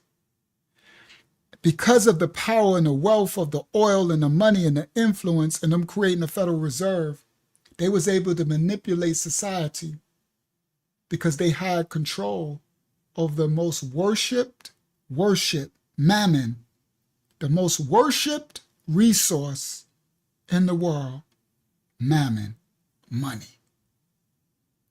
Throughout Rockefeller's history, his name stamped himself deep into the psyche. He founded Chicago University, Rockefeller Center, the Rockefeller Foundation. His son, John D. Rockefeller Jr., built the Rockefeller Center in New York. Each generation kept building on the current account while spreading their monies and their power over the world. His 5 sons continued their dynastic pattern.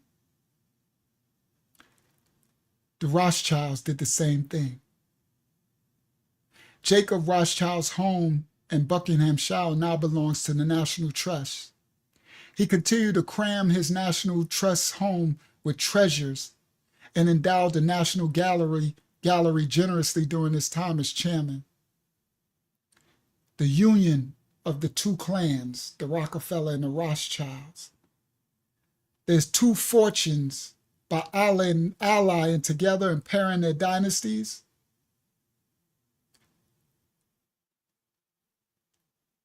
They ensured that they invest in universities, lands, hospitals, galleries. Now, this is a rumor. It is rumored that the Rothschilds, along with their Western banker and industrialists, they financed the rise of the little mustache dude in Germany. And it was a bulwark against the Russians, the Soviets, while being interwoven with the Vatican and the Catholic Church.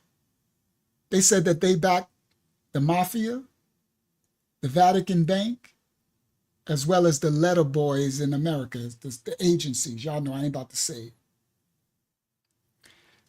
They benefit from wars, financing.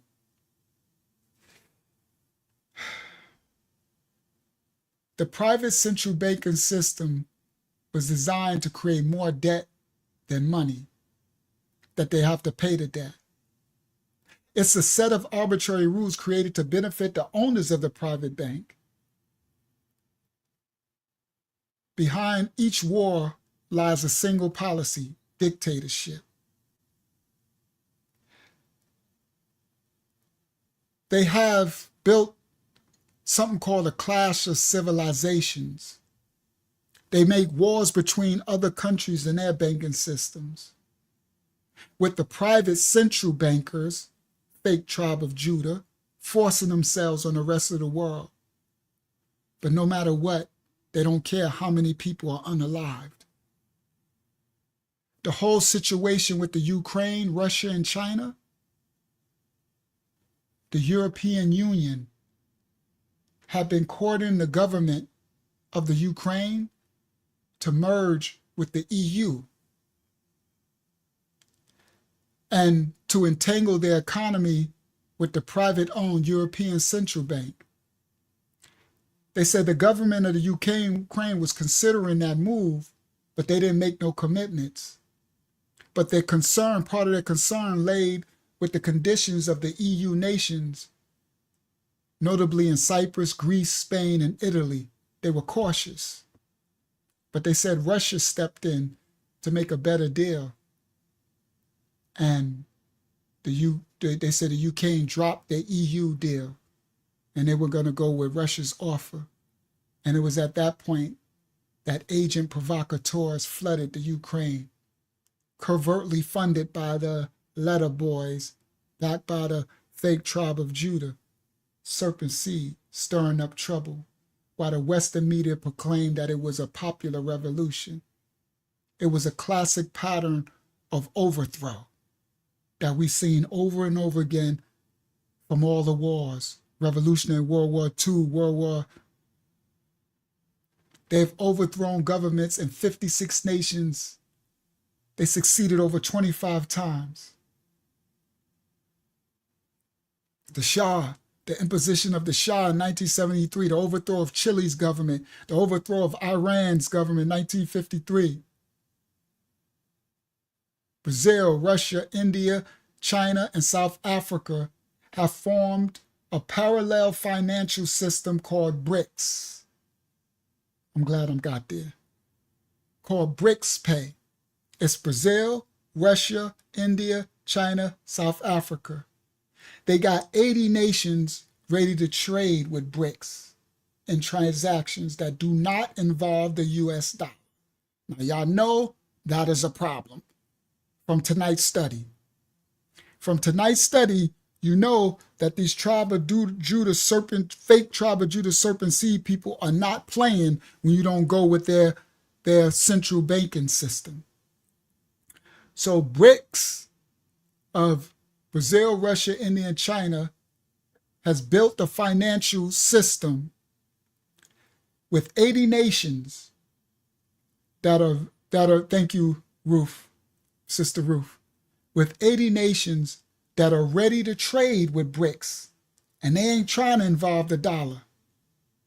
Despite U.S. economic warfare against Russia and China, against the ruble and the yuan, the U.S., from these fake tribe of Judah serpent seed people, they're using the U.S. as a puppet, and the world doesn't know it. So they attempted to fan the Ukraine crisis into war with Russia in attempts to provoke North Korea as a backdoor to go to war with China. What most people don't understand, that this idea of this private central banking system goes all the way back to Babylon. Back in Babylon, in those days, the moneylenders made loans to people. Then you fast forward up to Greece and Rome, Greco-Rome. They made loans and banks and accepted deposits. They also changed money. But with the collapse of the Roman Empire, trade slumped and banks were temporarily they vanished. But however, in the 12th and 13th century, here come the fake tribe of Judah serpent seed people. And these bankers, private bankers, came back.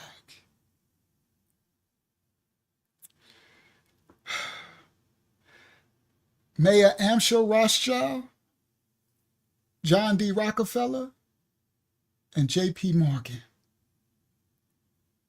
For 200 years, their thing has been in action. It has made their families successful by maintaining the rules of the game that was set down by their ancestors. One of the Rothschilds said, it might be worthwhile to add a pair of meaningful sayings attributed to J.B. Morgan. And that saying was, if you have to ask how much it costs, you can't afford it.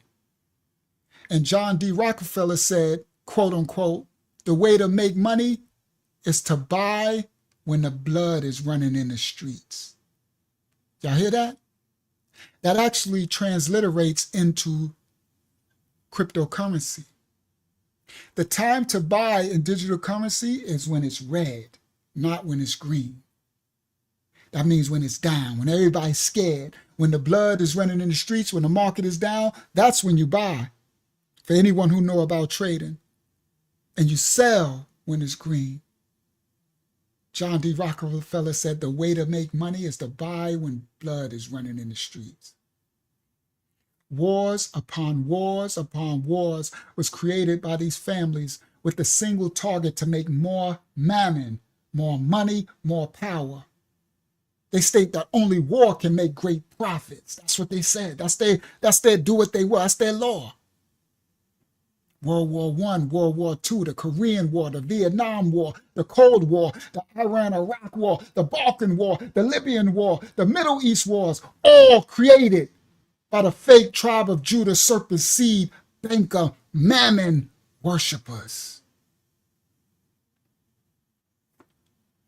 In this decade, they're trying to usher in part 3, World War III.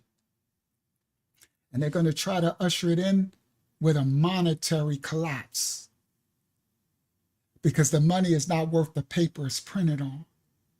So they already turned their money digital and got it locked away in cold, hard storage. And the masses of the people who don't know, this is the World War III. It's going to be the monetary collapse of all the money in the world, thus making a world economic. That's what a world economic form, a world, one world. Oh, y'all know the 2030 agenda. Y'all been hearing this. We living in the time. That's why I'm going to show y'all how to store your money. If you don't do it, just remember, Unc said it. Years, I don't know, you're going to be like, I should have listened to Unc and did it because now I can't even get it. Now, they're going to try to issue in a WW3 in the financial ballrooms by bringing about a monetary collapse. They can't get enough of this mammon and the dictatorial power. They don't care about the rest of the world. They don't care. As long as the fake serpent seed tribe of Judah people and these central private banks are allowed to exist, there will always be poverty, hopelessness, wars. That's why we have a decentralized. The Most High, I know y'all don't know this, but the Most High allowed this decentralized blockchain currency thing to exist. We would have no way out of it if it wasn't. And it came out of nowhere. You know, the Most High will use donkeys, serpents. He used anything. I am the Most High. I create completion, good and evil. He used anything for his children to accomplish his means. We ain't going to harm nobody with it. But y'all better know. And that's why 2 years ago, you know why I'm an authority in this? Because 2 years ago, he told me to learn it. I'm like, what? I ain't know nothing. He said, sit down and learn it. And now I understand. That's why you have to hear and do what the Most High tells you, no matter what it is, even if it goes against what you want to do. I didn't want to sit down and learn all this digital currency 2 years ago. It was in the full of a bear market. Bitcoin was like 16,000. Nobody was trying to even be knowing about it. And he made me sit down and lose all type of money as I'm learning and just horrible, bro. I'm like, and he just said, do it. And I kept doing it because I'm going to do what he says. And now look where I'm at. In a bull market of 2024 and the whole collapse of this world economic system of the new digital currency president, this new administration, I said, my Yah is the man. The Most High is no joke. That's why you got to hear and do whatever he tells you to do. I'm so obedient. That's why he uses me. The reason why I'm so used is because my obedience, I hear and do outside of my own want. His will. It don't matter. If he keeps saying, I'm going to do it. I don't like it. He don't care. He does, but, you know, he really don't. He care what you need, not what you want. So he'd be like, just do it. And I don't be mumbling. I don't do all that. I just do it. Inside, I be mumbling. They probably be laughing at me in the Shamayan. Like, look at him. You know he going to do it. So now, once you do what he tells you, the fruit come from it, and you literally be like, oh my goodness, this is why you have, it could be years later. This is 2 years later. Then he brought me my brother from the UK, Yana, and he was into it. Now we working together. And now I'm able, I'm an authority in this space. I'm a master. I know everything about it. I know more than a lot of the serpents. Trump and them know. Trump and them be getting people like us, like me, the authorities to advise them what to do, how to set up, what to buy, what not to do, what not. In order to have this, you have to been studying this for years. You have to been, this ain't something that you can just, that's why y'all are safe with me, because it's a bunch of serpents everywhere. They all want you to be their exit liquidity. They all trying to shield. These are lingo in cryptocurrency that y'all don't know. They all trying to shield their bags off on you. They could care less. They all about Mammon too. It's full of sharks. It's a marine kingdom. Mammon, the water. But this is the, we are to be in an ark in this marine kingdom water. You heard the days of Noah in an ark. We still got to exist. We are in the world, but not of it. And the Most High is using a tool. So you don't think he got some of his righteous elect children. He already prepared. He prepared the table. Okay? He prepared the table. Yeah, if you don't, Rohan, it'll be too late. You sure enough wish you did it. The better, the sooner. You got to look at it, Brother Rohan, as investing in yourself in a real future.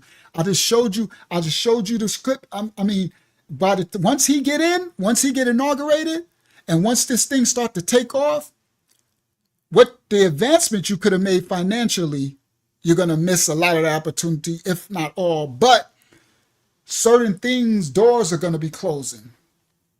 That's why I want you to understand. As they continue to build what they're doing to usher in the collapse, every time they do it, they close the door behind them. Listen what I'm telling y'all. Every step they take, they close the door behind them. So if you don't know or don't have the thing, you won't be able to get it. It won't be accessible to you anymore. That's how it works. That's what they're doing. They've been doing it. And we got brothers in this ministry from other parts of the world. And it's they be telling, so our brother, he's moving from the UK, because the UK, that's the Queen and stuff. They really locking down. So there's certain things our brother in the UK can't even do that we can do over here. And he's like, I got to get out of the UK because they're locking it down. They're not going to want you to be able to do certain things, because they want everybody to be one class and to take their universal basic income, and they're going to take AI taking your job. It's woe to those who don't prepare. You see me keep making these warnings. Remember when Noah in the Bible, was building the ark, he kept warning people. The Most High got children, his children, who are warning. And some of us will be like, oh, okay. You keep hearing.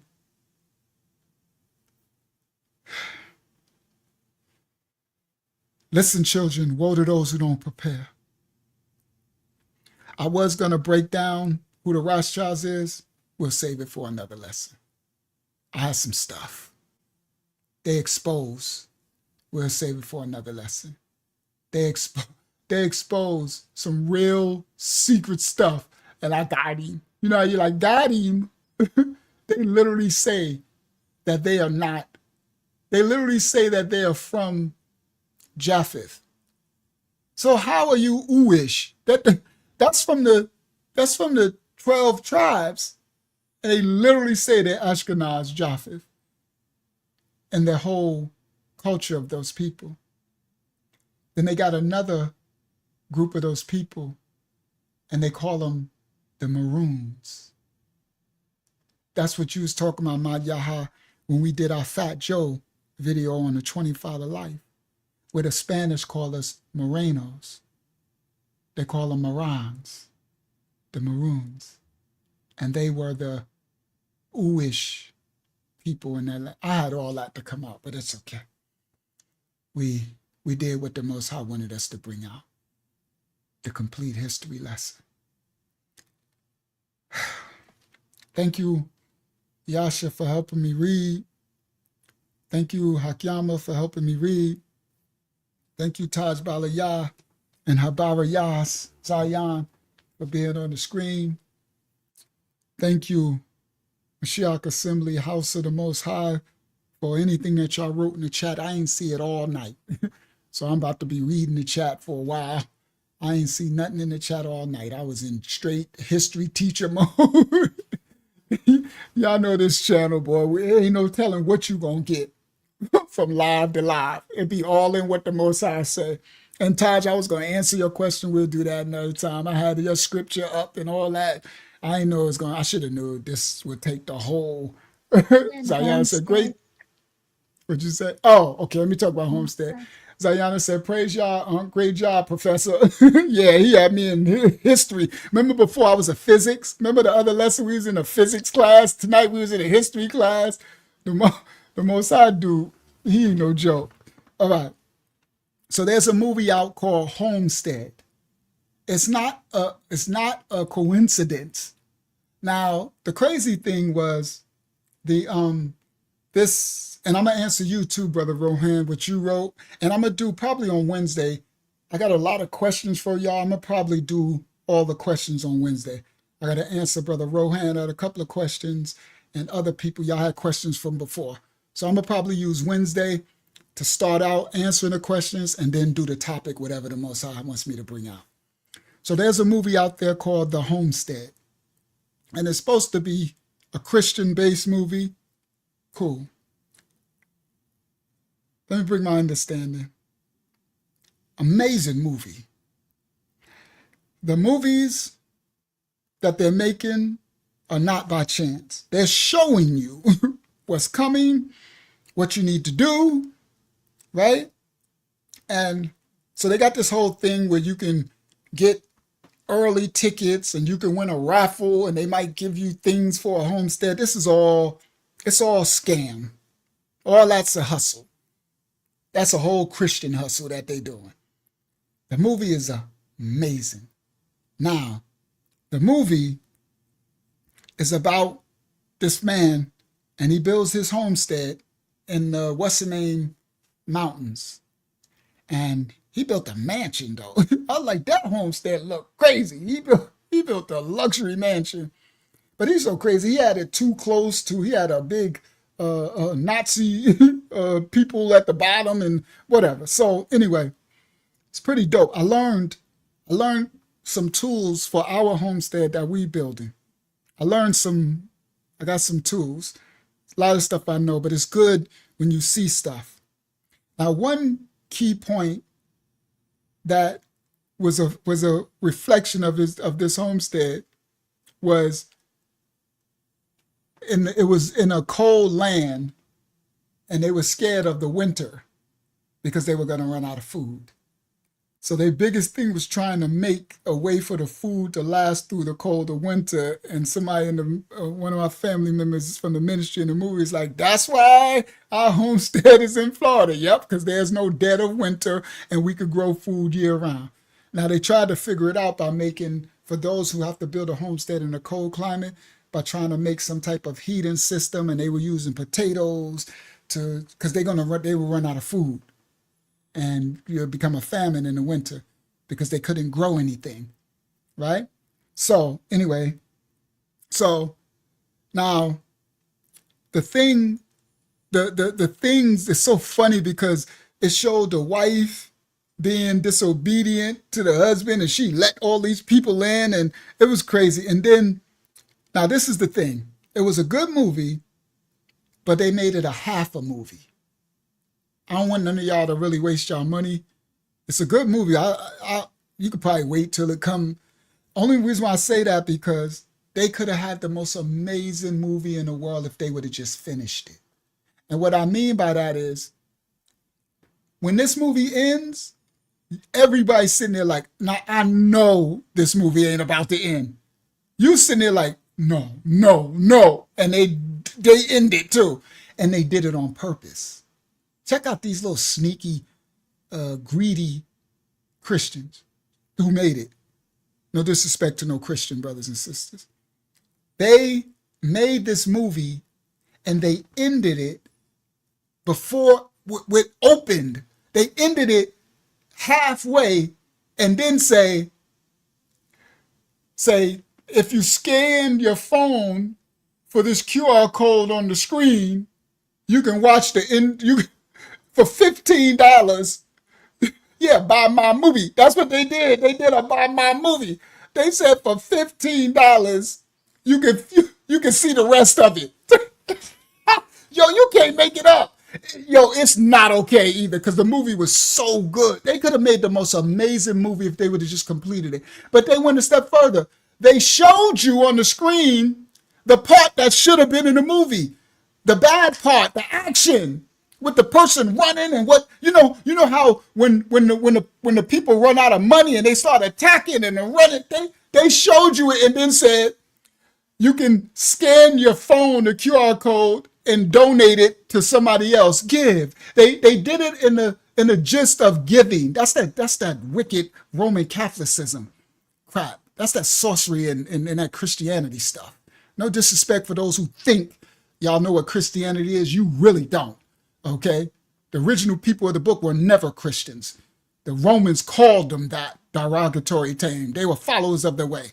Habaraya people, they were not Christians. But anyway, so they do it by the sake of like, pay it forward.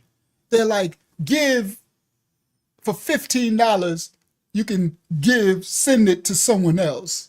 Pay it. You just shorted me out of my movie. I just paid 20 something and you made me a short movie and now I want $15 of and talking about you can, and they don't tell you how long it is. It's probably one episode, right? I seen that. I know a hustle. I said, they didn't even tell you like you're gonna get a full movie for that $15. I said, they trying to string you into the next one, but they did it in a movie. They stopped the movie short. They just cut it off. And you like, I know this movie is not ending. And they like, yeah, it is. But for $15, you can get this part. I'm done. I said the devil's a lie. Now I don't like you no more. You know, I'm still a human. I still got feelings. What? I don't like you no more. Now I'm not supporting you at all. I'm not. I don't even know if I'm gonna watch it when it for free later on whatever it come out on later. So anyway, I could say it's a very good movie, but it's a half a movie. So I'm not gonna tell y'all to waste y'all money. It's a half a movie. It's not complete. And then they tease you with the second half to try to make you pay $15 more. Yeah, it's a cheap car salesman. And then bro Rohan, they make you feel guilty by saying you support someone or send it to someone else. And it's all a hustle. That's how they got people to get early tickets and say, put you in a raffle and you can win some homes. Yo, they making paper. It is the greatest hustle I've seen in a long time. I literally said, they get Hustle of the Year award goes to the Christians who made the homestead. That whole movement, hustle, Diddy. They get the Diddy award for movie making hustles in the name of giving Christianity, and they make people feel guilty. It's horrible, bro. So the movie was good, not good. It was amazing, but it just stopped. It was half a movie, bro. They hustle, bro. Good job. But I learned some things from it that's going to help with our home. I knew certain things, but I learned a couple of little tips. I'm like, yeah, that's good. It's good to see it in action. And it's so funny because it's one of the things that I said. I said, you don't want to be by nobody's border. I remember I had that disagreement in 2021 with somebody. It's like, are we going to make, I'm like, you don't want to be by nobody's border. These people going to be flooding across the border. They coming to your homestead. You got the food. They come like, and then the people was letting people, she let all these people in. I'm like, this about to end bad. I remember when she let all those people in, I was like, oh yeah, it's about to get good now. And they in the movie. It's one of those where you like, oh yeah, it's about to get good now. Like, goodbye. But for $15 more, you can enjoy the rest. All right. Tithing by the Christian church standards in the movie and the series. Yeah, they hustling in that one. All right. So that's my synopsis of the Homestead movie. Amazing movie to watch at home. You're still gonna be upset because you're gonna want to see the rest. right? But I sure enough ain't giving them no more money. You ain't got my money. You got me once, you won't get me twice. Shame on you. Twice is shame on me, right? All right. So may the Most High cover and bless you all. Hopefully you enjoyed yourself and tonight and you learned some true history lessons. May, if you can share the video if you can with somebody, or you can clip parts. It's a straight history lesson, some real history. I did the best I can. I tried to put images on the screen, and I did, with the grace of the Most High, I was able to get through it. And I had more, but it's okay. You know, we'll do another lesson on the Wish people and the Rothchild and then the identity, how that'll come another time, whenever the Most High wills. Thank you, everyone, for assisting me tonight. Again, if you can, get your hardware wallets to TANGEM, the link. I'll be making more videos. I'll be showing it here. I'll be trying to lead you to the Crypto Growth and Security YouTube channel. It's for free. I'm not asking for nothing. I'm not getting nothing. I'm trying to help you. I'm doing the best I can. I don't get nothing from that. I ain't telling you to join our investment group. We good. You know what I mean? For those who are called and want to do it, then that would behoove you, because you'll be able to make your finance. But you see, I ain't even promoting that. I ain't doing none of that. We have to prepare. You have to prepare. They're going to usher in this last war about the collapse of the economy. It's going to be financial. Mammon. It makes all the sense in the world. Even AI is in on this. AI got their own digital currency. And I got the #1 coin, AI 116B. I'm already consolidating. I'm getting out of some of this other stuff. That AI 116B or whatever coin, that AI, oh my, it won't stop. It's just you can buy a little sell. Oh my goodness. I am sure enough. I don't know what they're doing with the gold coin. That thing just stuck. It just going. I'm like, man, what happened to the gold? To the Baphomet coin? That AI 116B ain't nothing to play with. All right. I love you all. It's late. We did 5 hours. I ain't did 5 hours in a long time, but I'm not too stressed. It was a history lesson. I don't feel too bad about it. But may the Most High cover and bless you all. I hope you enjoyed yourself, and I hope you learned something. Shabbat Shalom from Mashiach Assembly Ministries to all of you worldwide. Have a great night, guys. Have a great night. Take the wisdom that you learn and go forth and be the light in this darkness. Shabbat Shalom from the house of Yah. He adds secures and hooks us tight. A gift from Yah, eternal life. He sent his son a sacrifice to show how much he loves us. You are loved, you are loved. You are loved, you are loved. You are loved, oh, you are loved. You are loved by Yahuwah. Praise Yah. Praise Yah. Praise Yah. Hallelujah. Bible study every Tuesday, 8 p.m. We having a Zoom Bible study. I'm gonna put email me for the link. I'm a lion of the tribe of Judah.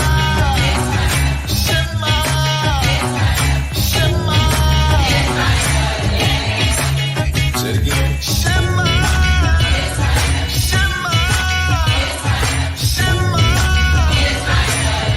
You are the precious chosen people of the Most High.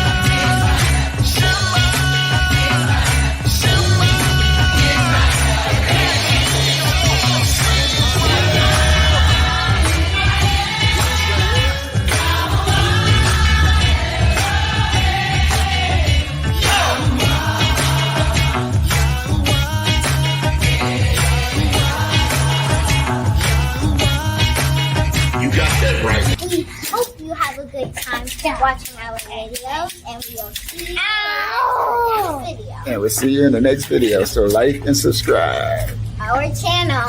Yeah. We are the true Hebrews, the true and real Israelites. We are the true ones that fulfill Bible prophecy and scripture.